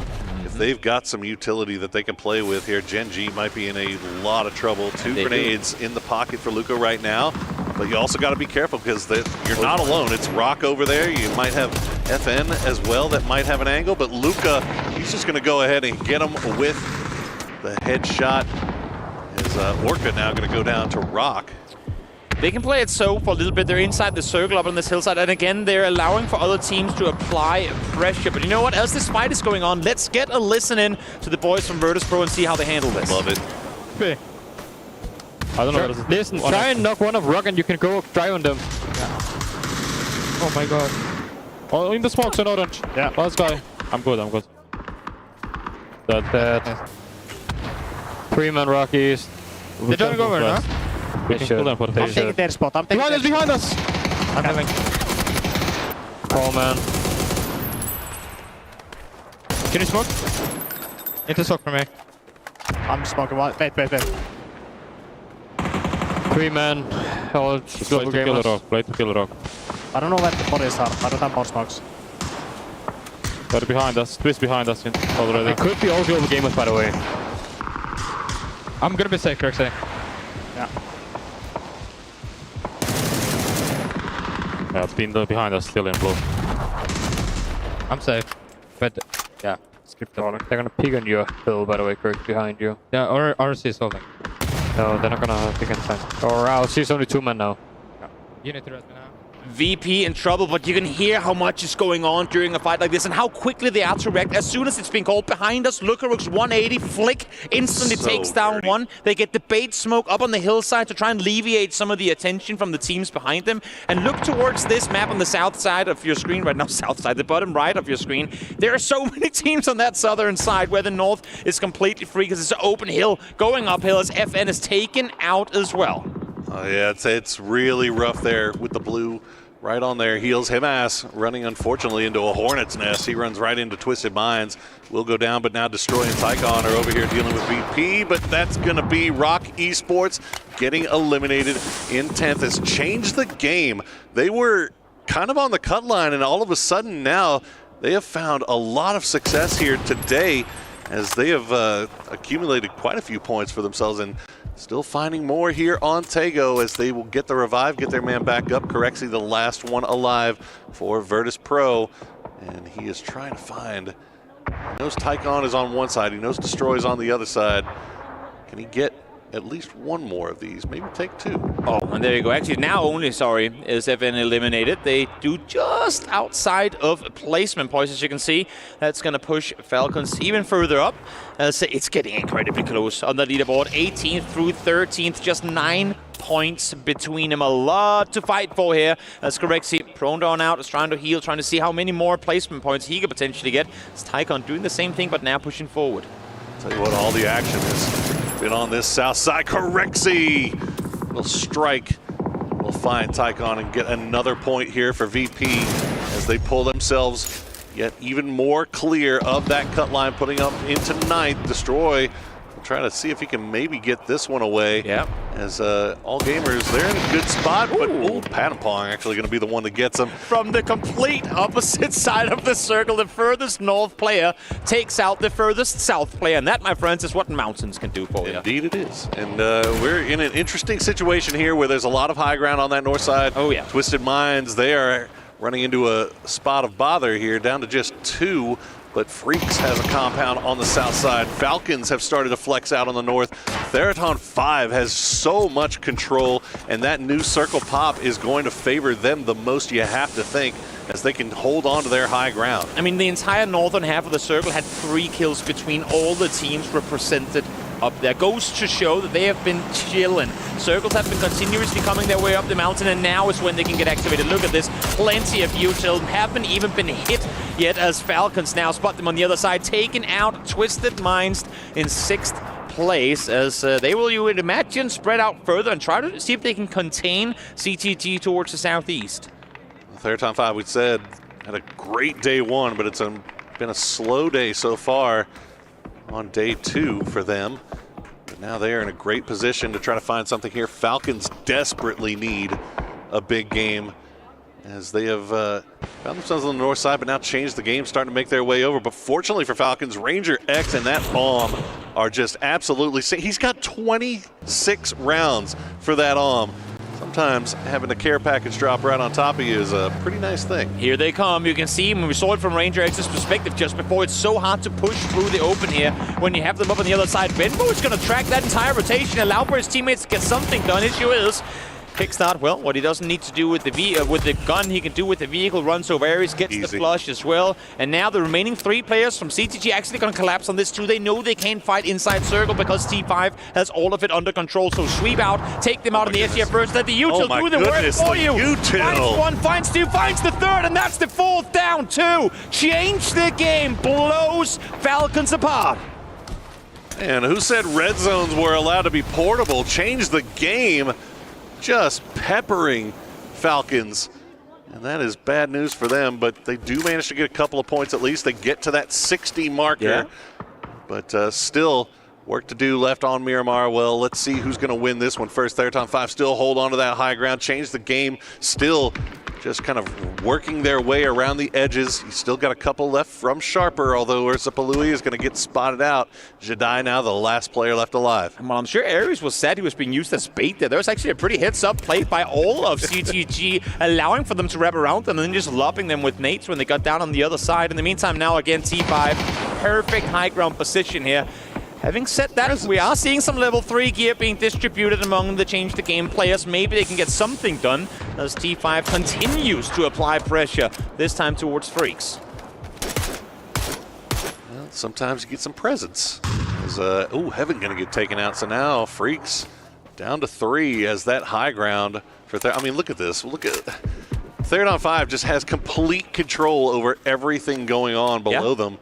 This is 6 kills for them so far, and you got to imagine a few more coming as they know exactly where everyone is, and the new circle pop means they don't have to move still. And a team we have not really mentioned and all throughout this entire game is actually Sharper Esports. In this game in particular, where all the bottom teams died early on, they were the one team to survive, and not only that, they made something happen when their nearby competition on the leaderboard didn't. So while it's still an incredibly tall order to make it into the top 16, I mean, this is arguably some of the best they could get out of it. They're guaranteed 10 points over this game already. Well, if you can, you can't win the tournament in one game, right? For sure, It takes a couple to put back to back. So maybe this might be Who knows? Something that gets their minds right for Miramar. But they still, as you said, got a long climb ahead of them. As Jedi will still stay alive. Theraton 5 will still hold on to their high ground. The Freaks will try to find a place where they can go to hide for the time being. Change the game now after getting a little bit of more loot for themselves, a little influx.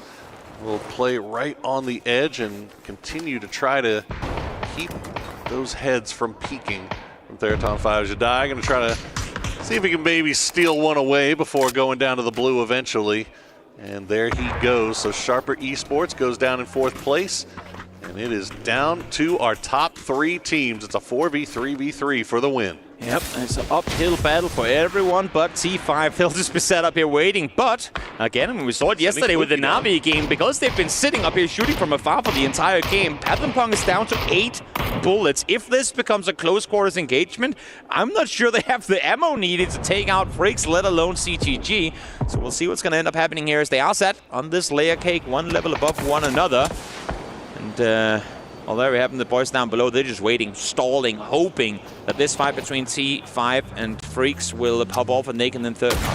This is the problem for both. Well, Theraton 5 going to hop in the vehicles, try to get down a little bit more closer to center dot on this next zone shift. They will spot out Salute as they have, oh my gosh, they have so much. They got the P90s, they got the ARMs, they got level 3 gear. Anything you want, they got it. And that is going to take down Salute. And unfortunately for Freaks, there's not really much they can do. They can't just push up this hill without getting shot in the back by Change the Game. So Change the Game now, knowing that they're in a 3v2, we'll see if they can maybe take care of DNF and get a couple of more points over here before trying to take this fight to Theraton 5. Exactly. It's effectively the same situation that we saw just before against Falcons. They're trying to dismantle them so they don't have to worry about their neighbor when fighting uphill. But it's not being easy right now. Human doing a great job of dodging these pieces of util coming through as Rosicet from afar takes down Winbo. They will find Hangturi as well. Oh, now no. It's just Chan left alive, forced to make the run for it. Chan, that's, heads up play there from Gilman to make sure he secures those 2 flushes. That's points that Freaks do need as they are holding on in that 13th place spot, 63 points. Gilman in the smoke as long as the smoke will allow him, but Tiantian will spot him out. And now it is all down to a 1v4. Don't give Tiantian too much time. There you go. Theraton 5. Well, they're not all gifted, but that one was pretty gifted, but they made the most of it. They took their high ground. They had all the loot in the world, and they just dominated the lobby. Circles came their way, no doubt, and at this level of play, with the amount of games these teams are playing, you will get games where Circles do the majority of the work for you, but that's also the situation where you have to be able to maximize. You have to not only bring home the win, but get kills home with it. Theraton 5 did exactly that here. That's we've seen them. It feels like Theraton 5, a Rondo especially for them, but the Rondo and Tago seem to be maps where they just feel a little bit more comfortable, and they feel. Obviously, they're getting a little bit of luck on that one, but 2 days now they have amassed a bunch of points there playing those middle maps, but we have 2 more left, Toby, and that cut line is no more defined now than it was when we started. Oh yes, it's well, I mean, it doesn't exactly help it when 4 of the 5 bottom teams up to die before phase 2 pops. Hopefully that's not gonna happen again.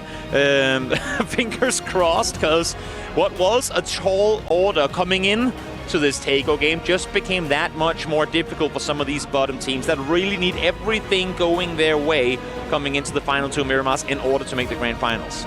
2 games left to secure your spot in the grand final of Esports World Cup, and it is still anyone's game. We have no idea what this top 16 is going to look like. There's a couple of teams that we know we'll see there, but teams like BB Team, not sure, buddy. Exactly. This is the thing, right? I mean, it's actually kind of interesting looking at these players right now. BB Team didn't look like a team that were saying to each other, guys, we can do it. We still have a chance. Come on, man. There isn't that one guy right now who is trying to bring it home. But hopefully they can get a talk over as we hop to a break. They will need a break as we get ready for the last 2 Miramars to play.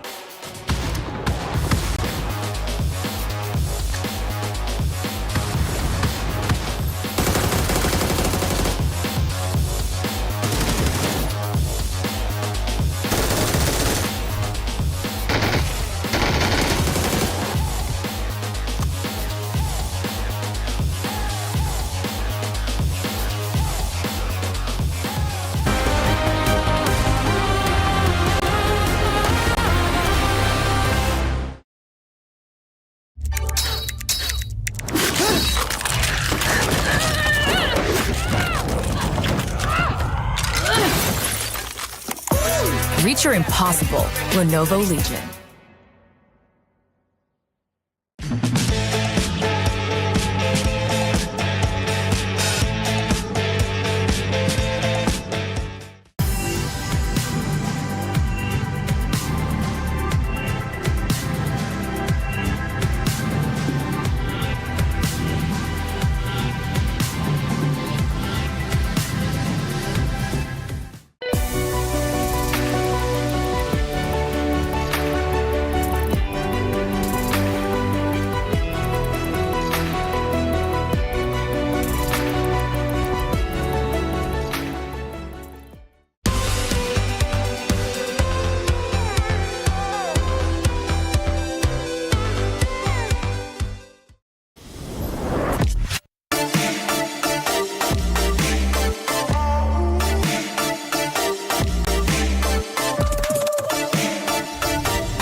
อย่าดันหมดนะระวังด้วยตัวรับ2ตัวเลยเฮียให้ไปเรียนมาเลย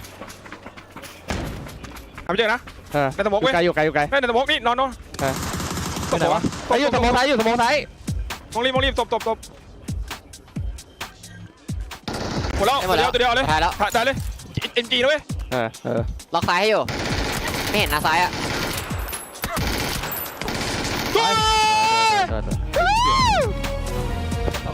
ได้มาไม่เห็นวะดูไงวะยิงน็อกโคตรเยอะกูได้2 คิว9 คิวได้แล้ว When will their unquenchable bloodlust be sated? Therathon 5 with yet more killing sprees left, right, and center. They're on a rampage here, especially with that cute dinosaur as well. We've got ourselves Avenger, we've got Godspeed, we've got Toffees here to talk about this. Another win for Therathon 5. Yeah, it's crazy, right? 3 wins total for them. 3 wins for Twisted Mind so far. Like, it's just the same teams getting it over. It's the rich getting richer. I will say this, though. They only had 5 points prior to this, so they needed these 19 points to get in there. I was about to say, they just really didn't do anything today until this big win. I was about to say that they didn't do a lot, and neither did Freaks. And then both of them showed up in this game. It was almost like they heard us, complained, and took that personally, and they came out and put up some good numbers. I was about to say that they had an ARM, and then they had even more ammo for the ARM. What do you think about that, Godspeed?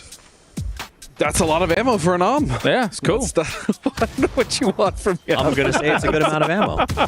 That was nice. I enjoyed it, you know.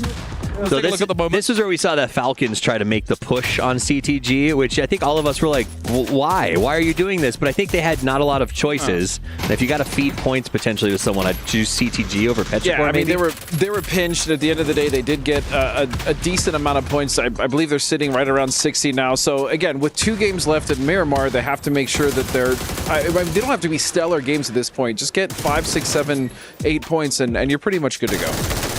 For sure. You just want to get ahead of Toyo and the game win. Exactly. Like 65 points right now, then like I feel like you're extremely safe. Right now, the 16th team is Gen G on 57. That changed the game, get themselves 15 points here. They're on 5, pretty much complete here for all of this. Sharp at Esports, much needed points with 10. However, do we feel it's too late? Yeah. They're in 39 with 2 games to go. They need 25, 26 more. They've had a big day. They've had a big day today. They had a big day today, right? They started the day on 15, right? Like 39 now. That's 24 total for today. Is still not enough. They're competing at the very bottom with other teams that are struggling. So as we thought this bubble was going to be way more exciting, way more closer, but the teams that already had their 40s and their 50s points, they've been struggling. So our mid pack is like slower than I expected. Rock obviously stepped up and got a huge amount of points. Twisted stepped up. T5 now stepped up. So like the cutoff might be a little bit lower than we started with. I'm not saying Toyo might be safe, but I'm thinking GameStart-Win might be safe on 64. Well, speaking of that mid-pack and everybody trying to qualify in through the bubble position, let's talk about the Compound of Death, because obviously this was a bit of a problem here, Toffees. Yeah, I mean, so we've got Luke in there, and they say we're going to save you, buddy, as GK has already put in too. Liquid commits, and I'm a little skeptical about the commit, but whatever. The problem is that as soon as it breaks out, we get exchange knocks, and Petrichor is close enough to see the kill feed, and that's when the wheels come off, right? Because right now, it's still sort of anybody's game, but the second the return knocks come out, you even saw Twisted Mind start to come in this direction. The big problem is when you're fighting this early in a game before the first circle is popping, you still have teams that have, multiple minutes to wrap up a fight, loot, and then still come into the circle in quite a good spot here. Although this area here, we didn't end exactly here, but still, it was a decent compound to fight for. But the third-party timing is just perfect here for Petrichor Road. I would say not to mention also that it's also in an eventual red zone, right? So there's onus on these teams that are coming forwards to it to, okay, we need to get in there quick and start cleaning up quick just in case, things start exploding around us, Godspeed. That's also a problem. Yeah, and even to Steve's point, right? Even if a team wasn't close enough or in the area, teams are rotating around, right? Because this is a very good position. So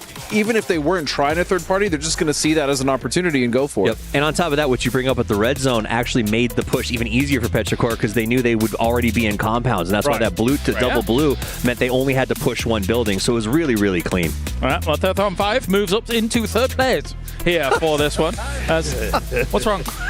Anyway, look, I'm trying to be as quick as possible, guys. Okay, All Gamers Global in 7th place, looking brilliant. Change the game jumps into 71 points.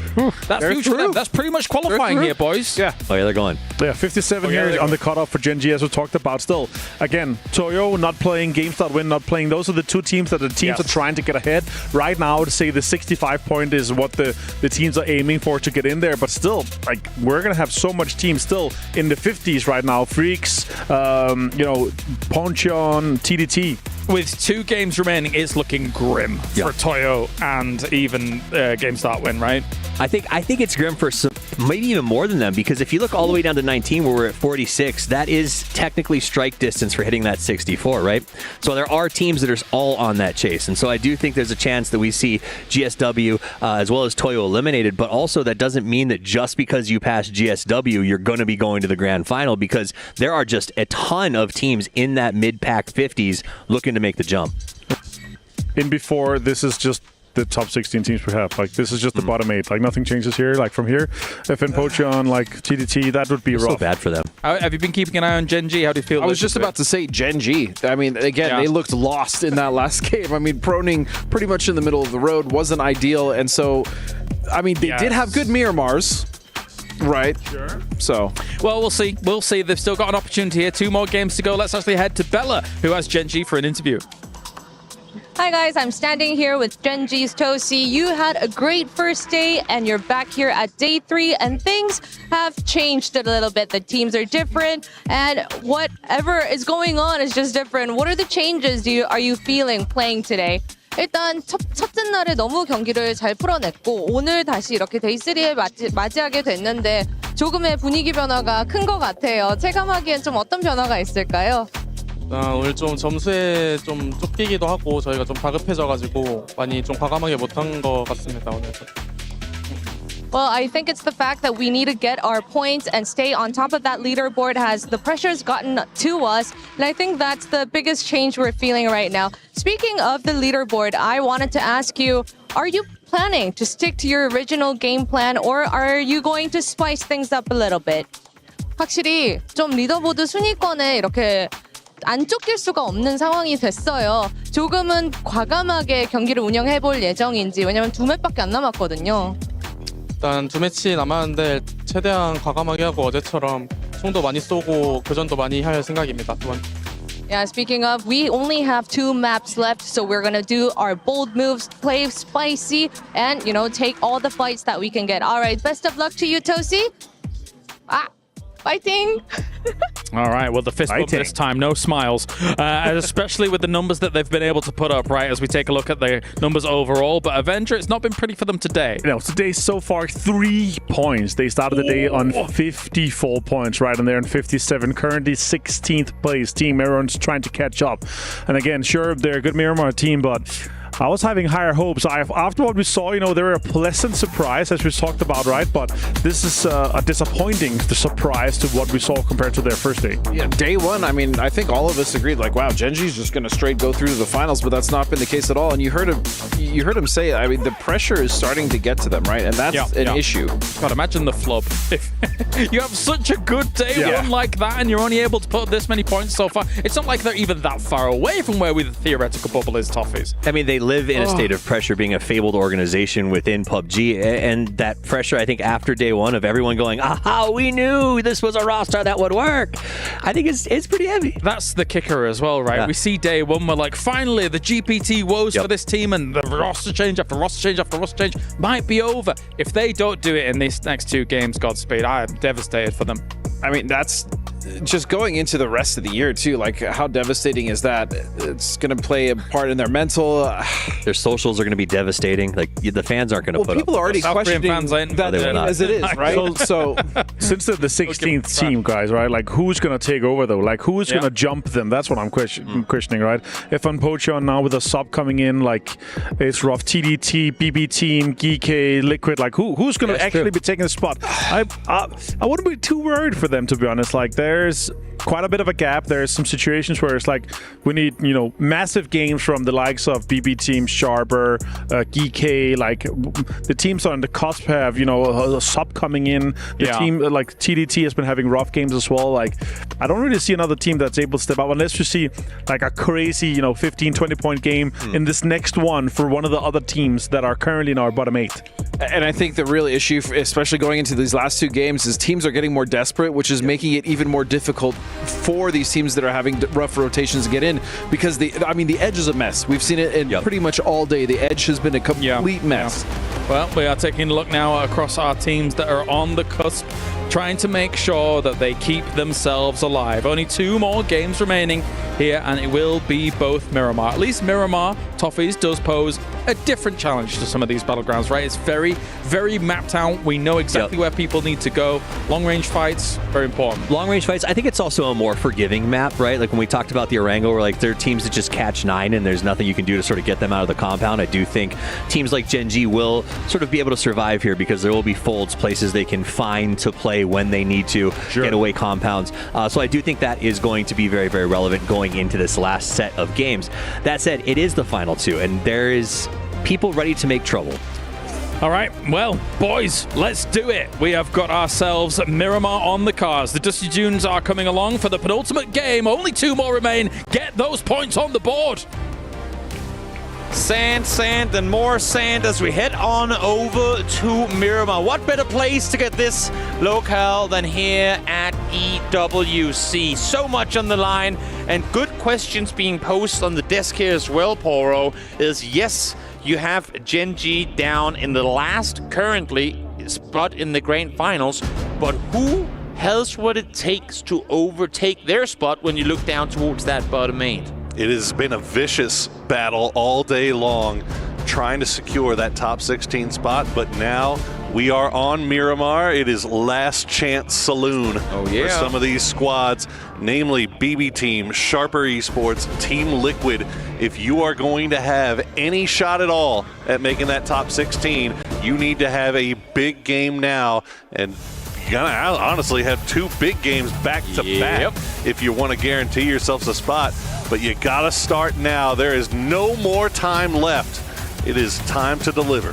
Show up or go home as we head on over to Miramar for the first of final 2 here at the Esports World Cup group stage. Just flying on through here, getting a great overview of Los Leones, which you'd have to imagine is going to be taken by at least 1, potentially 2 teams As we can see, this plane path is going to cater to exactly that city. So great for the likes of Virtus Pro that they get to go all the way down towards the south. Yeah, we definitely saw a lot of early game fighting on Tego. Yeah. It remains to be seen if we will see the same here, but it seems like that's kind of a thing we always see when we get to the final 2 games of group stages.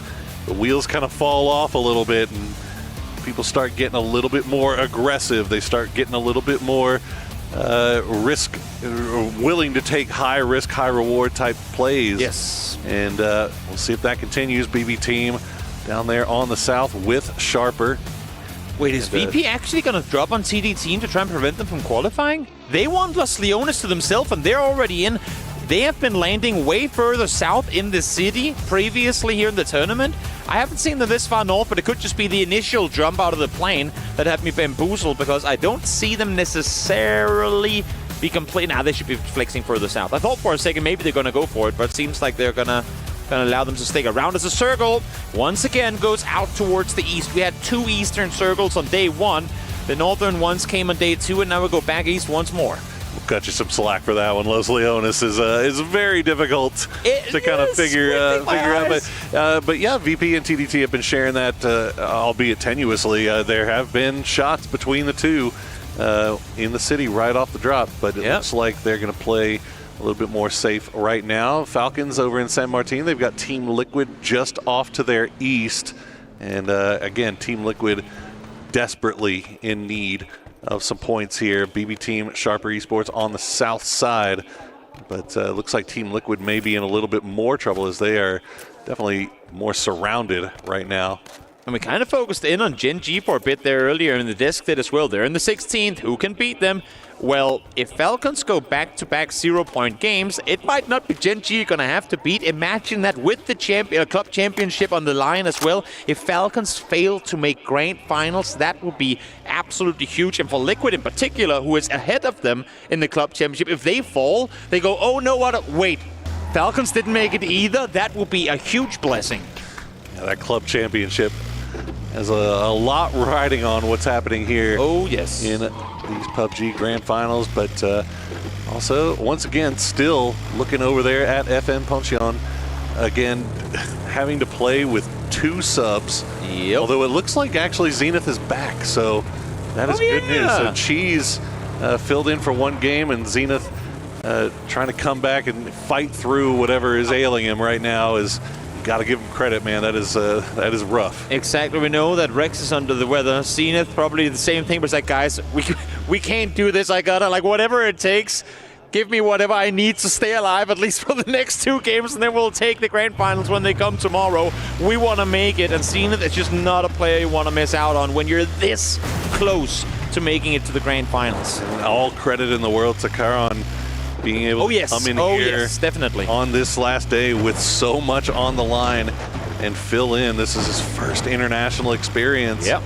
But fortunately, he's got players like Starlord, like Americano, like Zenith that have been here before. They know what it takes to help him get through. As we see Deal and the Freaks, they are about as close to dead center as you can get, except for maybe Petrichor Road, who's just off to their south. I mean, we talk about superstars all the time, and we love talking about them, we love highlighting them, players love seeing them, but oftentimes, more often than not, it is the support players. It is the 5th guys, the backups, the subs, that when they come in are the ones to make sure you qualify in dire situations. They have one job, and that is to perform when asked to do so, and, well, hopefully, however they can do that. Here's Gen G, get their ball rolling as well. Their first rotation as they come in on the northern side as well, right next to Team Liquid. Now, this would be a terrifying fight, and honestly, if you're Gen G and you engage in it early, I don't know if you commit or if you run away. Looks like they should be avoiding each other for the most part. Yeah. Or, I mean, we're fortunate that we're in that little area just to the south of El Azahar, that there's just so much, so many mountains, so many valleys. Yep. And they can avoid each other for the most part. Geekay, well, it's. Are they trying to cut off SP, or are they just joining them on the south? It's not been a great tournament for Geekay. You know, obviously after PGS 7 and 8, they had the excuse of not having Diffix with them, but now they've had Diffix here, and no excuses. It has just not looked the same as it did in Europe. Definitely not. But, well, as we were saying before, they're actually now finding each other. Gen G, Liquid. Liquid has fallen early, the earliest in the last game, and almost the earliest in the one before. Back-to-back 0-pointers. Now the Sandstorm comes in as well. Maybe this is a blessing in disguise. Maybe this is Gen G going, there is simply too much to lose in engaging on this. They're in vehicles. Orca is leaving. Bean is staying behind, though. Not sure if he's just not next to his vehicle. He's running for it. Guys, get the hell out of here. There is a championship, a grand final to lose if you fall here. Yeah, neither of these teams really want to get involved. Yeah, not right now. Not at this part of the game. Not at this part of the circle. Because you know there's going to be a couple more teams coming in from the north side. So if you are going to take a fight, if you'd prefer to do it at a time and place of your choosing rather than in the open foothills of Miramar. And also just, I mean, if you were All Gamers Global, if you were 3rd on 5, teams we know to dare take fights early on, and that's kind of part of their playstyle. I'll say, you know what? Do what has worked for you in the past, go for it. But neither of these two teams ever fight in the early game. They're so good at clutching up games, bringing home wins, taking space in Phase 4, Phase 5. So seeing the likes of Liquid and Gen G fight this early on, that would go completely against what their normal strategy would be.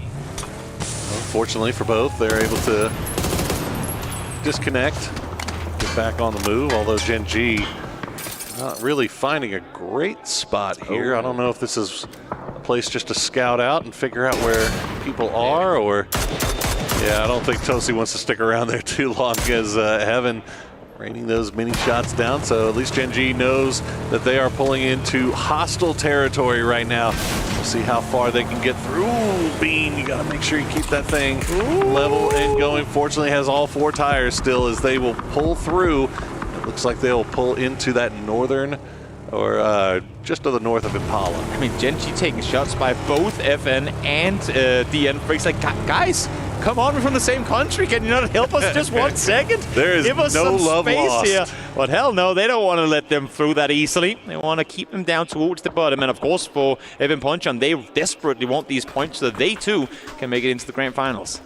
FM Ponchon a little bit more split up and spread out than the Freaks, so wouldn't be surprised to see them kind of be a little bit more fight averse right now, just kind of gain information and figure out where they are, although it looks like Freaks may have spotted out Americano. Yeah, definitely. And they also know Karn should be able to let them know that Change the Game is working the coast just off to their east, so exactly. We'll see if they get everybody back together or continue to hold this 4-man information gathering split. As we take a look here, Change the Game. A team, I think, according to many, is a big surprise to come out and perform like this. But go back and look at the Chinese qualify. Go back and look at China as a whole, as a region. The tournaments they've played, Wenbo, as of late, has been playing incredibly well. According to statistics, besting some of the very best players in all of China. And he, too, in this tournament, whenever CTG has had something going their way, it has oftentimes been spearheaded by Wenbo coming in there, getting the first knock, applying pressure, allowing for his troops to kind of wrap around the side, and then the experience of Chan added to it as well. I mean, while they never have performed at the best at globals, they've been here. They've been present. So when the entire lobby is shaky, they're able to maintain their cool. That gives them results like this. All credit in the world due to them. Oh, for sure. For sure. You know, regional performance does not always equate. Oh, of course not. No doubt. No. The success in the international lobby, and they have definitely started off a little bit slow, but they found their footing today when the pressure is high. There you go. Vembo going to spot out one of the players from Gen G, get the initial knock. We'll see if the flush comes through. And you see, now I see the Liquid I want to see. Good center 2-2 split early on here. Try and maintain some control. Have those cars parked smartly so they can get out quickly if something happens. They can collapse on the center compound, even though I know we call it pretty tire wide. pump. We call it tire pump for a reason, but they can collapse on it if need be. It's a smart, calculated Liquid playstyle that we've come to love so much. And hopefully, we'll see for them if they can make that happen here as well as Orca. Runs out of bullets, trying to pop him underneath the vehicle, but not able to do so. Mirado too low. Yeah, seems like Change the Game also. After getting that initial knock onto Gen G, they've got one knocked of their own. So let's see where the circle decides to take us. And we're going up to the north. Okay, that is great news for FM Ponchon. And you can see they're already hopping in their vehicles and trying to collapse towards the center. Not only great news for them, but great news to a lot of teams that are on the cusp of qualification. You have Gen.G in the game, you have Falcons up towards the north side as well, and as you're saying, FN Puncheon, perfect position to collapse. They have to go to Zenith's compound, and it has to happen right now. They're in a right four-way split. We've seen so many games in and around this ridge line down towards the south. That would be the prime place to go. Somewhat bad news, though, for Team Liquid, BB Team, and Sharper, as they're all having, I mean, you saw that big wide 2 split from Team Liquid. They managed to get it back together, and it looks like they're going to pick off Himas.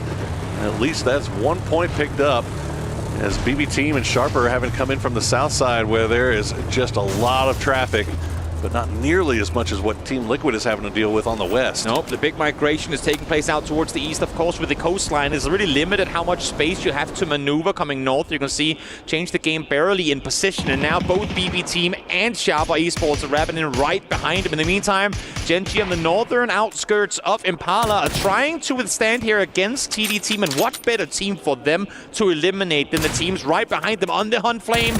Missing a shot with the bolt there, able to connect. God. Wow! Body shot, headshot, June goes down.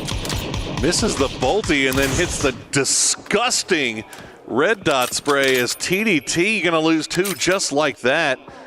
Wow. Huang F now, I think the last player left up. Yeah, I think Van, I'm not sure if he's anywhere near here. No, Zhu is already out. Huang F, the last player left alive, and he's just lying prone. Do I cross the road? Have 2 smokes? Maybe you catch them crossing? Hope that you land the shots of your life and get a double? Gen.G, they don't know that he's here on the northern side. But the thing is, I mean, you can't play the placements. There is a rest station in Impala. So if he waits for them to leave, runs up, gets their buddies, then goes immediately. There are options, but I wouldn't want to be in Huang F's shoes right now to make that decision. Sure wouldn't, and they've got VP just off to their west. Exactly, they hurt this. And VP currently have 2 on foot and 2 in vehicles moving around here as we check back in with Sharper. They've been hugging the beach. They've got Exquisite out in the water. He's been out there since Val Del Mar, I want to say. Yeah. He's sailed the entire map. BB Team had the same thing as well, and they managed to find a foothold in that northeastern side of the circle, and it looks like Tycon will actually be able to get the chip from Himas. Important player. So AGAL will hopefully get all 4 back on their feet, but Twisted Minds is looking over in that direction already, and we've seen it a bunch of times now. We were wondering what the impact of the blue chip was going to be. Yeah. So many times we've seen one player will go for that revive, and while that revive is happening, another team will notice that the other 2 teams are the duo by themselves, and they get pushed. Exactly. And the player will get revived and be the only one left alive. So an important knock and kill we saw earlier today happened off screen, but Alo got taken down mid-rotation by Lou from Twisted Minds, so that's not going to be a player they're going to get back on their feet as the circle goes center once more. Liquid, we're down towards the southwest, now coming in on the hard north, as all these teams are going to have to try and figure out where in the world is there space for us to play, because look at FN Puncheon, how much space they're currently controlling, but there's no way they try and maintain this 2-2. Yeah, that's not through this shift. That's an aggressive 2-2. They need to probably get that back together and figure out how they want to do it, but they're sticking around, they're holding it, so that's like that. It's high risk, high reward. It's gaining a lot of space for themselves here, as we see Rock trying to come in super late. And they're going to push through. Fortunately for them, Miramar offers a lot of paths, rotation options here to avoid the lines of sight, but Souls will get spotted out by Destroy. BB Team getting points, desperate points for them, but not enough just yet as Sharper trying to pull up, and on the backside now, Rock trying to make space for themselves, but Petrichor is right over on the other side of this hillside, and they're actually going to aggressively peek on over. Fantastical going to try to hold the line, but Ixlef will spot him out, and just like that, Human is going to be the one that spots Biel, and our lobby leaders will go down in 15th place. As on the other coast, Geeke and Sharper down to 2 now. They do not need to go down this early. Nope, would want to stay alive. They finally got points going their way in the previous game. Would want to get some more here, but we'll see. See what they do can not make need. happen. They can't go down this early if they want to have any shot here. I mean, they're 2 players up and they're trying to contain GK far out towards the eastern coast right now. They get one, but instantly thereafter, GK responds with the double. Here we get the replay as well from Flame. The double. Oh, that was just filthy. And then Tosi right before he gets around the corner. That could have been a rest. There could have been 3 guys on their feet, and then out there on the outskirts, they finally catch the guy in the open. There you have it.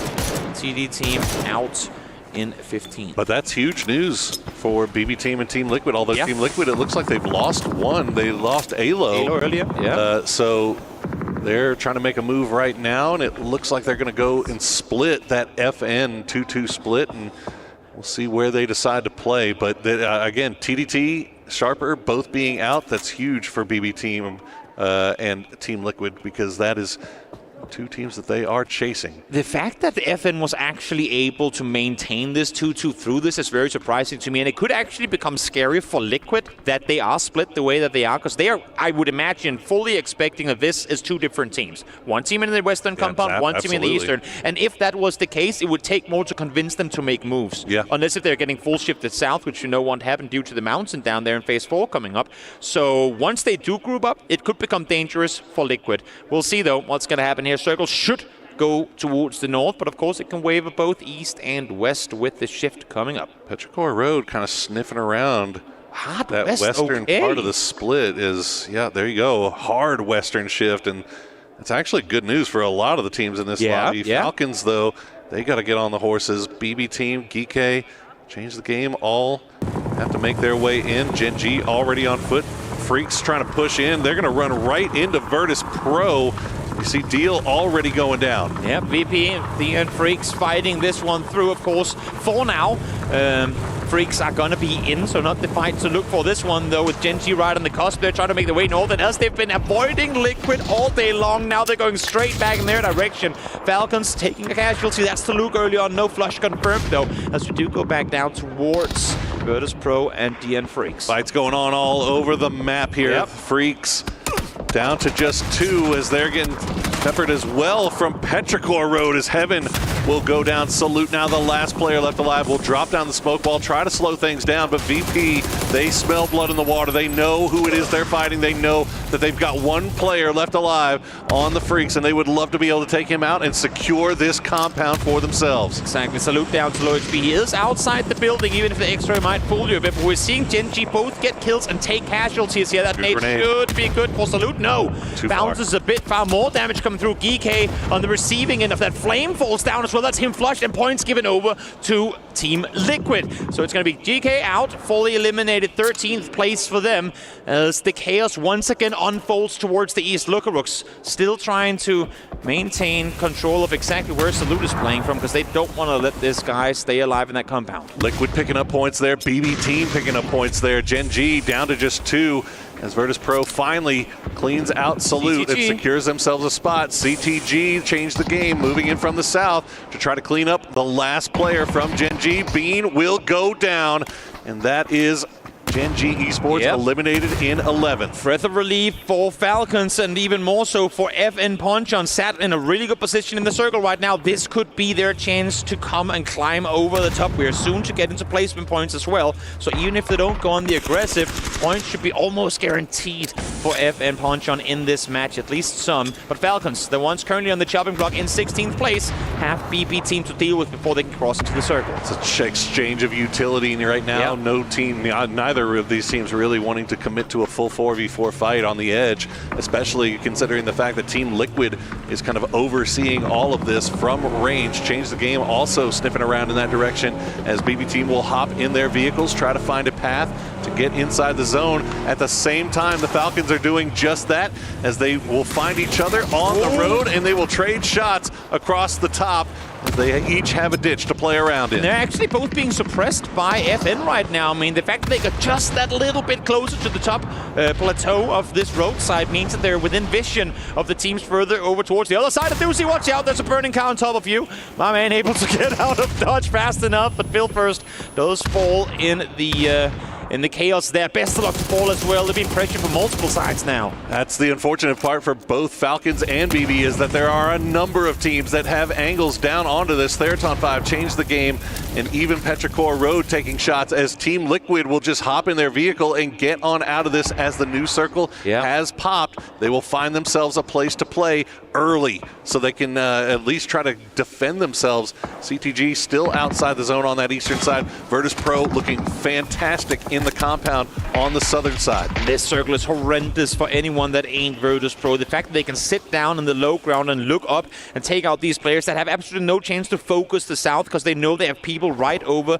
the west to each ridgeline. All these ridgelines run very vertically north to south, so very hard to really do a whole lot if you're sat up here outside this next circle, which both BB, CTG, and Falcons currently are. Twisted Minds down to just Lou as now AG has taken them low. Falcons try to disengage from the fight with BB team. It's only got 2 left alive. They're going to try to make through, and H-Win will get spotted out. It's all down to Kickstart. He manages to get to at least a stopping part, but Change the Game are just collapsing on this. A doozy, the last player left alive for BB team. Most importantly, right now, Falcons are giving points over to the one team they cannot afford to feed. Good thing for them is they're able to respond, at least to some extent. Kickstart trying to make something happen against CTG, but you can see here Wenbo, Arius look towards him in a second. That guy's going to be on fire, but no need. Falcons down and out, just a single point in the second to last match, tied now with Gen G at 61. Would you look at that? Yeah, tied at 61. FM Poncheon still 4 alive at 58 points. Exactly. But their compound is out of the zone. They have to move,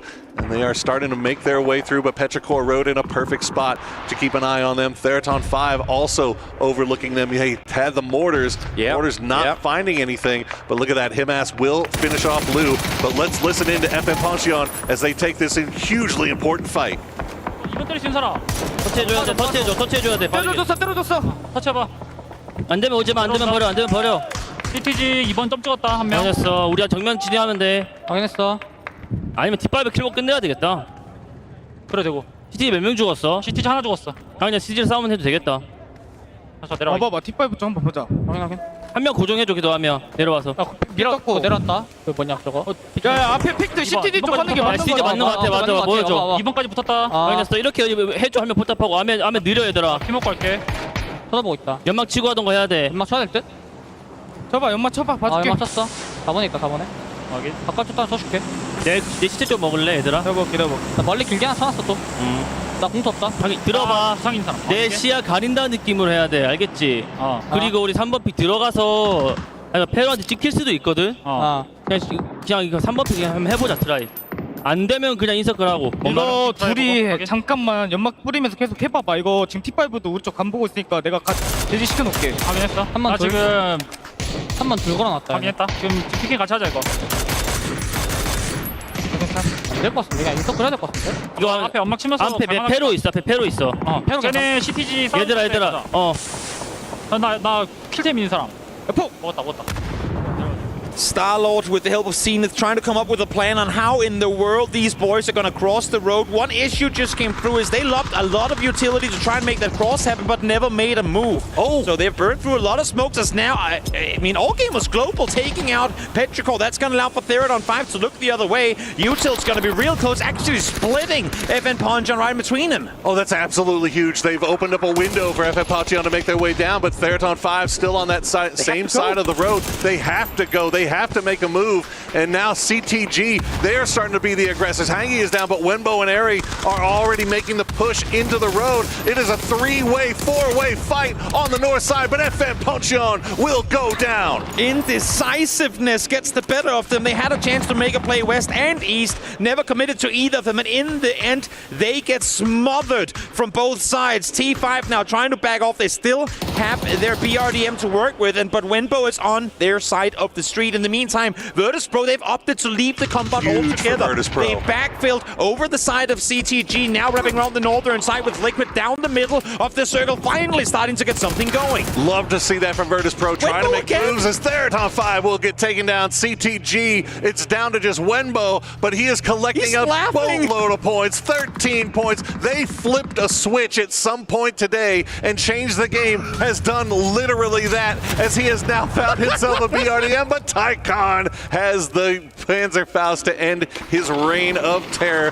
But look at this, Virtus Pro, they left their compound, they wrapped along on the eastern side, they wanted to come back and get more points, but Team Liquid read that like a book. They've sent 2 down south, they've retaken that compound, left Purdy Curdy in the center, and Team Liquid, they've collected 4 kills so far, but man, if they can get a win here, how much will that do for their hopes of trying to make this grand final? Liquid and VP swapping spots in phase 6 with 3 teams left alive.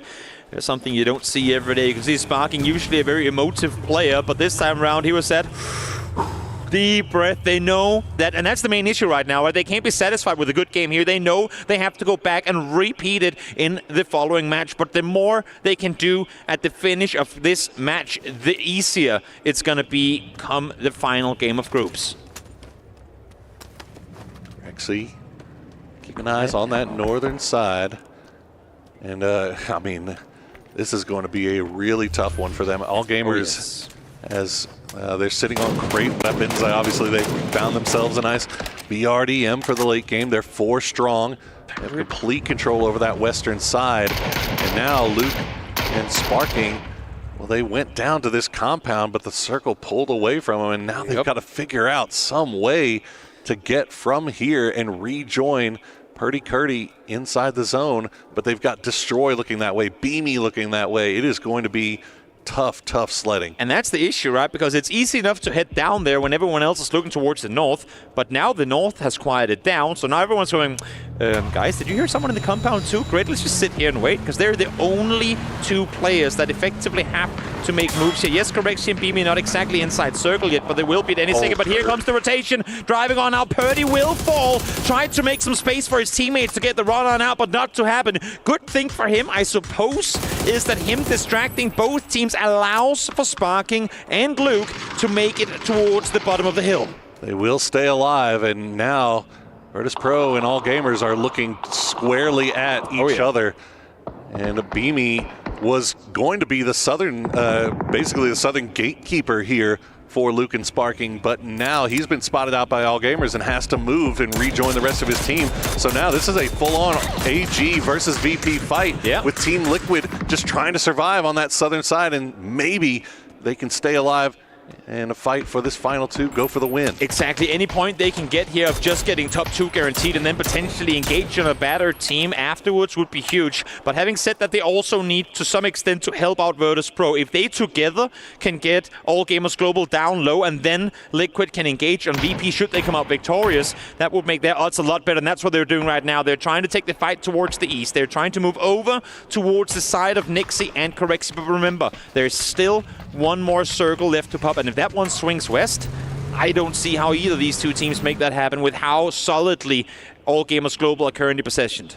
Yeah, this feels almost impossible with how amazing this team, All Gamers, is. With their 4 strong, still with so much utility to play with. It's asking a lot. And this game is a great example of the revived mechanic that we have in the game now. The blue chip mechanic. Himas was down very early on, comes back in the game. Not only that, but gets a P90 in hand as well. He played a huge role in clearing out the northern side. Had then been down to 3 early on, All Gamers Global that is. This endgame could have looked completely different. But here we have it, the first up-close fight. Sparking down to low HP, taking the fight. Now to Nixie as well. Luke trying to assist over the sub. Does hit a headshot, but there is still cover for Nixie to use. Sparking so low. It's fortunate that he was able to stay alive in that trade with support from Luke, but Luke has to get on the move now. The circle slowly closing in behind them. I mean, All Gamers Global are just taking space. Look at his pocket. He has absolutely nothing. He's no heals, no bandages. He's got 35 HP, and that's about it. As Nixie just spamming the peek button here. Gets him low, but still has not managed to... Oh, there it is. Correxy will be the one to spot out Luke. They know exactly where Sparking is. The flash comes through. He goes down. Haisaki will be the one that gets the credit. And now it's all down to the two from Virtus Pro. Corexy goes down, Nixie, and yeah, All Gamers just going to swarm him, and that is going to be a big win for them. But we have one game left. Oh, yeah. And I don't know if Liquid, that was about as much as you could ask for out of them. Definitely. Without getting the actual win. Seeing how close it was in the beginning of the game for them to get an ugly fight with Gen G, they're able to get out of it now, able to get top 3, able to get kills to boot as well. They couldn't really have hoped for a whole lot more. All Gamers Globe in the meantime, winners of that match, Gen G smiles, Gen G VP smiles on their faces. To go into the final match of groups with a lot on the line for these bottom teams. A little bit terrifying, I think, for the rest of the lobby that All Gamers, you know, we haven't been singing their praises as much so far this tournament. It's been a slow start, but today they have put up a bunch of points, and that is they are getting that confidence going right into the grand final. That is spooky stuff. These guys are not, you don't want them feeling good about themselves going into the final. Exactly. Vietnam has proven how strong they are. They continue to impress here globally as well. One more match left to play, but before that, a quick break.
guys, it's Bella. I'm here at the STC Esports Arena with CJ to get a little update on what is happening down here. It's very, very loud. The fans are excited. Yeah, it's absolutely crazy here in the Rocket League at the STC Esports Arena, particularly for the club championship with obviously Team Liquid. They're sitting in the #1 spot, but they don't have a team here in the Rocket League. The other 4 teams in the top 5, including Falcons, are real contenders here for the Rocket League. These guys just won the major. They're one of the favorites, a top 2 finish, and they can overtake Team Liquid for that #1 spot. So Vitality in the running, they're world champs. I mean, it's anyone's game here for the Rocket League. The club champs, it's all up for grabs.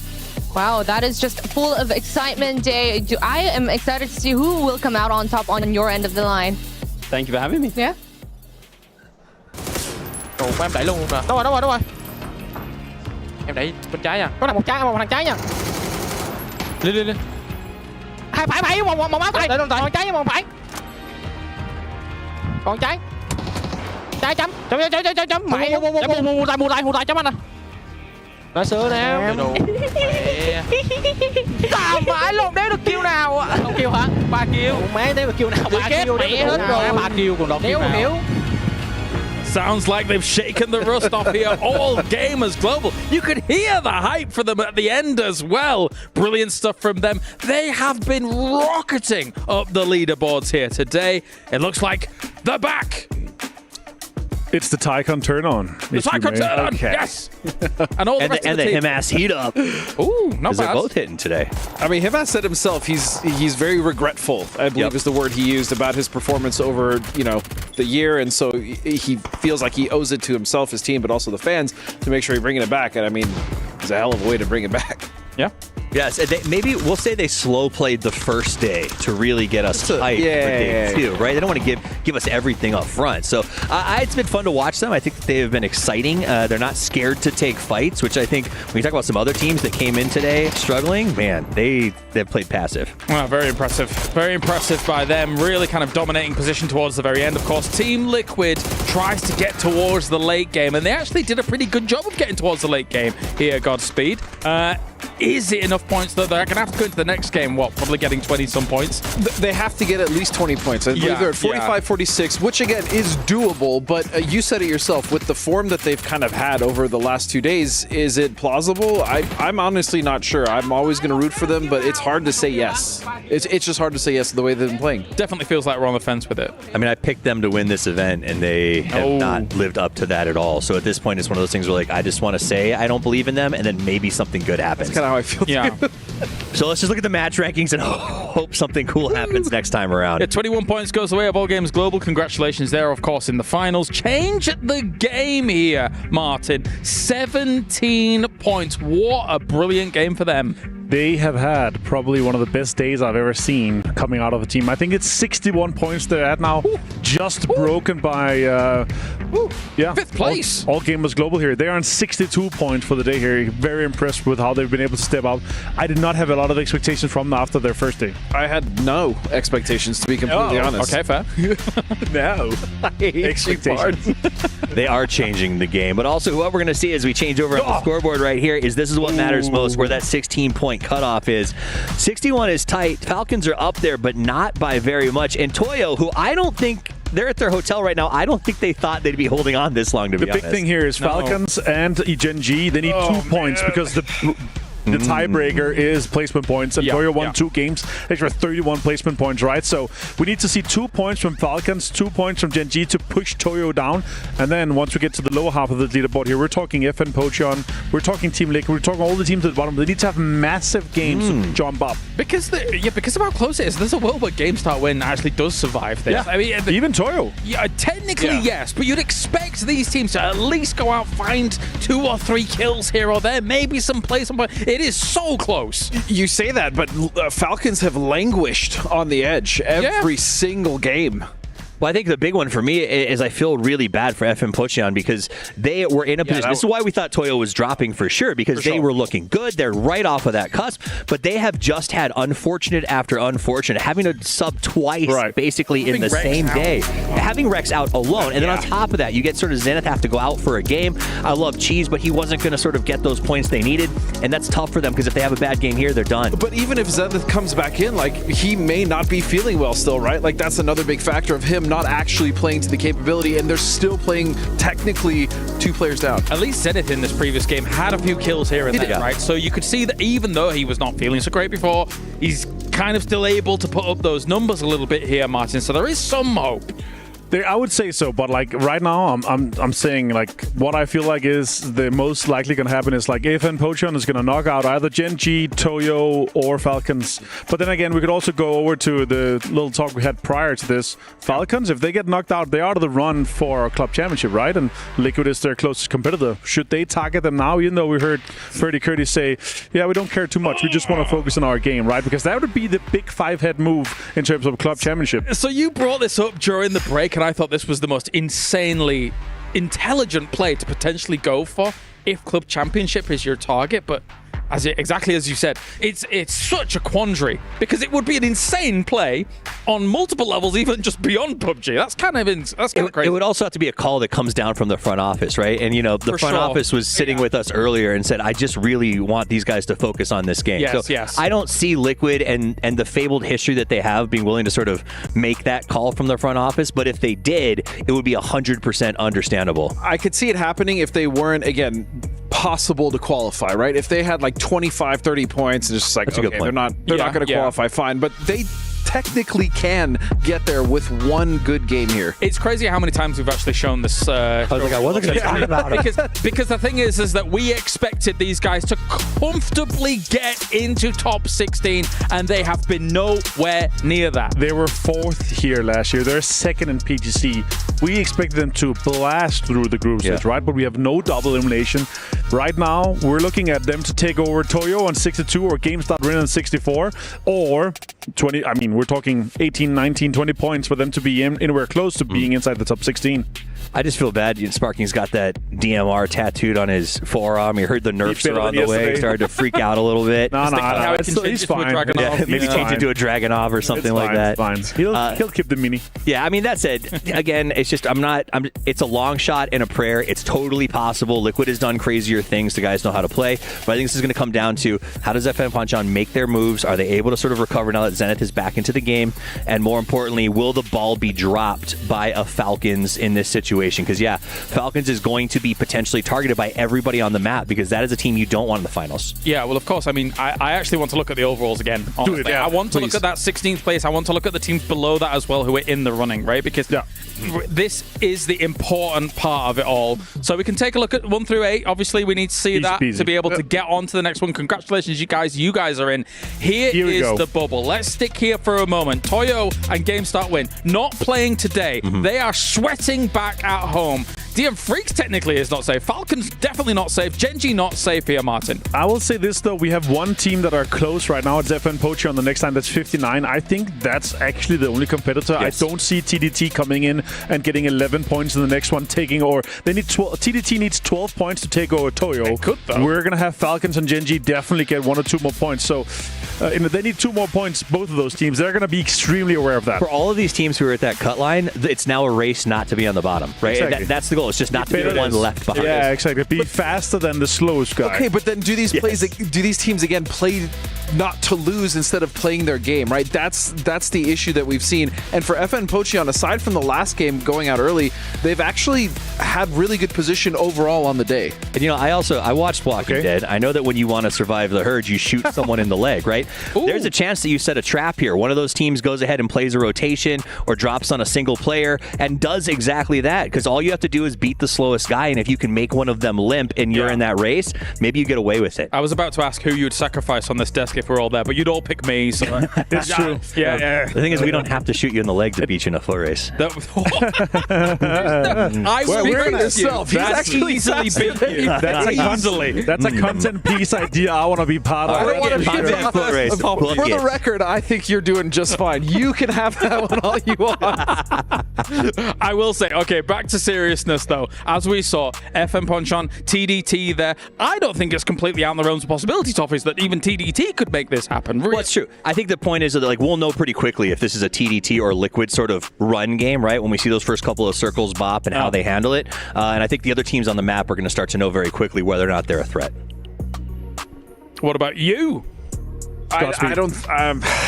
My faith is just not in TDT. Seeing the way they've been playing, Liquid I have more faith in, but even then, again, they're slipping. So TDT not for me. They need 12 points to beat Toyo, right? That's what you're aiming for right now, because the teams that are playing, you can't really decide what they're doing. To be able to find them, you're looking for 60. You're looking through 60 players. It would have to be a very selective third party to them to kind of target Gen G or even Falcons at this point. And it's not even just about catching Toyo, because you also have FN who's climbing as well, right? So it's one of those things that's 12 points to catch the lowest fruit, but there's still people who are going to be passing that. So I do think TDT just doesn't have, for me, that explosive potential to come up with a huge game. They're sort of grinders, which is where I can maybe say, okay, okay, Liquid possibly because they do have pop-off potential. But again, 2 long shots. I guarantee you this, though, like all these teams that are on the cusp, they are extremely aware of exactly what's going to be happening.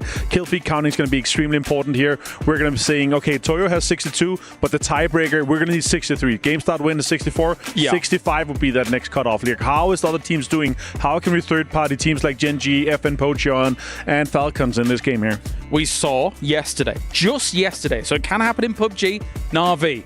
They were in a terrible spot. Last game happens, Godspeed. They blast out. And when we think in our heads, can we compare this kind of roster of like Liquid to a Na'Vi? I think a lot of people are probably saying, yes, this team absolutely has the same kind of chops. I think we can. And as long as Liquid, depending on whether Circle is on them or not, as long as they can get somewhere central and stop having issues on the edge, which they have been all day, I think that's going to be probably their path to victory, right? Because we saw in that last game, in the end game, they were trying to flex out. They tried to go towards that Falcon fight. They ended up staving off of it and going more towards the west, but then they kind of got stuck. They need to put themselves in a position where they can have that big game you're talking about, where they can get those kills. More importantly, not get held out on the circle, which has happened so often in every game against them. This was that game, though. Yeah, it was. It was, and that's the problem. And that's the issue. That was that game, and they pulled off of the fight they potentially could have got points on. The interesting thing for me in the late game was the, not scramble necessarily, but the move down toward the south, right? Where they realized maybe Sparking didn't have enough. I don't know what was the move was. There was no utility. He had stun grenades and no first aids, and right? no first aid. So I do think they thought maybe they get down there, find a little something. And then where Kurt was up above them, I think maintained that ridge line. So they thought they could just sort of push back up to the ridge that they probably would have held. I think it was a desperation move, but I think, to be honest, almost everything we've seen from them at this point today has felt a lot like a desperation move. And that's not unfair. Like, they had a tough first day. When you show up on day 2 with 20-something points in the hopper, everything is going to feel desperate. Unfortunately, it just never came together. What about those teams, Martin, that need to shore up their defenses, their walls, be stalwart here? You've got Falcons there. You've got Gen G there, who we thought Gen G's had an unbelievably rough day. Falcons should be able to do it. I mean, sure, so should Gen G after day 1 of their groups. Yeah, exactly. We're talking 2 and 4 points to take over Toyo and game start win. That's exactly the focus for these guys, right? Like, it's going to be an easy... If you can commit as Falcons, if you can commit to a fight and guarantee yourself, let's say you see a 2-2 split, you will take all 4 guys to that compound, clear out that compound with 2, boom, you're above Toyo. Then you're actually not worried about that point anymore. Or just set up for rotation camps. Again, they, like you said, they only need 2, 3, 4 more points, right? Set up for a rotation. You don't have to win the game if you're Gen G or if you're Falcons. Go for something that's given, the third parties, the timings, right? And they should have that timing, especially on Miramar. I'll say this, though, since I'm already kind of giving Americas a hard time here with the Liquid thing. I'm angry that we're talking about the teams in the race, and it's TDT expected, Gen G expected. Why are the Falcons in this situation? This is not a team, a roster, a pedigree, a back-to-back that should be hoping, I hope I pick up 5 points and get to the final. This is 12 points today, by the way. Exactly. And that is, 12 for points me, today. Gen G 7. deeply unacceptable, which is only because they're one of the best teams in the world. And to be sitting like this at one of the biggest events of the year that they say is their event is shocking. I'm trying to recall back to group stages. 49. 49 points ahead in group stage. Right now they have 12. They're the second least points in the game today. GK has 13. FN Potion's 14. TDT 15. BB Team 16. Like, it's been...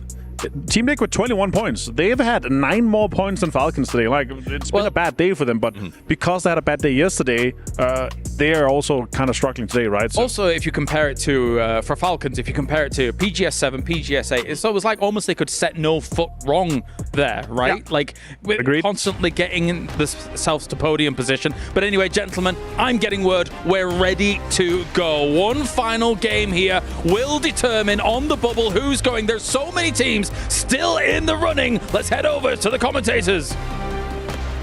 Here we go. Final match of the group stages at EWC for PUBG Battlegrounds. So much on the line, making it through to the grand finals. The prize pool entailed the club championship points, Poro, as well, for all of these teams to fight for. So many implications in one game. Not even just for this tournament, for the rest of the year. As I mean, I don't even know what these guys can do at this point that they haven't done yet. It is just, it's all about willpower now. Yes. Do you want to win? Who wants it more? And can you just stay alive? And we're going to sort it all out on Miramar, which is arguably one of the favorite maps of all these teams. I love Cheese, but seeing him back behind the players for the final match is something I'm sure he likes being there too. Even more. I love the points that we have brought up on the desk here coming into this match about all the implications of what happens should Falcons go out. Is it worthwhile, seemingly long con plan for Liquid to try and go out and bring them down with them now that they're in the lead for the club championship? One thing that I want to add to that conversation is Virtus Pro are very much in the hunt for club championship as well, and they're in the grand finals already. So yes, Liquid playing from ahead could go down and trying to pull them down with them, but you have a team that's already in that needs Falcons to go out with nothing to be able to make that happen. So maybe the call from up high is on the shoulders of VP, not Team Liquid. We'll see what's going to happen here as the players have taken to the sky. It's an Eastern plane once more here on Miramar. Well, I guarantee you those Team Liquid players don't give a damn about that club championship right now. All they want to do is collect as many points as possible and get themselves into this grand final, a spot they feel, and many feel, that they deserve, that they have been, it's just been a little bit of a rough sled so far this year, but they can turn that all around here with a big performance in the final game, clutch it out. You know what I'm seeing that I haven't seen at all between these groups just yet? TD Team. They're scared of Virtus Pro. I don't know if Scoom came over to them and said, guys, we have been sharing Las Leones so far. It's been fun, but come here now, and we're going for you. Same thing down towards South Falcons. Falcons opting to play it safe, and what a blessing from an Ultra down here towards the south as they get the southern shift. No, that is absolutely huge for Falcons. You could tell they know that they're right on the cusp. They know that they are a target, and they are going to avoid any early game shenanigans. But unfortunately for Sharper and for Change the Game has definitely changed their game so far here today. And Sharper Esports, they still have a shot, but they need something huge here in the final. But starting things off with a big kill, that could get the ball rolling. Huge starts in the early game, but how much do you dare sprint downhill to Porto Paraiso and get a couple of kills, potentially taking casualty as well? But Jedi, I will hold my tongue as he continues to perform. Ares falls here. Hang just exactly got back on his feet. And here we go. Commitment all the way through, they know. I mean, there's really nothing to lose at this point. All you can do is make top 16, or you go home. Absolutely not. Yep. And they will go ahead and send it on over. Thunder's already in here with the Panzer Faust. Does he know he's Back there? Wall? Close wall? Instantly? Oh, nice. Okay, there you go. Easy peasy. 2 points picked up for Sharper. Well, they're going to need a lot more than that, but that's a great way to start. Definitely. It comes slow to kick things off, but for Change the Game, they still have Wenbo on play. You cannot be taken lightly in this one alongside Chan Chan. Two of the leaders of the operation here on this Chinese roster. As we hop on over to Falcons again, jumped far down towards the south, opting to split west. Now they're only now getting loot. Atrin is running into this barn with nothing. 3 minutes in, so they've been playing it safe. They're coming in towards the western side, and you know what's great about this split? If we are to take a look at the map as well, of course, if you don't have it up, keep it up, or get it up, I should say. Having such an eastern plane, they know that no one's going to be rapping on them, at least for the next 5-7 minutes. No one's going to be playing all the way restaurant. Rock might do it late. Absolutely nothing there for King. I mean, hey, he's literally flying with no loot. He is flying around. He saw a glider, went into it. He has yet to pick up a weapon. But again, as I'm saying, the plane was so far towards the east that there's no one on their side of the circle, at least for the next couple of minutes, and they're well aware of it. I mean, I like that, though. Prioritize the glider. Get yourself somebody up in the air. Yes. And make sure that once you do get looted, you can at least kind of keep track of what's going on around you. And we'll see if they continue to use that strategy here. As you said, there's just nothing but space for them over here on this southeastern side for the time being. And I'll be honest with you, I don't even know if anybody will really even think about wrapping this far down. It looks like Team Liquid, though, they very quickly finished their looting up in Hacienda. Now, there is a tale that is told time and time again at PUBG tournaments, and that is if NA is good at one thing, that is eliminating other NA teams. And as soon as I saw Liquid driving over the power grid plateau, I was thinking, Western wrap. Liquid goes out. Falcons fall alongside them, and just like that, we're back to the true tried and tested NA cannibalizing their region. Unfortunately, it quite often is a tale as old as time. But they should be cutting in earlier. I have to imagine. Well, we hope. Well, they're still going west. They are. They still. I imagine that they still have some looting left to do because they were on the move really quickly. Yes. After dropping there in Hacienda, but we see them spotting up and getting a few more vehicles here. Meanwhile, FM Pantheon still desperately trying to hold on to their spot, or not hold on to their spot, trying to catch their spot. Trying to catch Falcons, trying to catch Gen G coming in from that. Safe. Yeah, you're fine. Style points. You're good. Okay. Coming in we lift from the that. sign like the 10 out of 10 as a jury on like the Olympics.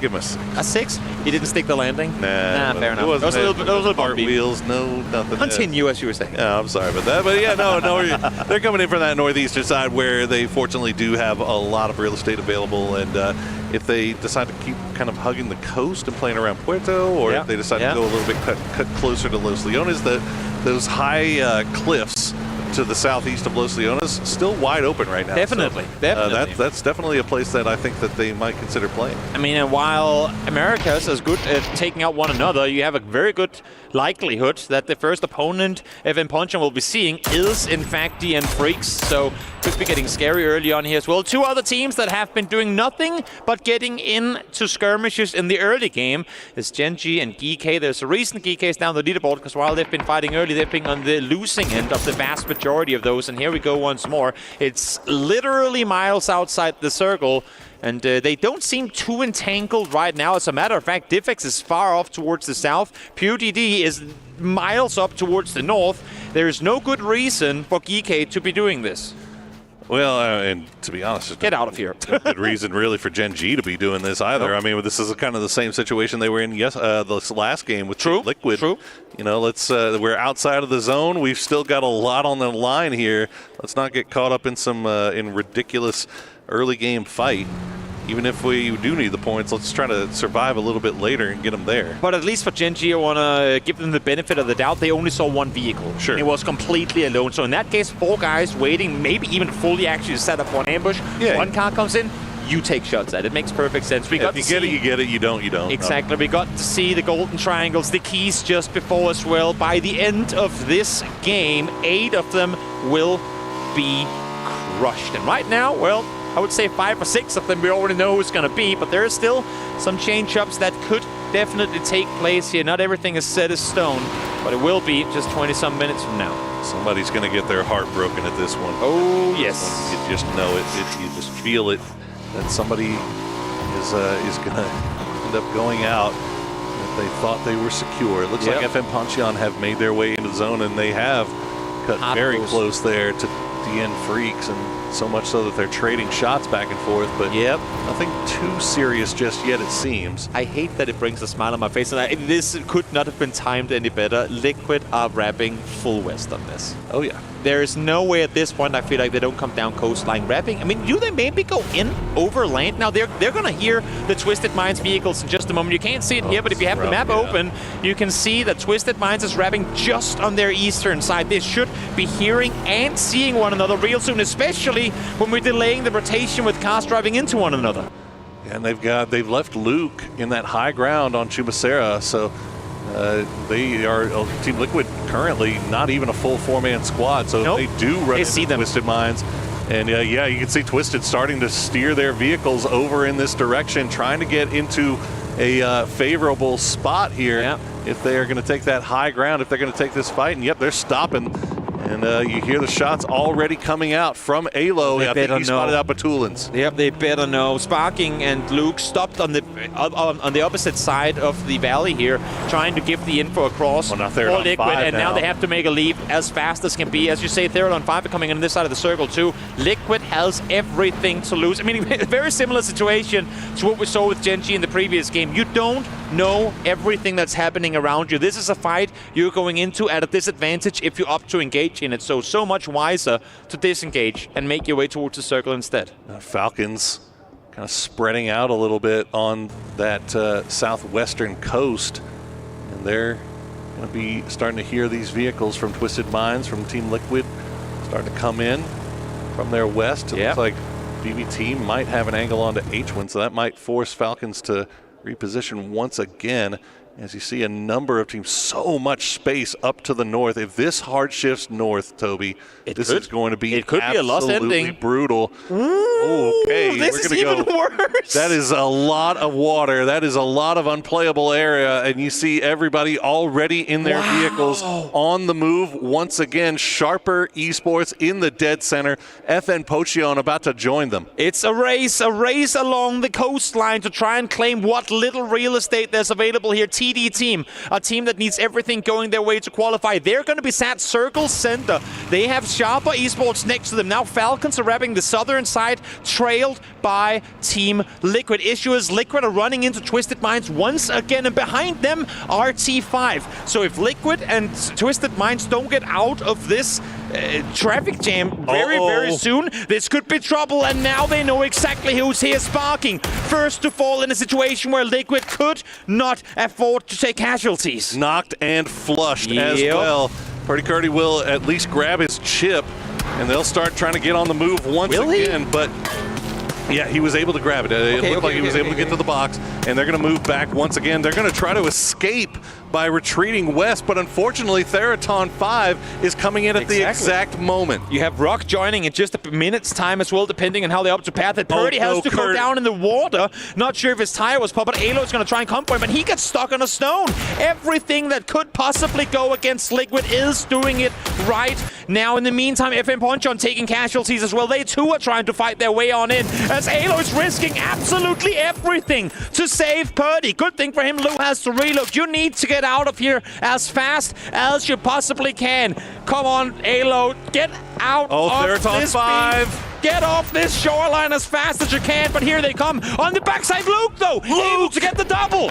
What a huge double knock from Luke 12. He does get it down in the end to Ranger X, and now Liquid in absolute shambles on the coast. They've got Patampong right underneath. Alo will try to go for the push, but he's already low. Patampong will win that 1v1. It's all down to Purdy Curdy, and he goes down. Team Liquid is eliminated from the Esports World Cup. What a horrible turn of events, from running into each other earlier on to then meet down here in the crossroads once again. And all you can do if you're Falcons sat on the inside of this is wait and go, oh, I'm glad we didn't have to deal with any of that, because that looked chaotic, and it sure as hell was. Unbelievable. The series of events that led up to Liquid going out early. It's just everything that could have gone wrong went wrong. Oh, yes. As we see Twisted Minds now, they know that Theradon 5 is back there as well. And they will scrap with each other. They're currently both in second and third place, so they are comfortable. No need to really worry about one of them qualifying. Falcons, they're going to go ahead and leave everything that's going on to the west off to their own devices, and they will continue to make their way into the circle. And a little bit of a breath of relief for both Falcons and Gen G. One team on the hunt out of the equation, upping their odds drastically of qualifying through to the grand finals. New circle's going to pop in just 10 seconds time as Kickstart, this time around with weapon in hand. There you go. Able to take to the sky once more and scout forward, see where his teammates can go shoot this circle, which we would assume go further towards the east. We're staying coastal. Wow, we're still staying coastal. This is insane. Still so much unplayable area. And look at it. Okay, FN Ponchon, that's the next team that we have to keep an eye on, holding the northern side of that circle. They're going to see Gen G make their way past. Gen G under fire from GK and from FN. Yeah. This is really rough sledding for them. They cannot afford to lose a tire. They don't want to lose any players, as Bean will try to heal himself up. And where do you opt to stop, right? You have a shack here. Is that really what you're committing to? Hoping that things go your way. You know the next circle is going to go inland, so you got 2 circles for free, but now the compound up above you starts shooting at you as well. That's Sharper Esports able to find Orca. Big loss here early on, and there should be no way they're able to get him back up alive. Nope. Jedi will finish that one off as well. Sharper Esports, they've got a long way to go. It's going to take almost I hesitate to say, another 14 miracle. kills and a win. It would be an absolute miracle for Sharper if they're able to pull this off. Yep. But they've started off so far so good. But FN Potion still holding down that north side. Geeke starting to stretch out along that coastal side on the east as TDT now starting to push into Virtus Pro. And it's Virtus Pro who wants to deal with TDT. Again, they both land and loot Los Leones. They don't want to have to deal with them in the grand finals. My eyes, though, for now are down towards the southern side. Falcons has what seems to be set up a camp outside circle, and Twisted Minds is a couple of 100 meters away from springing that trap. It's going to happen anytime now. But Tulins, mid-air, is potentially going to do a glider battle with Kickstart while the remaining team opts to drive forward. You know what? I think he saw them. They're diverting. They're going north inland. I Tulins might have called that. I wonder if Kickstart actually saw Twisted coming out, and that's why this camp was set up, as Gen G will push in to change the game. They find Tian, and now Wenbo is the last one alive in this long house. They've got they managed to get the res on the Hangi, but he's out in the blue on the north side of Puerto. So there's no one here to help Wembo as this push comes through. Not at all. Divix now looking down in this direction as well. And what worse could be? They get Batu. Gen G to fall. If that's the case, they get Batu out of the vehicle. But Twisted Minds are collapsing on this. They're collapsing on this fight down towards the coastline. Oh, so many influential fights going on right now. As we see Falcons, the Kickstart will send his vehicle into the water as Batu will get flushed out. Tickleton goes for the high ground, and now Team Falcons just play in the walls. They know that they've got to win this fight. They cannot afford to lose a man. Again, club championship points on the line, and between two of the biggest local orcs, this could be huge for Twisted Minds to take out Falcons, but it's not looking that way right now. Strimsy able to get the first one down. Twisted Minds already lost Batulin, so it's just the two of Example and Lou trying to fend off the entirety of Team Falcons. Rosa for Strimsy going to be huge here as Example now the last player left alive. As we see Rock will get eliminated by Petrichor Road, but all this is happening in the blue, as you said. You can see how hard it's ticking. Example, we'll see if he can maybe get at least 1 point off of this, but this fight may have just secured Falcons a spot in the grand final. They get them finished off. Very well could. They get their fourth kill, but look at their health. They have nothing to work with. Good thing for them is Twisted Minds actually looted this game, so sprint out, get as much as you can, and get inside this next circle. But as I said, H-Win down to blue. Once again, they have two players down, I believe, with it. Phase 4, you can't heal through it unless you got a jammer pack. So we'll see now what's going to happen as Bean pushes on forward, finds himself one more point. They fight down at the edge, down at the bottom of the leaderboard. Goes continuing. Gen G trying to collect more points, and right now Toyo is sweating as they watch this happen right in front of their faces in real time. Nixie is down as Virtus Pro trading shots and trading knocks with TD Team, and there you go. TD Team goes down, and it is not going to be enough to get them into the top 16. Exactly. F and Punch on, unless if something miraculous happens down the bottom of the leaderboard. The last team with a chance to upset the grand final standings, as we see here. All Gamers Global wanting to push up, wanting to dismantle Virtus Pro. Of course, a fight for pride, at least for now, as Himas runs on forward. Nixie shuts him down. Haisaki able to spot the vehicle rotating across the road with Lugarux going down to Lloyd. He can't get out of the car and will be taken down. Look at the kill feed lighting up like a Christmas tree. While all this is happening, FN Potion are down to just Zenith and Americano. They got a duo, and they still have, how many points do they need to get into 16th place? They are at 59 right now. You can see Gen G holding on at 63. I think they need at least 61, 62 to get in there. But regardless, they're working as a duo. They've got Freaks just off to their west in the same compound. But whatever they need to do, they're going to have to do it with only two men going forward. Toyo is at 62 points. So that will be the tie set with them. We'll see if they can do it. 3 more points for FN would get them in a tie, potentially qualification. They're close to placement points now as well.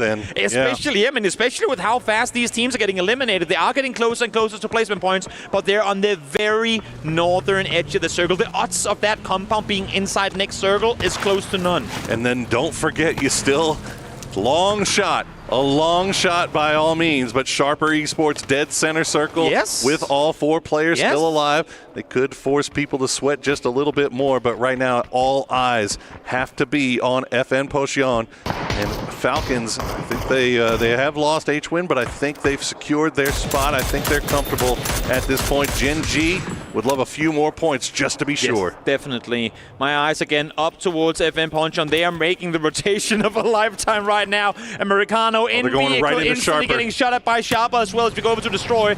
Now here we are, Americano. All you gotta do is somehow get inside the circle, prone down, wait things out again, because there's so many fights happening around them that placement points are almost guaranteed if you can survive this next circle come through.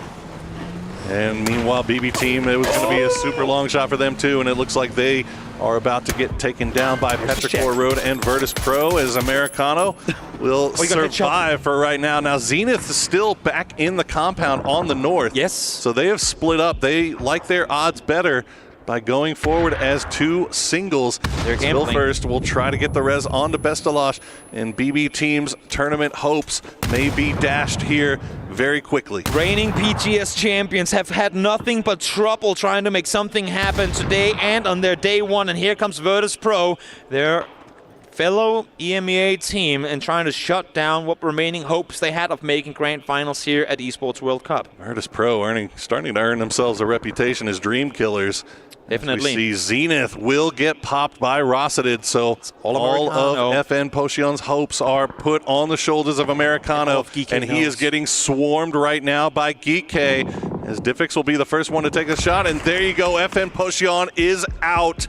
So they will not make it, and Toyo can breathe a sigh of relief. I don't like to see myself as a biased caster, but with how much adversity they had to fight through in order to be a double subs on the day, you have to imagine had Rex been here, they would have been through. But that's the difference in one player playing or not, potentially. Of course, we don't know what would have happened, but nonetheless, FN Ponchon will fall 3 points short of qualification. And for now, Toyo is somehow in as we hop down to SP with FN Freaks just completely dismantling them. They're now out of this game, and what's unlikely continues to become more and more impossible. Now we look at BB Team and Geek-K, and I can't even do the math if that's even theoretically possible, but if we are to try and remain with any sort of hope in this for an exciting final, then BB, Geek-K, it's up to you to somehow change what will be the 16 teams in the grand finals. I tell you what, though, if nothing else, a number of our teams that were favorites coming in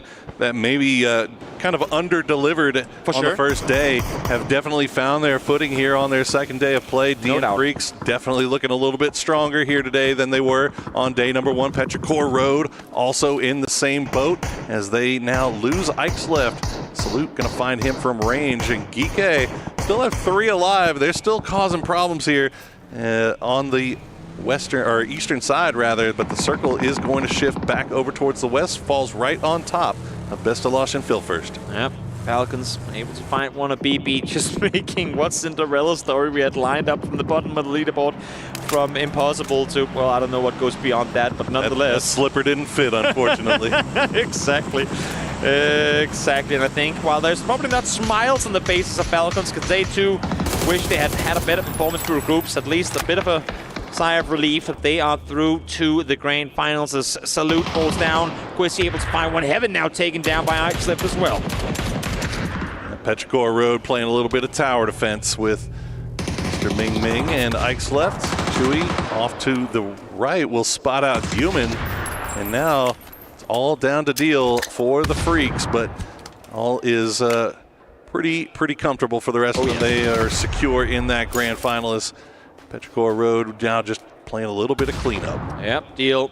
Answer in hand. Knows that Chewy's around the corner somewhere. We'll see if he makes something happen with the big boomstick in hand.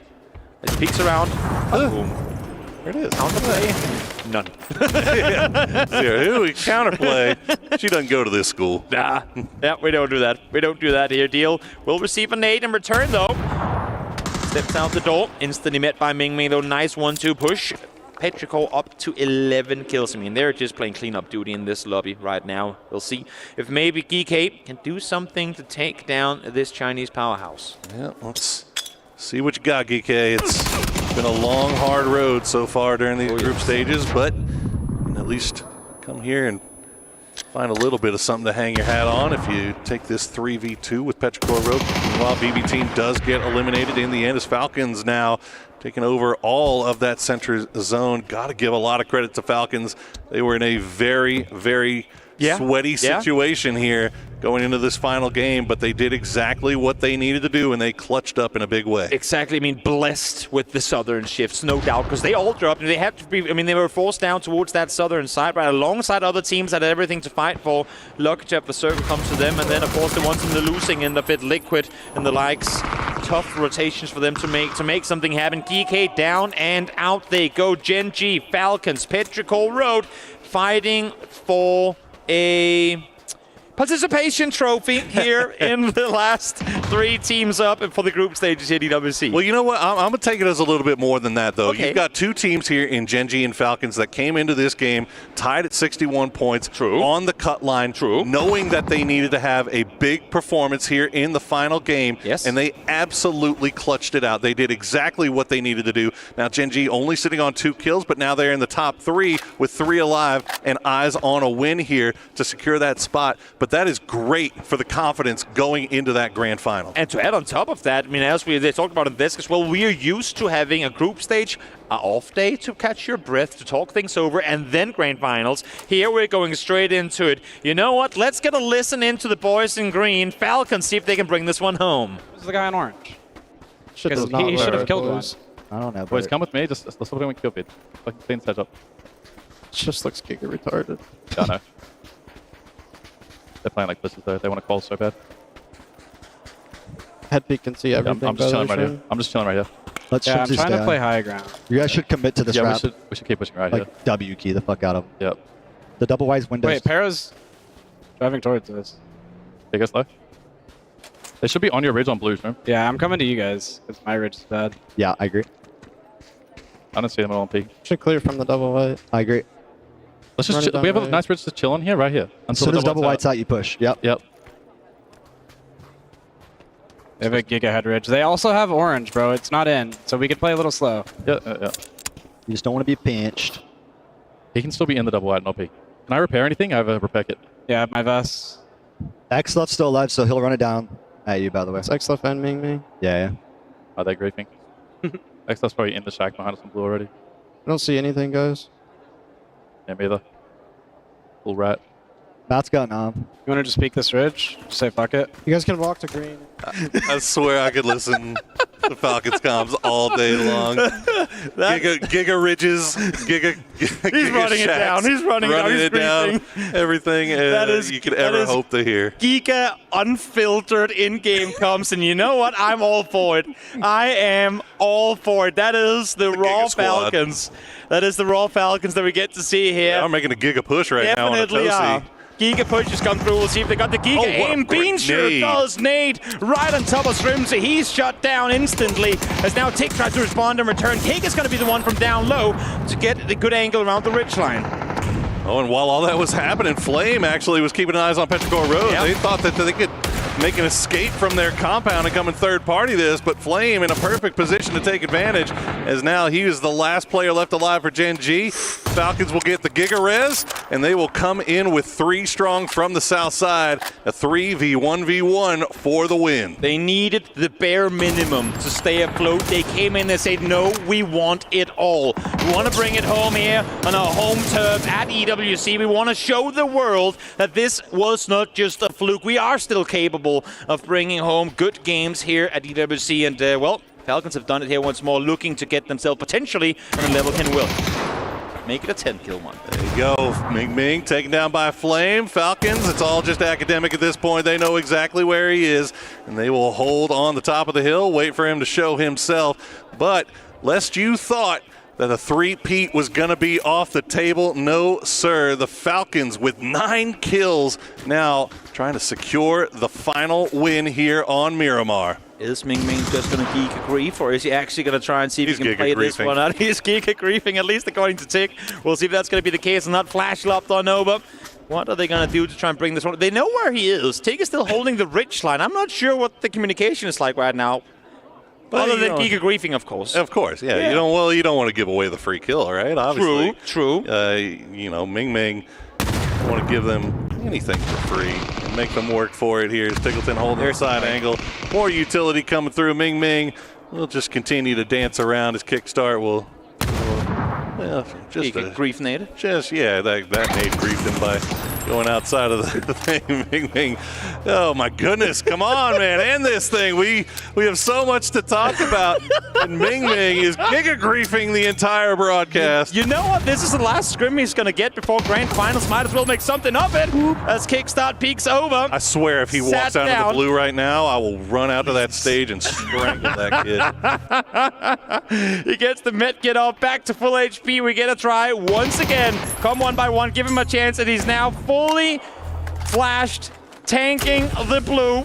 He's doing what he can here, but Falcons ain't gonna make it easy for him. Headshot now connected. Is he gonna die to blue? Is that what we've been waiting for? And yes! And I can see Poro. He's taking off his headset. He's running towards the stage. And Falcons get themselves the win. Huge win for the Falcons here. The clutch moment for a team that had so much on the line going into this final game. They did exactly what they needed to do, and they managed to secure their spot in the final as Ike's left. Didn't look happy about that. That is the face. You're good, buddy. Of a You made player. it. No. That's the face of a player that always wants more. We talked perfection yesterday. This is a player that has become accustomed to being the best of his region, but he is yet to become the best in the world. He knows that it takes more. He knows that they need to be able to go out and finish games like this one on top. He wants more, and I want to see that same Ike Steph come into the grand finals wanting everything he can possibly get. Absolutely. Well, the fans in the studio love it. We love it. I know the desk loves it, but we have our top 16. We have our grand final lobby all set. And as you said, there is no time to rest. Oh, no. They've got to immediately get into their rooms here tonight and start planning for what is sure to be an absolute barn-burning grand final. 12 games, Toby. 12 games to decide who is going to take the huge purse here at EWC. And with the smiles on the faces on the teams qualified through, 8 keys will be crushed. And look at the face of Star-Lord in defeat. Oh, you gotta feel bad for them. The double sub on the day to have to come through. Can't make it happen. Gen.G able to stay afloat, but a tough one for them too. No one really, as we're looking here, looking overly satisfied. But you know what? Keys have to be crushed at the end of the day. So we're gonna go down to Barney and let him get that one going. Ladies and gentlemen, our group stage is now over. 3 days of grit, determination, and perseverance has led us to this moment. And I've got some pretty cool guys here to my right because I've got, of course, ROC Esports. I've got RBN. I've got Solds, Santastico, and BL. Congratulations, guys. This is the fun part, okay? Because this is the part, as the team at the top of the leaderboard after the group stage, you get to crush the 8 keys of the teams who came in that bottom section of the group stage. Are you excited? Yeah. Good, you should be. Right, let's just get this underway because RBN, I'm gonna get you to turn the key and you will flick the switch. Santastico, you can press the button, and of course, BL, you can wave. You can say bye-bye. Okay, you ready? Okay, RBN, let's kick things off. I want you to turn the key and start the engines. There you go, you're gonna feel it. You'll feel it. Hold on. Okay, now, flick that switch. Let's go, Solds. Now you'll see the iris open up in here. Hold on. You'll see the iris open up. Look at all those teeth. The menacing teeth in our crusher. And in 3, 2, 1, send them down.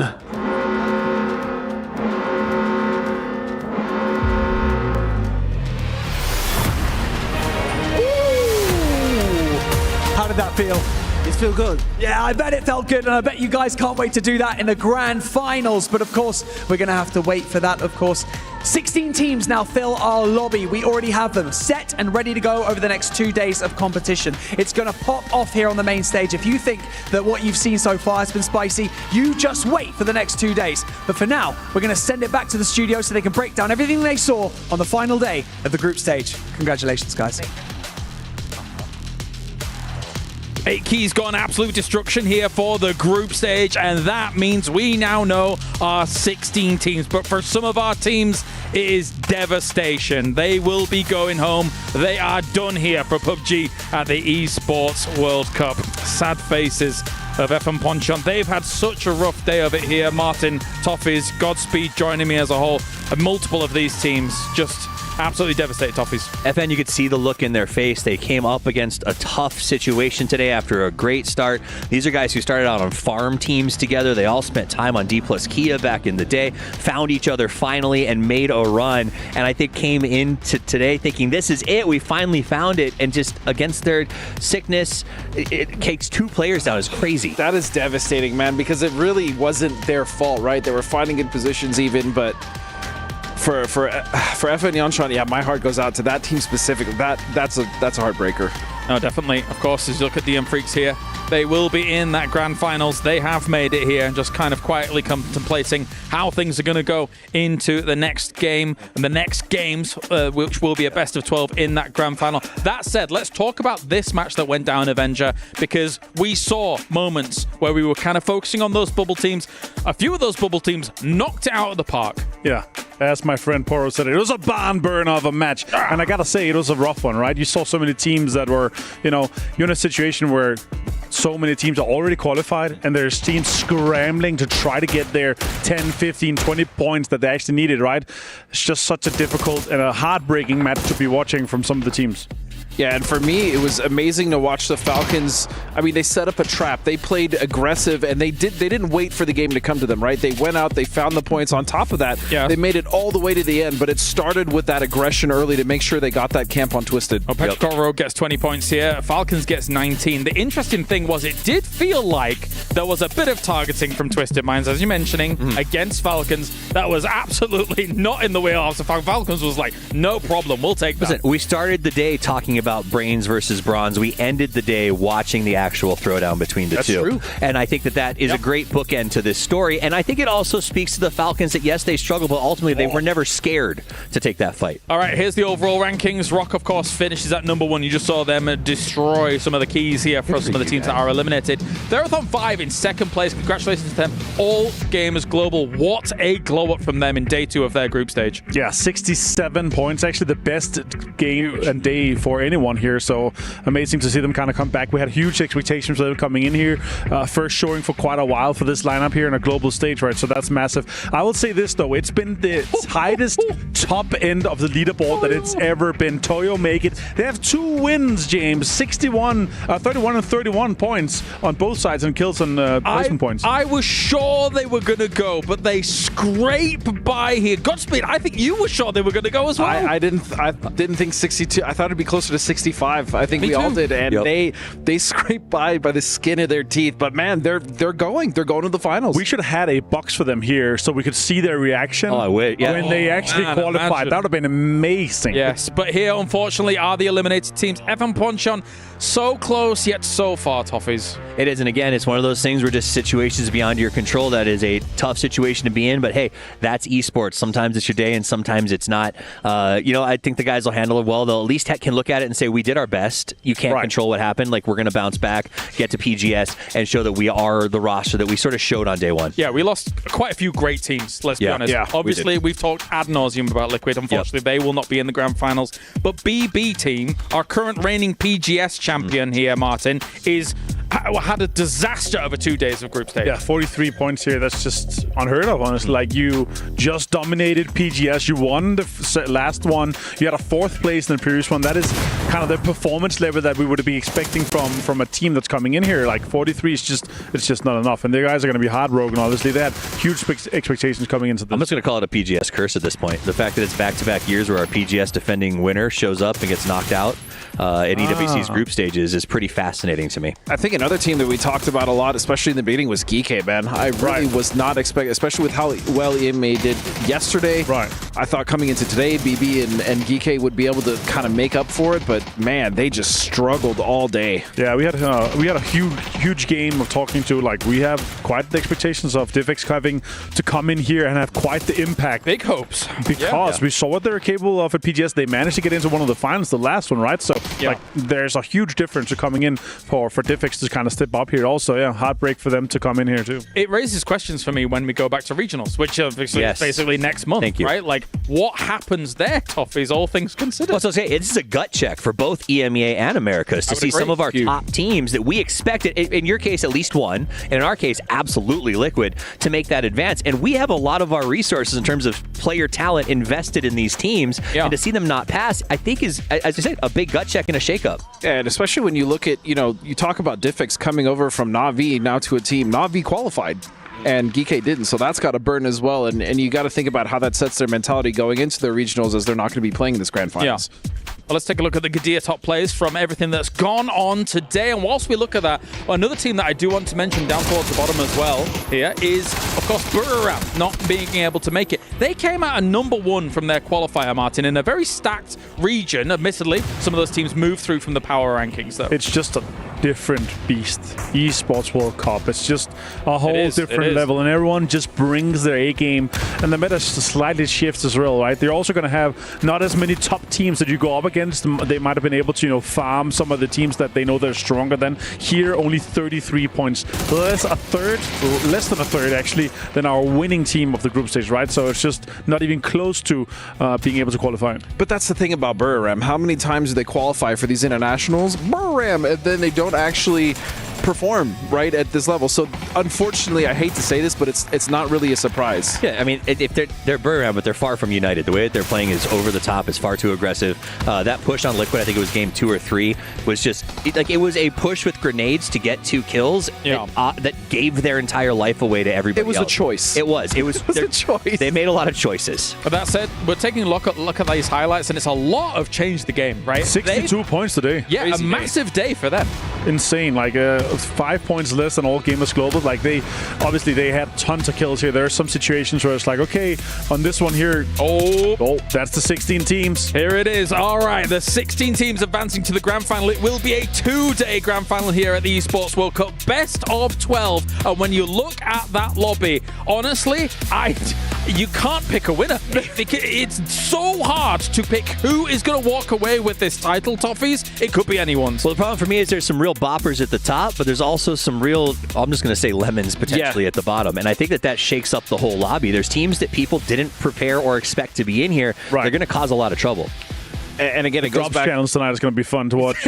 Oh my goodness, yes, a lot of shakeup. And it goes back to what we're talking about with Toyo, or even Game Start Win, right? Like getting those positions and not getting the most, extracting the most points out of those in this lobby. When we go into the grand finals, Twist is going to be looking to do that. You know that Falcons is going to be looking to do that, right? You know that All Gamers is going to be looking for that, especially with the crazy day that they had today. So then you got teams like 17 coming back into the fray who, looked good over their 2 days of play. Oh, yeah. So I do think we're going to see sort of a very big deviation early on, where the top pack is going to be strong going into the final day probably, but I expect to see it kind of separate out by game 3 or 4. And of course, emotions riding high, not only in defeat, but also in victory as well for all of these teams. Let's see who was able to get the Sony MVP of the day and figure out who that's going to... Actually, do I do a prediction? No, I don't. It's already coming up. Wenbo.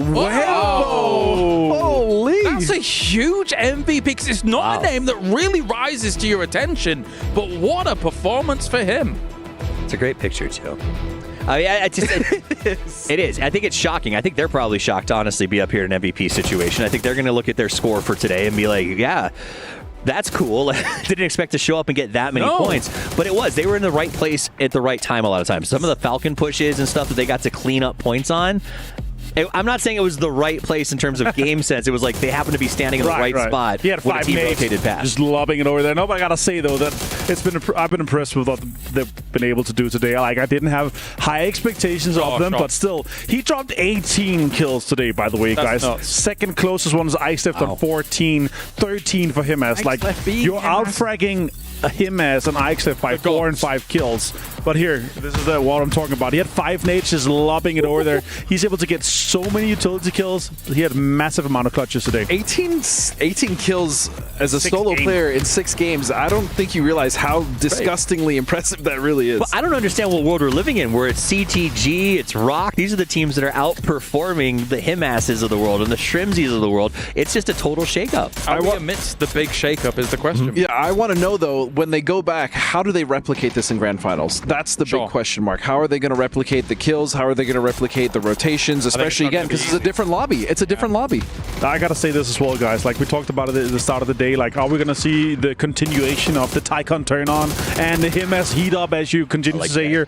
They dropped 13 and 11 kills today, by the way. Tycon 11, Himas 13. Very impressed with kind of the step up compared to the 30 total points they had on their day one, right? It was kind of only, it was Himas throughout the day, and Tycon had like 7 kills only on the 2 games of Mirror, right? So they were able to step up today. So massive game, obviously, for them. Well, thank you very much, gentlemen, for joining me here today. That does it for our group stage. Tomorrow we are back for the finals. I'm pumped, you're pumped, they're pumped. But now let's finish things off over on the stage. We couldn't let you all leave without chatting with our Sony MVP of the day, of course. It's Wembois from Change the Game. An impressive performance, to say the least. 18 kills today, and on your first day of the group stage, you also managed to secure 8 kills, bringing your total to 26. Do you feel like you had a particularly strong performance? And how do you feel the past 2 days of competition went for you and your team?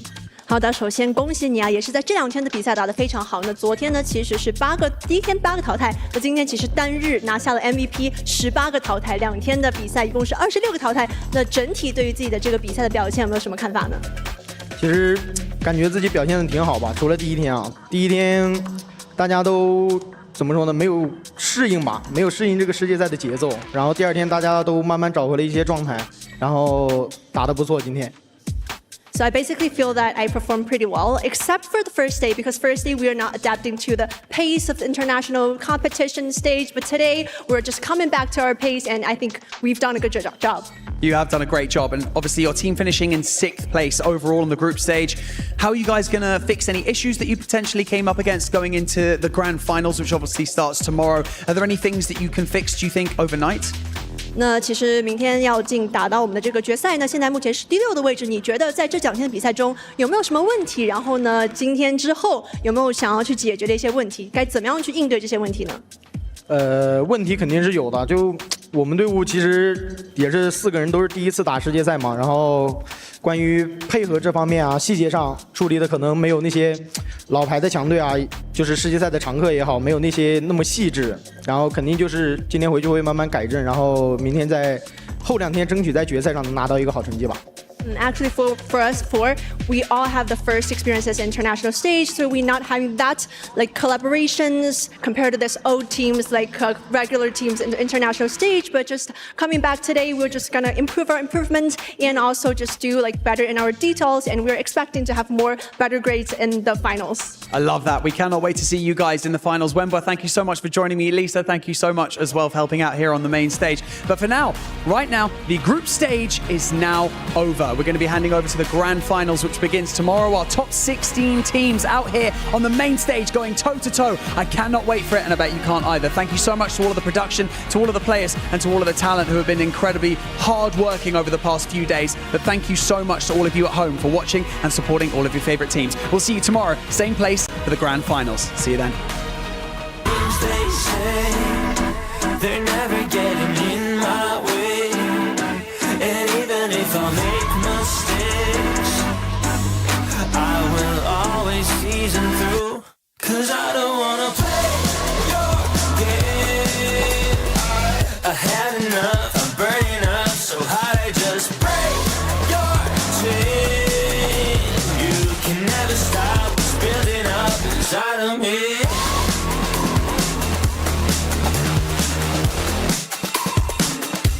Inside of me.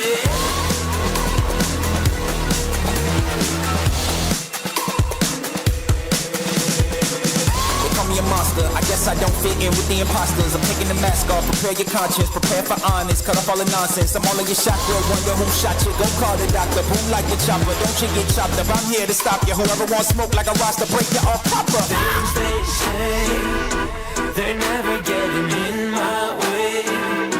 And even if I make mistakes, I will always see them through. What's that? Cause I don't wanna play your game.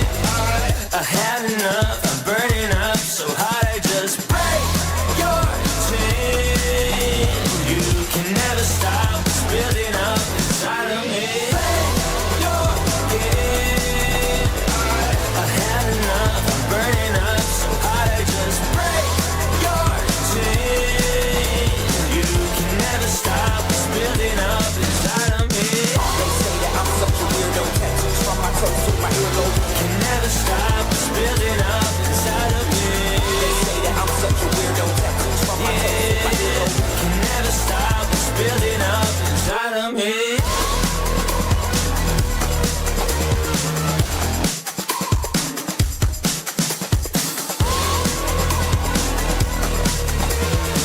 Can never stop.